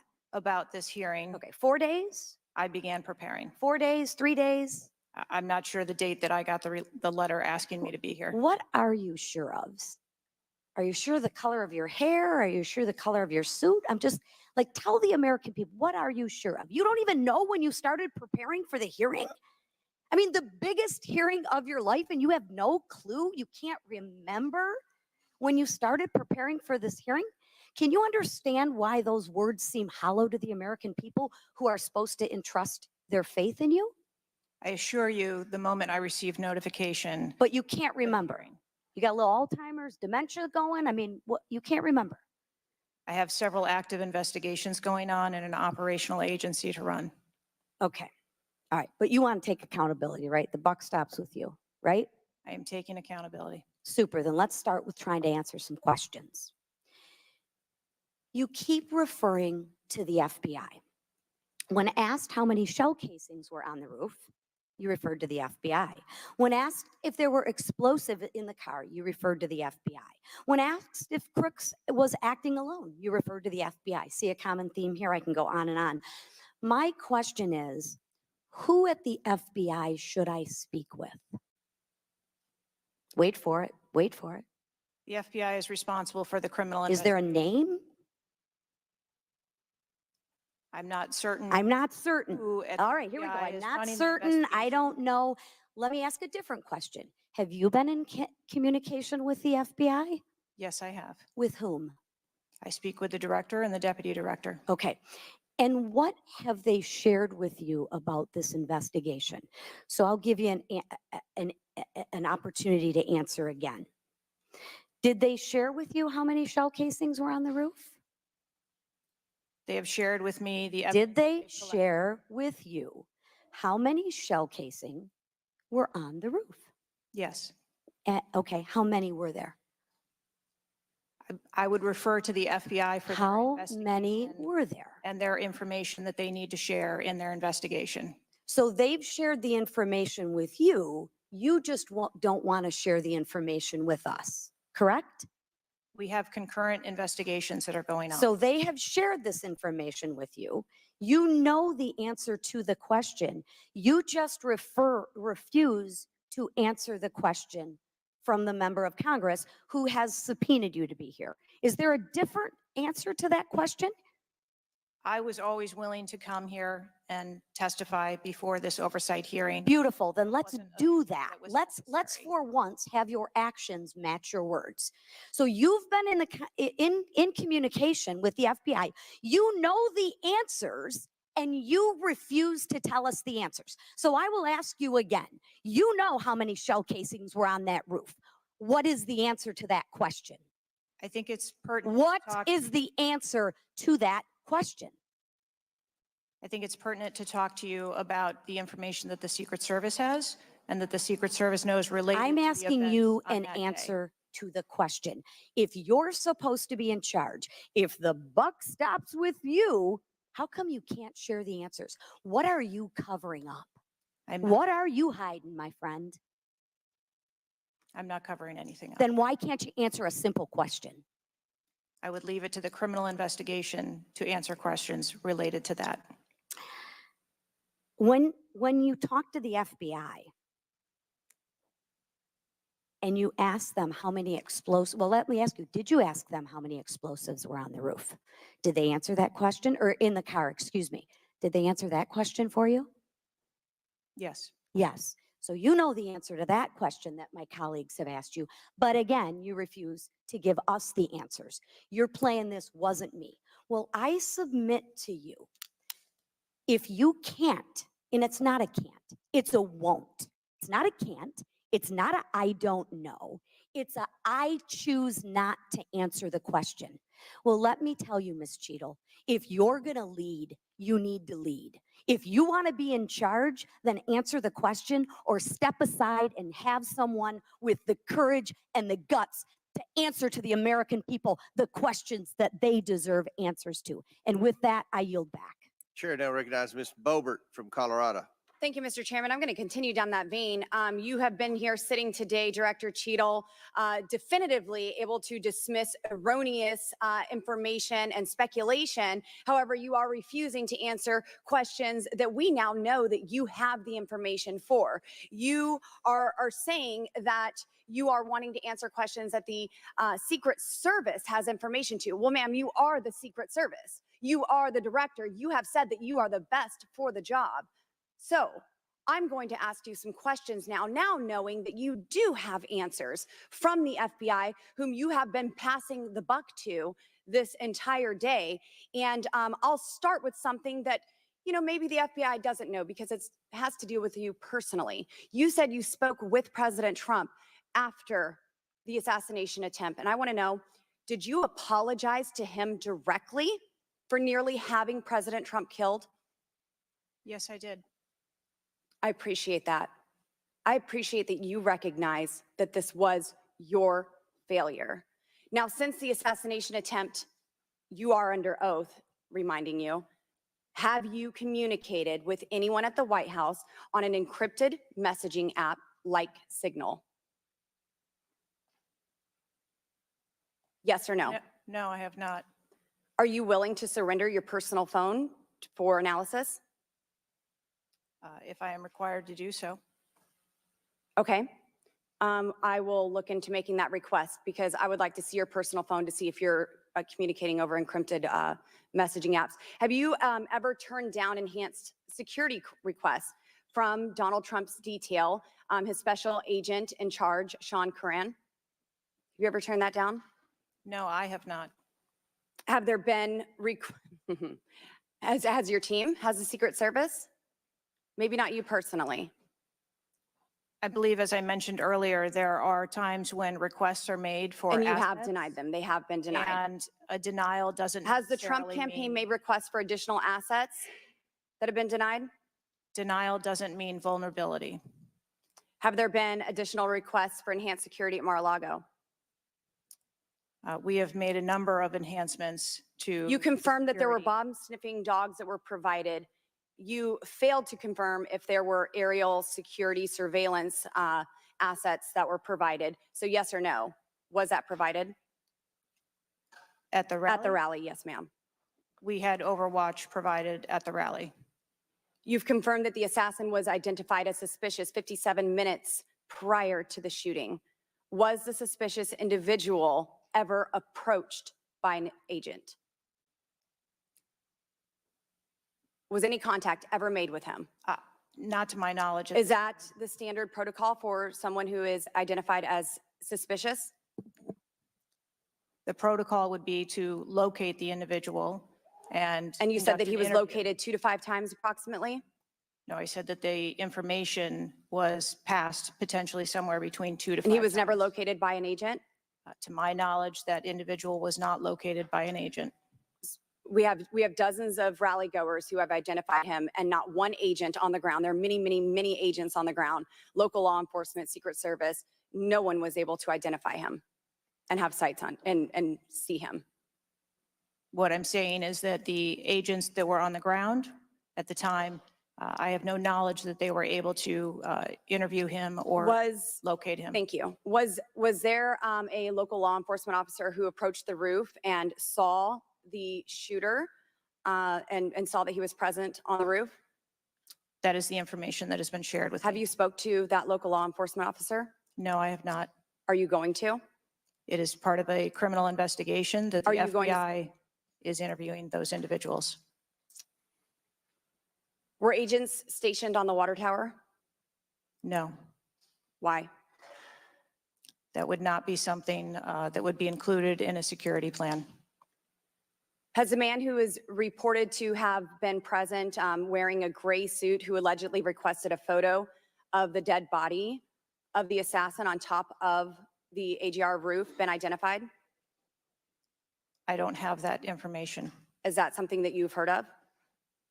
No, Were ATF agents present at the rally? to attend or to work, To work. not to my knowledge. How long did the counter sniper have crooks in his sights before the shooter opened fire on President Trump? I don't have that specific timeline. Will you be able to tell us if he communicated with other agents on what he was seeing through his sights? Once I have that information, absolutely. Because we need to know why he waited for multiple rounds to be fired at President Trump before the threat was neutralized. We need to know if he was given an order to hold fire. Now, it's you've excused the roof of being unmanned because of the slope of the roof. Do you continue to assert the slope of the roof as a credible reason for leaving this position undefended? First, I'll go back and correct that there was no order to hold fire. Our agents and officers have the ability to neutralize a threat at the time So you that don't they know, see it. I'm sorry, you don't know the communication that was taking place or how long he had him in his sights because you haven't spoke to him, but you do know that there was no order to hold fire. I can tell you the way that our personnel are trained.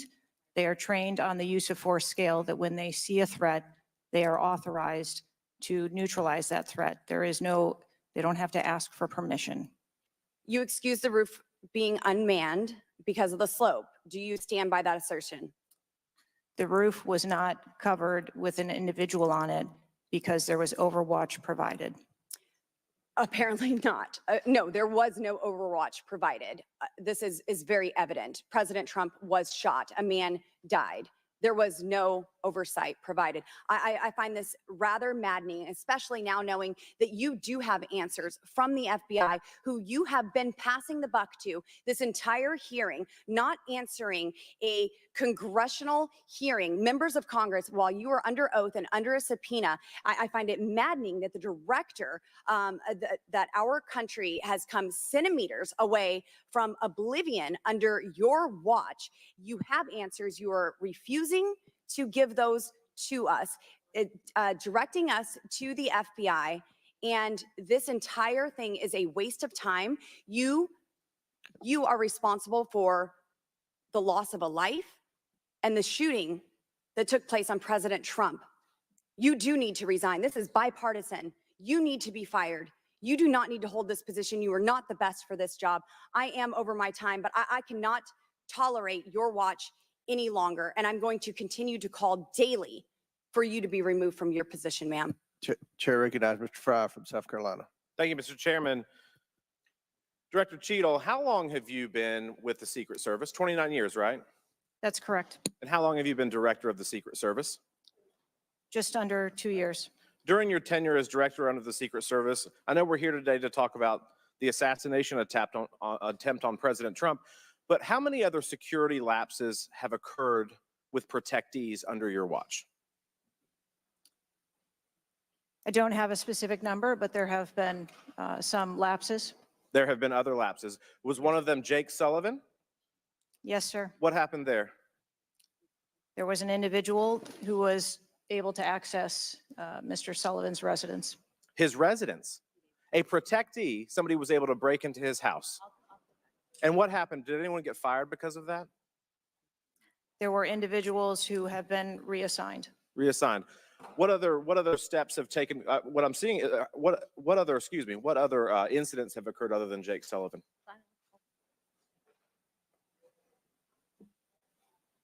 Was there an issue with the Secret Service agent and Vice President Harris?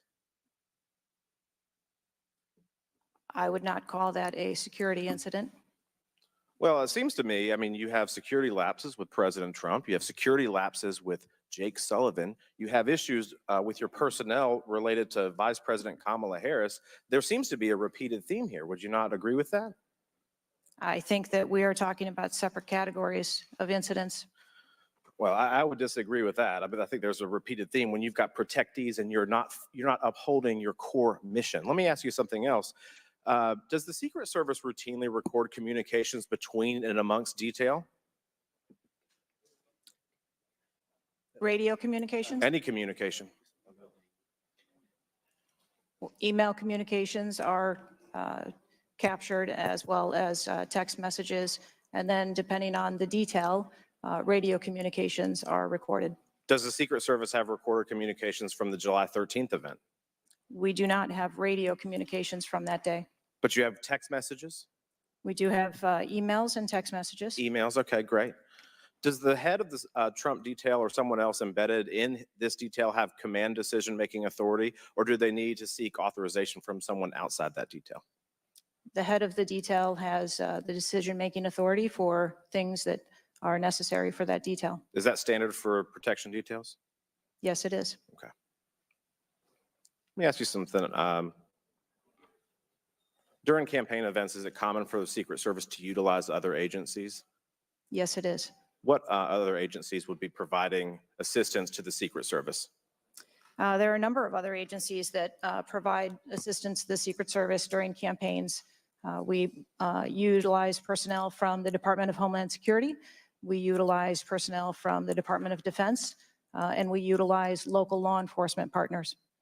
Are you on the same radios? Do you provide the radios to all the assets that are taking part in protection of an event?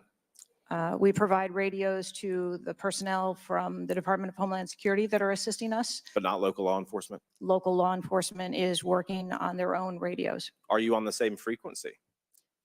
We ensure that we have counterparts in the security room, and so the local law enforcement will place one of their personnel in the security room with our personnel so that we have interoperability communications.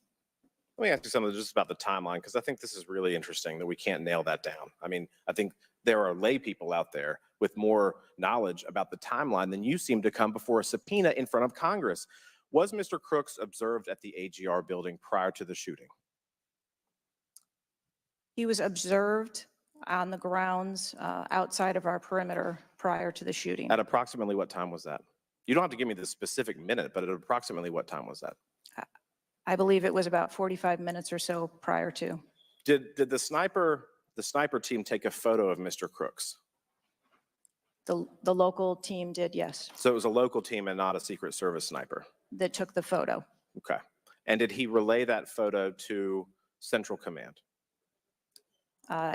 Again, It's an active ongoing investigation. So I want to make sure that I'm factual with the route that that photo took and who that was disseminated to and when. What time did when did Mr. Crooks' status go from a suspicion, a person that was under suspicion, to a threat? When did that happen? And maybe not even a specific time, Director Cheadle, maybe a certain event that happened that transformed him from a person of suspicion to a threat. When did that happen? To the best of my knowledge, based on what I've been told thus far, it's approximately 5 minutes to where individuals relayed that there was an incident or an issue, I'm sorry, being worked at the 3 o'clock of the president. So that former was, president. but it was before the shots were fired? That is correct. But again, it was not phrased as a threat.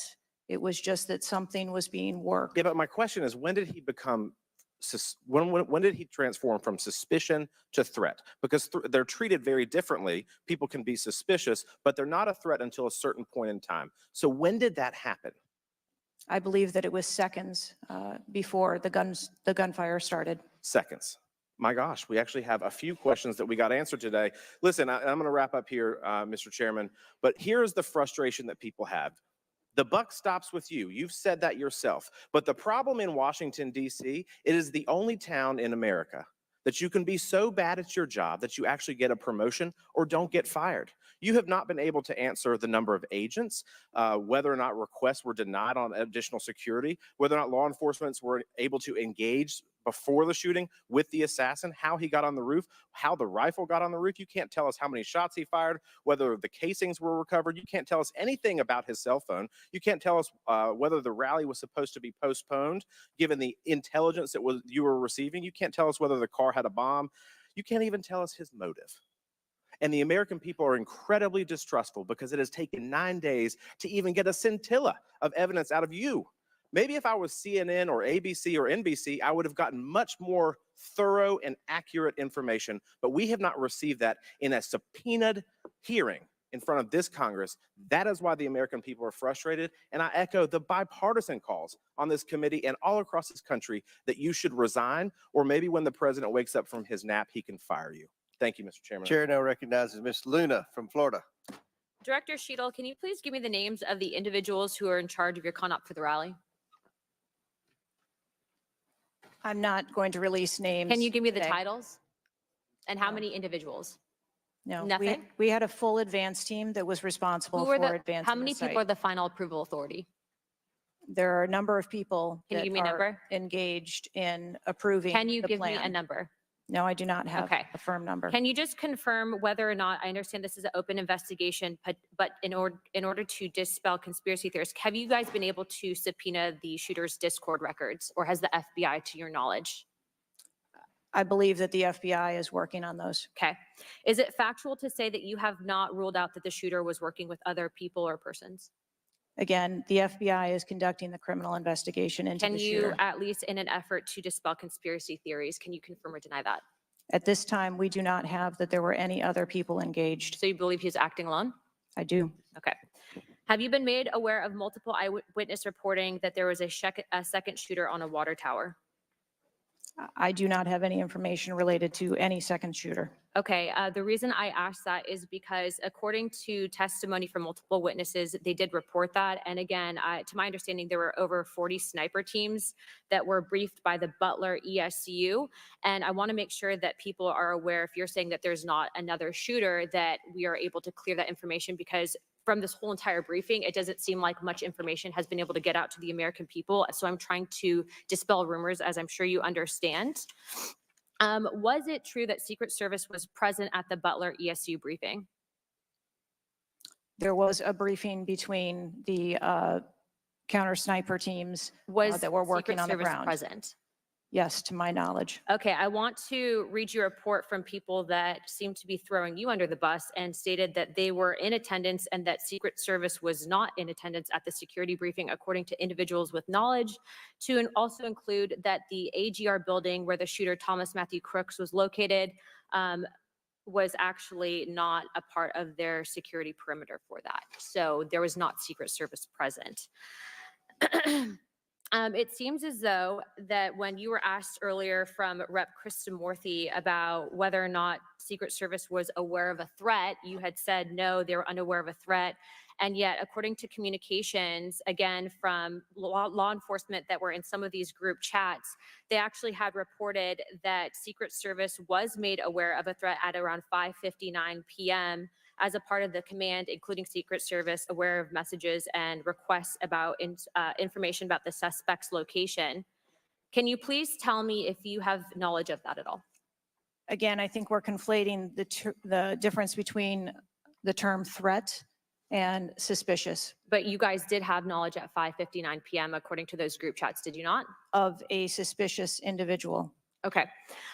Chairman, in my opinion, according to some of the testimony today, I feel that you have perjured yourself in some instances. And so I'm going to ask for a full review of the transcripts by staff. And if you find that to be the case, I do ask that you bring perjury charges against the director.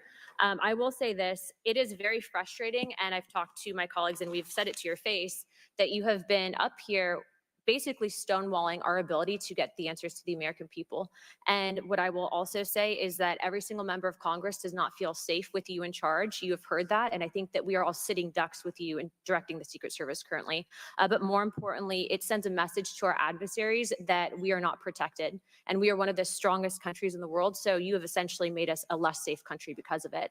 As a result of that, I'm asking you to formally step down. I share my same opinions as my Democrat colleagues. And I also think that your efforts to bring forward a full investigation and report in 60 days is unacceptable. And as a result of that, I'm going to do everything in my legislative toolkit to ensure that that happens sooner rather than later. And I'm sure that you know that we brought a vote on inherent contempt against Garland for essentially blocking a congressional investigation. And I don't think that you should be any different. So I will say that I am just completely disgusted by your performance today. And I understand that you're probably in a position where you're being told not to testify, which is why we had to subpoena you. I think that goes back to Garland. But again, that is part of the flushing that we need to get out of Washington, and I would be happy to assist in that process. Chairman, I yield the rest of my time. Chair now recognizes Mr. Langworthy from New York. Thank you very much, Mr. Chairman, and I appreciate you bringing this hearing forward with a subpoena. Director, yesterday I made the decision to get in my car and drive to Butler, Pennsylvania in preparation for this moment and asking you questions about the events of the assassination attempt on President Trump's life. I've done several presidential events in prior in my career, and I wanted to see this site with my own two eyes because I don't believe the video footage tells the whole story or looking at things on a diagram. And I was absolutely appalled when I went to the site, when I saw the fact that I could have stood on the roof of that building, the AGR building, and hit that podium with a 9-iron, and I'm a lousy golfer. And the fact that that was not included in the perimeter is a complete dereliction of the duty of the U.S. Secret Service. I mean, there are very few rooftops that needed to be secured. And the fact that the Secret Service, as they were putting a site plan in place, did not think it was necessary to man those rooftops, you have completely walked away from your duties. You had one job, and that's to protect the future President of the United States or to protect all of the other protectees. And President Trump is only here today by God's grace because he had just something in him that made him turn his head just slightly, or we would be in a national period of mourning right now. And you have done nothing here today. I've rewritten these questions like 4 times during your hearing, and you haven't answered a damn one of them. You haven't given any information. You have hidden behind this FBI investigation, and I think you should be ashamed of yourself because you have brought more shame to your agency than I think that the assassination attempt has at this point. This is literally the worst performance I have ever seen in front of a congressional hearing. You have offered no reason for this committee, this body, or the American people to trust you or the Secret Service today. And you should resign. You have said that you've put new security measures in place after the assassination attempt. Can you tell us what those are? Because the American people want to know that you're taking real corrective measures. But today you've pointed to an investigation. Investigation or not, you still have a job to do with a zero-fail mission. But so far, there's been absolutely no accountability, and you've admitted that here today. Not one person's been suspended. Not one person's been put on a desk. Meanwhile, we've got the most contentious of elections in our nation's history, and protectees are in danger because of incompetent leadership. Not the agents. The agents piled on President Trump to protect his life. Those are heroes. But the administrators running your agency, they're not right now. They're not doing their jobs, and you certainly aren't doing. The most appalling part of Saturday's events is the countless opportunities that Secret Service had to stop Crooks before he even got on the roof. At 3 o'clock, Crooks raised suspicion by entering the rally with a rangefinder. At 5:45, a cop with a Beaver County Emergency Services unit saw Crooks eyeballing the roof at the AGR International Building. And then at 5:55, Secret Service was warned of a suspicious person and identifies Crooks as a threat. This was all before shots were fired 15 minutes later. Director, yes or no, did local law enforcement alert the Secret Service about Crooks' presence at the rally? Yes, they did. The shooter came to attention of law enforcement almost an hour before President Trump went on stage. Law enforcement alerted the Secret Service of the shooter. Over and over, you've said there's a difference between a suspicious individual and a threatening individual. Can you explain what the shooter needed to exemplify to be called a threat? So I'm not clear as to what identified him as suspicious to the individuals who originally clarified him that way. For the Secret Service, for an individual to be determined to be a threat, that individual would have to be seen with a weapon or capable of doing some sort of harm to our protectees. I mean, Director, an individual walking into a rally with a rangefinder, scoping out an unprotected rooftop, and he reportedly flew a drone over hours before. It sounds like a lot more than suspicious, especially at a presidential rally. Your operational lapses, your resource management, and poor judgment nearly resulted in the assassination of President Trump. I mean, the dereliction of duty here is just appalling. The fact that you haven't visited Butler is just maddening to me. You're not taking this job seriously. Many people here have called for your resignation. I've introduced a resolution here into this body that hopefully will get a vote this week calling on the president to fire you, ma'am. You have not done your job. You have put two black eyes on your agency, and you need to go. Mr. Chairman, I yield back. Gentleman yields back. Chair now recognizes Mr. Burleson from Missouri. Director Cheadle, I just want to kind of get an idea of what you can answer, because outside of what the FBI is responsible for, you have full responsibility for the Department of Secret Service. So the question is, what is the mission? Who defines the mission? Our mission of the Secret Service is to protect the president, the vice president, their immediate families, presidential candidates, the former presidents, and those by executive order. And we also have an investigative mission. And those are well defined. Yes. Everyone within the agency understands the mission. Yes, they do. What about protocols and standards? Who defines the protocols and standards?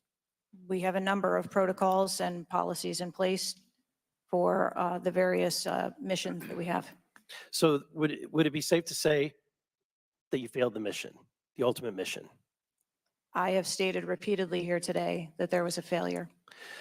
What about specific failures within protocols and guidelines within the agency? Again, I am certain that the investigation that is being conducted internally as well as the external investigation. You said earlier in the hearing that there was either a communication, there was errors in communication or in operations. Could it be both? In both errors in operational decisions and errors in communications? I think the investigation potentially could identify both. So I want to talk about communications. Representative Boebert asked earlier about using encrypted apps that you said you've not used, I guess, Signal. Have you used any encrypted app to communicate from your personal device? I do on occasion use encrypted apps to communicate. So you use some form of an encrypted app to communicate with people within the federal government, with local law enforcement? Whom are you communicating using the encrypted apps? Many times it's with colleagues and associates. So you're communicating with colleagues on a personal device? There are times that the Secret Service, when we work internationally with some of our partners, that they don't have the same texting capability. And you're not able to do that with your government issued device? Recently, we have been able to install some of those apps on government devices. Okay.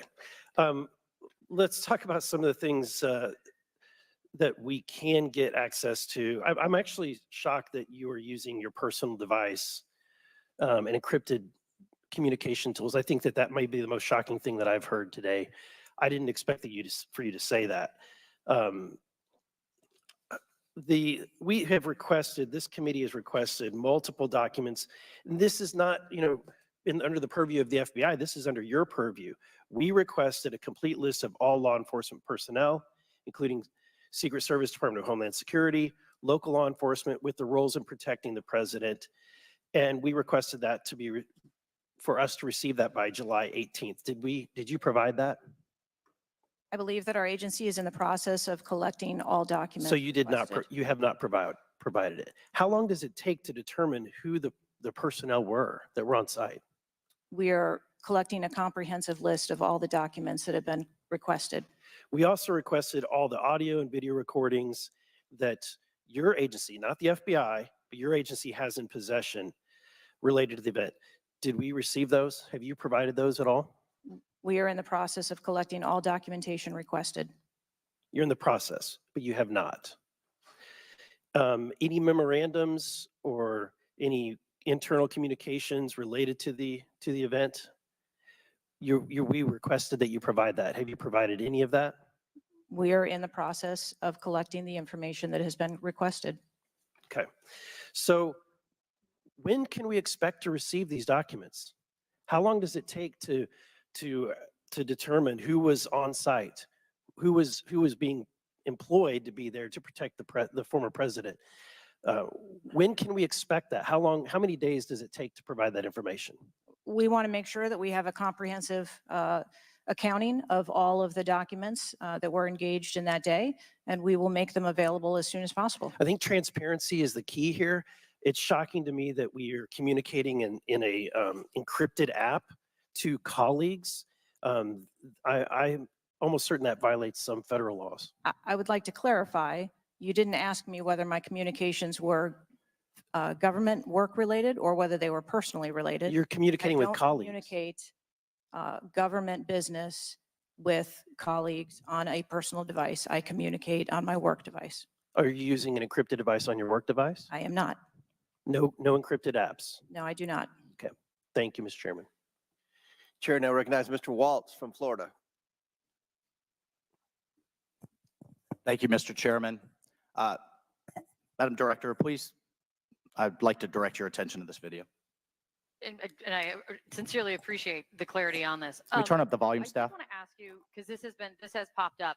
Republican Congressman Mike Walls, he said on social media on Saturday, and I'm going to read this for you because it does talk about you, Secretary. I have very reliable sources telling me that there have been repeated requests for stronger Secret Service protection for President Trump denied by Secretary Mayorkas. Your department has already pushed back on that, calling that absolutely false, but he is putting this on you. Can you respond to that, please? Well, that's a baseless and irresponsible statement, and is one that is unequivocally false. Director Cheadle, did you speak with your boss, Secretary Mayorkas?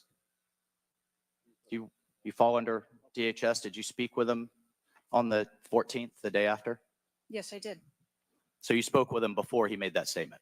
I spoke with him immediately following the incident.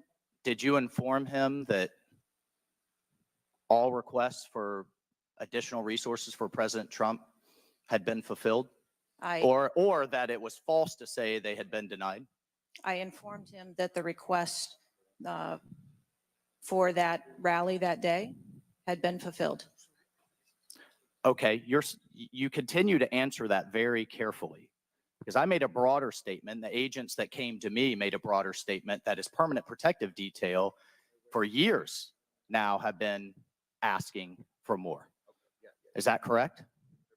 I do not have specific incidents of those requests. Is it correct that they've been asking for more? I have heard the same reports that you have. Without having them in front of me, I am unable. Those requests are made in writing. I mean, the agents are telling me they make them in writing. This isn't a verbal agency. Things are made in writing. I understand what you're saying. I don't have those requests in front of me here. I'm not asking if you have them in front of you. Are you aware that they were made? As I said earlier, there are times when requests are made, and depending on the availability of assets, or if there is a way that So there were times when they were denied. if there is a way that vulnerability can be mitigated in a different way, then that is why So there are times when they were denied for a variety of reasons. that is why the Secret Service has a multi-layered and multifaceted security plan, so that we can pivot if So we need to. in the wake, I mean, in the immediate 48 hours of an assassination attempt on a former president, could be the next leader of the free world, almost had his head blown off, your boss says that's irresponsible and false to say things are denied. And you had talked to him. So did he just make that on his own, make that up on his own? Or did you tell him that? We were speaking about the requests made at the rally. Staff, can we show the next slide, please? Then we have your spokesman. Did you sign off on this statement? That there's an assertion that a member of the former president's team requested additional security resources and those were rebuffed. This is absolutely false. In fact, we added protective resources and technology and capability as part of the increased campaign travel tempo. But next slide, please. Next slide, please, staff. We have the Washington Post article that then says we now have senior Secret Service officials saying there were at times when it was denied. So which is it? Again, there have been a number of conversations going on here. Did you sign off on that spokesman's statement? The spokesman's statement, I believe, was related to requests that were made. Did for you the sign rally- off on it? For the requests that were made at the rally. Did you Yes. sign off on the statement before it went out? I sign off on my press spokesman's statement before they go out. I would hope you would in the wake of an assassination attempt. Yes. You did. Mhm. Categorically false that any requests were made. You signed off on it. Thank you for that. Thank you for that clarity. Madam Director, how many press conferences have you held since the assassination attempt? We have put out press releases. How many press conferences have you held, gone to the mic, taken questions from the public, from the media? How many? I have not held any. How many has Secretary Mayorkas held? I don't. 0. How many has the FBI held? 0. How many has the Department of Justice held? I know you know the answer. I believe there was a press conference in Butler after the incident occurred. By local law enforcement, not by you and not by the Department of Homeland Security. So this is how misinformation flies. I mean, in the darkness, in the absence of information. Now we have 9 days later before a congressional committee, we all represent almost 1 million people, and you still don't have answers. Are you aware that national news anchors are saying this was a hoax? On national television, they're saying, no, the president wasn't shot, it was flying glass. Are you aware of that? I have not heard those reports. Are you aware that, I mean, there are rumors rampant online that there were multiple shooters? Yes. Are you aware that because the shooter had overseas encrypted platforms in Belgium and New Zealand and in Germany, that a lot of people are speculating there could have been foreign involvement, logically? Are you aware of that? Yes. And have you done anything to disabuse any of these notions today? No, you haven't. Madam Director, I would fire you.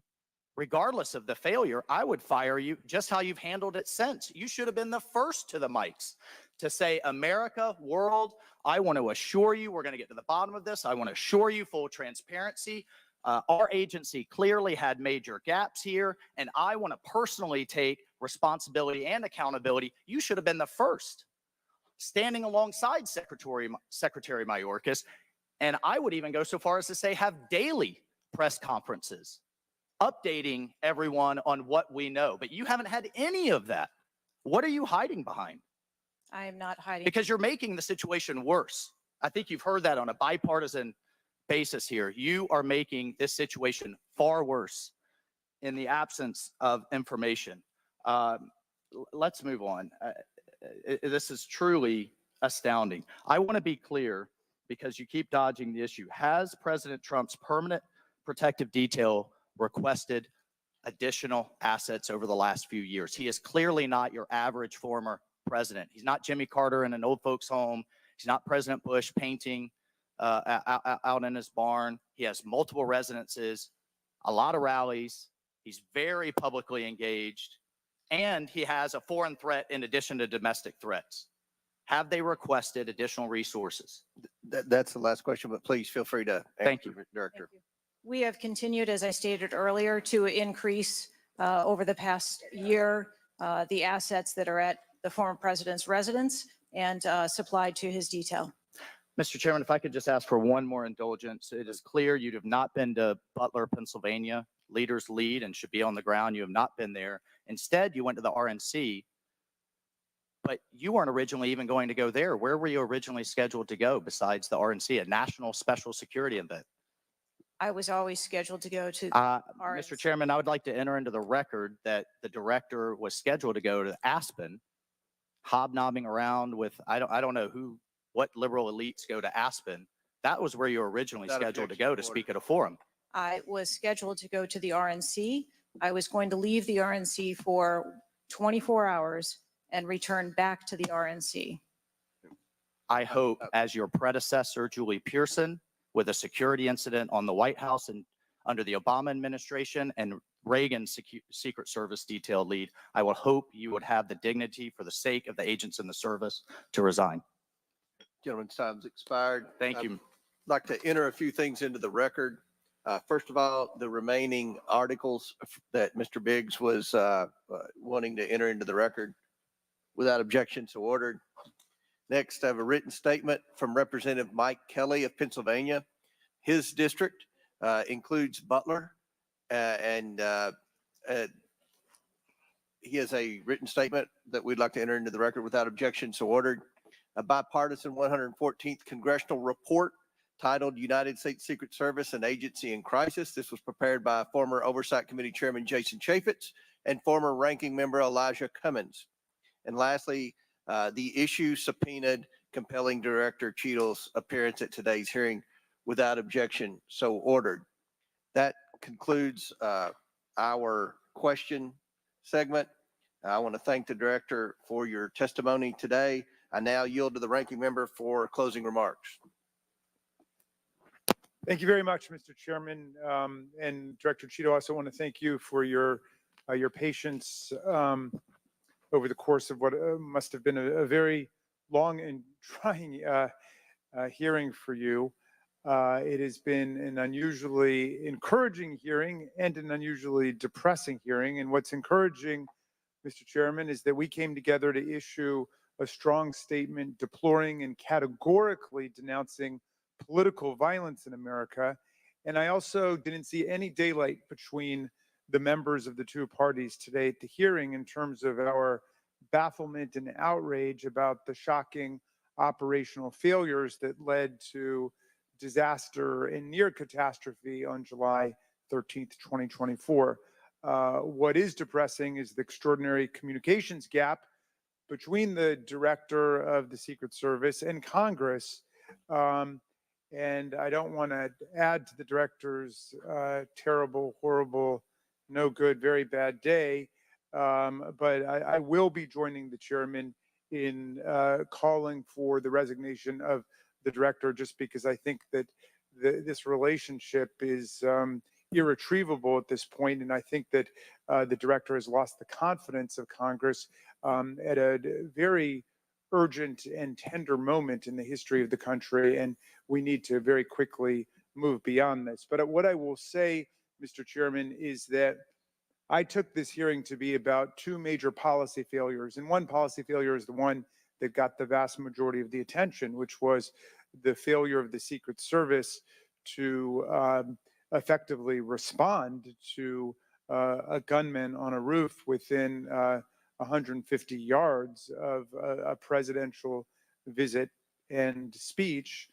But the other failure is on the part of Congress, because the mass shooting that took place in Butler, Pennsylvania, is replicated all over the country every day. And in fact, as I said, Mr. Chairman, it happened that evening in Alabama, in Birmingham, Alabama, where there was a mass shooting where more people even were killed and wounded than were killed and wounded in Butler, Pennsylvania. So it's true, the president, the former president, and a handful of people who get the Secret Service protection are the only people in America we thought were safe from an AR-15 attack. It's clear that they're not safe either, and we've got to get to the bottom of that.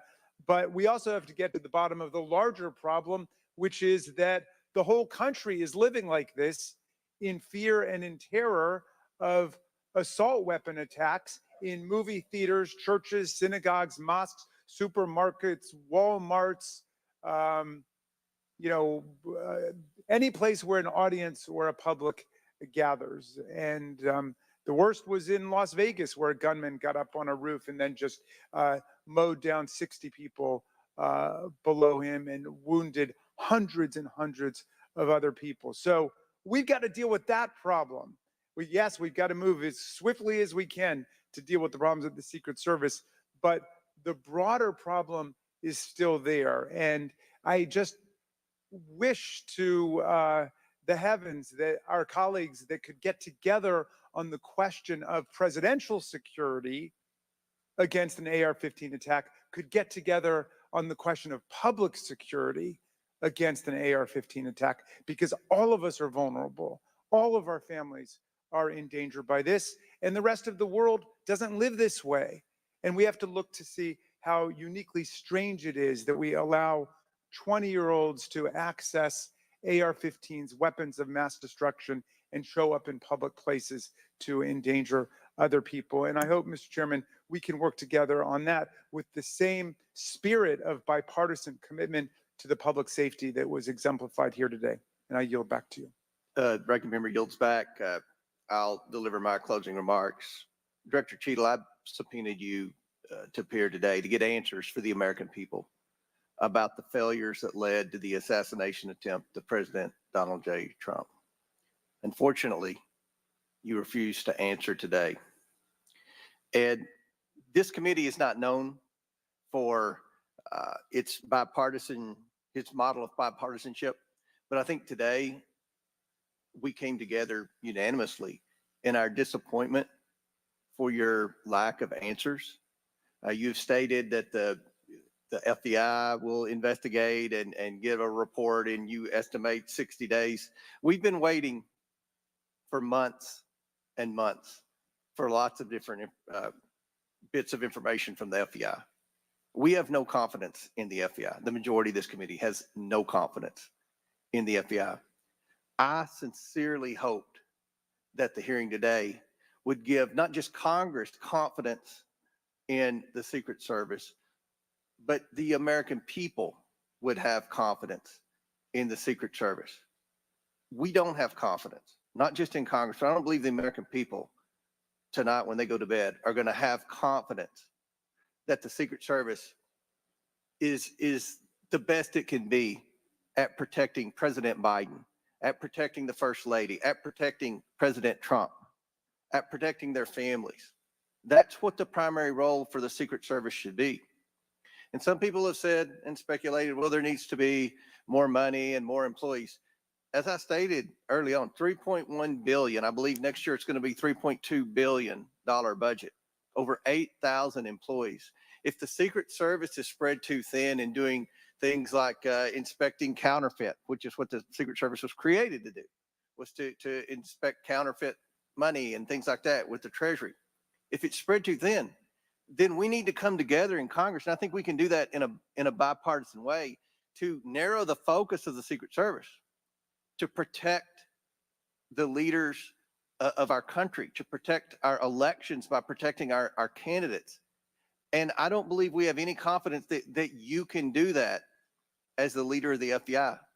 I sincerely hope that we would adjourn this committee hearing and have confidence, not just in the Secret Service, but in you as director of the Secret Service.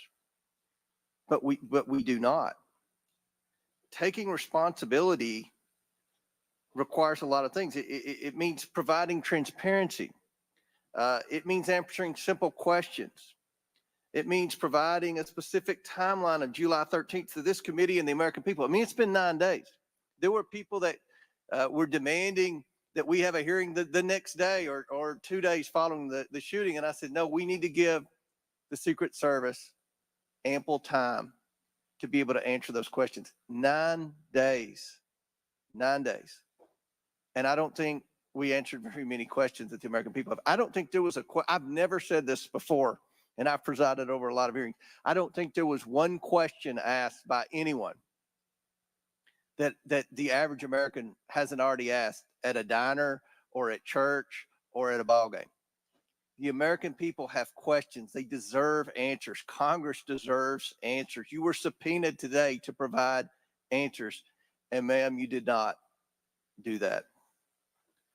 So as Ranking Member Raskin stated, he and I will be sending a letter requesting that you submit your resignation as a step toward accountability in what happened. And one of the biggest frustrations that many of us have, especially on this side of the aisle, is that there's never accountability in this administration. And when you look at the debacles prior to July 13th, I mean, it would be hard to beat the withdrawal in Afghanistan, the debacle there, and no one was held accountable. To this day, no one has been held accountable for that. But here we have clearly video showing people notifying the police, and the police are blaming the Secret Service. The Secret Service are blaming the police. Homeland Security is blaming everybody.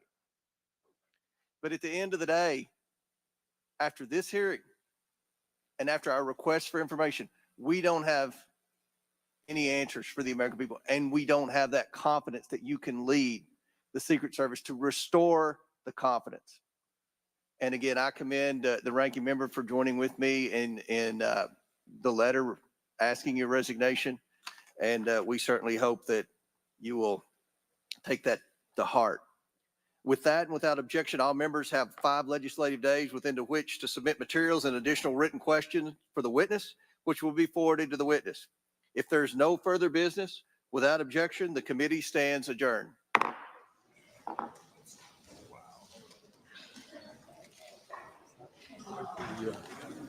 Situation.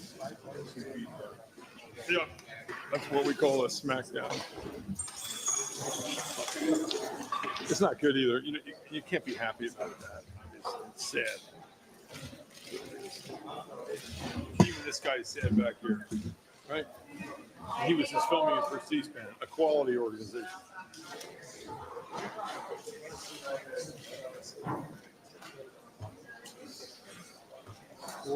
I used to work at C-SPAN. You still feeding? Any from you? I don't know if that's it. I'll just be sort of like, I'll kind of be like looking at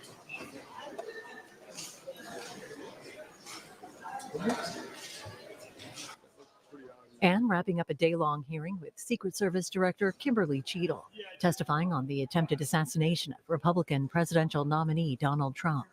And on Tuesday, Pennsylvania State Police Commissioner Colonel Christopher Paris and other law enforcement officials testify on the attempted assassination. Watch the House Homeland Security Committee hearing live at 10 a.m. Eastern on C-SPAN 3. C-SPAN Now, our free mobile video app, or online at cspan.org. All right, thanks very much. If you ever miss any of C-SPAN's coverage, you can find it anytime online at cspan.org. Videos of key hearings, debates, and other events feature markers that guide.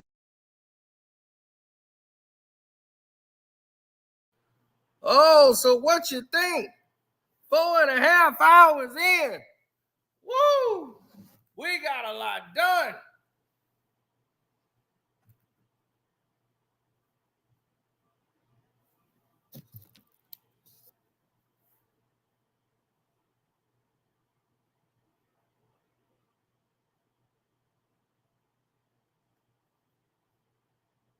Oh, yeah.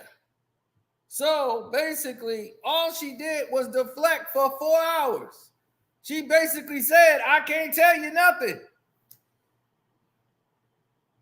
I done took a shower. I done shaved. I done brushed my teeth. Foot fixed a meal. Got my AC fixed again. And my goodness, we are still here ticking.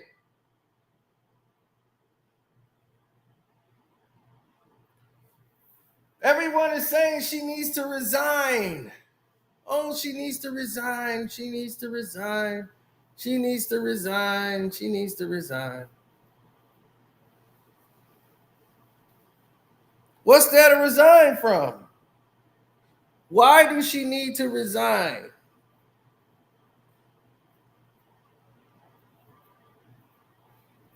She didn't perjure herself at all. She gave no information. There's no information to really give. The best question I heard of the entire day, because some people was up there, Republicans, they were just up there to try to troll her and just throw shots and try to just burn her, just go up there and just throw lines. It wasn't like he was waiting on her to say anything. He just wanted to throw his questions out. Yep, and you're lying, like the girl. You're yes or no. You're a bullet. I'm like, oh, God. But the best question was asked was about the New York congresswoman. What's her name? Oscano or whatever. She got like 2 last names. She asked the best question. She said, because the only information she gave was that wasn't in the perimeter, that they have a perimeter in which they are securing. Where that shed wasn't in their perimeter. The police had it, but it wasn't under the Secret Service perimeter. And when she made that statement earlier, she asked a very good question. She said the weapon of choice that was used was an AR-15. She said yes. So they did confirm that it was an AR-15 rifle round that was shot. So when the AR-15 round was shot, it's good to at least to 400 to 600 feet, give or take. So with the weapon of that caliber and that kind of firepower, the range in which they were shot was like 100-some feet. So why wouldn't that facility in another place be within the perimeter? Why wouldn't it be? That's too close of a range.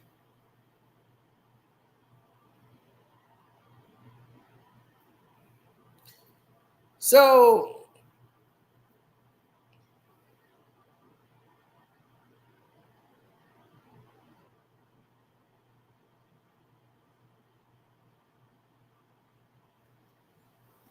well, then she said, well, can you disprove that this was a staged event? And she was like, yeah, we're not looking at it as a staged event. So she said that they weren't looking at it as it was staged. Like, see, told you guys, ha ha. She said it ain't staged. What do you expect her to say? It's staged? What she's going to say to every question is there's an ongoing investigation. You did not give us the names of all the people that's on the list. There's an ongoing investigation. We cannot do that right now because the investigation's going. It's been 9 days. They're still conducting an ongoing investigation. There's a key word in there, ongoing, meaning that they're still doing an investigation. You subpoenaed us to come in here 9 days after this happened, and we still are gathering information and going through phones and records to see how far these things are. The public wants to know. The public will get a report when it's over, when the investigation is over. And you're still not going to get any information. This woman is the head of Secret Service for a reason. She didn't get emotional. She didn't give a damn if how many times they cursed or whatever. Her face was, no. Again, I feel sorry for the people that lost their lives, but I cannot give. No. They wouldn't even let her finish the question. Okay, that means no. So, yeah, let's go through this. I was like, Jesus Christ. Right. So, out of all these people who were just looking to pander, this was the best question. That was the best question, and that was asked out of all the people that were there. They just wanted to look good. Like, yeah, you told her a new one. You know, they trying to trend on social media. So I saw those people who were trying to do that, and that just lets me know they're clowns. They should have asked real questions. And if she didn't chose not to answer them, then okay. But these other guys is trying to get, you know, some TikTok followers or something.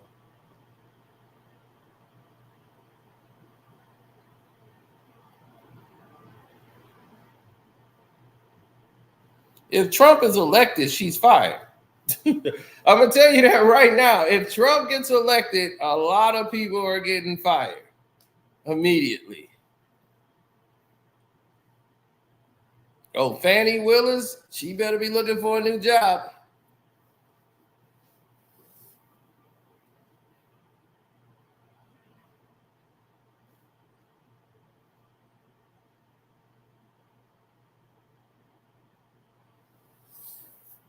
He might try to lock her up.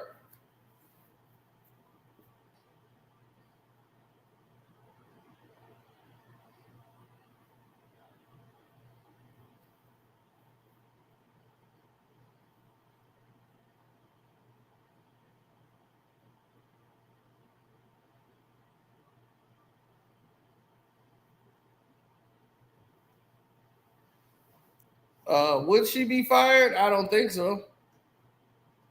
They're going to find someone to blame this whole mistake on, and then they will be fired.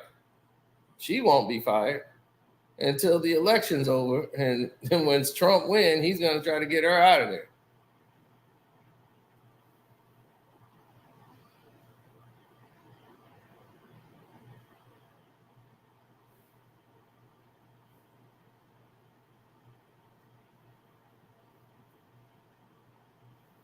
Yep.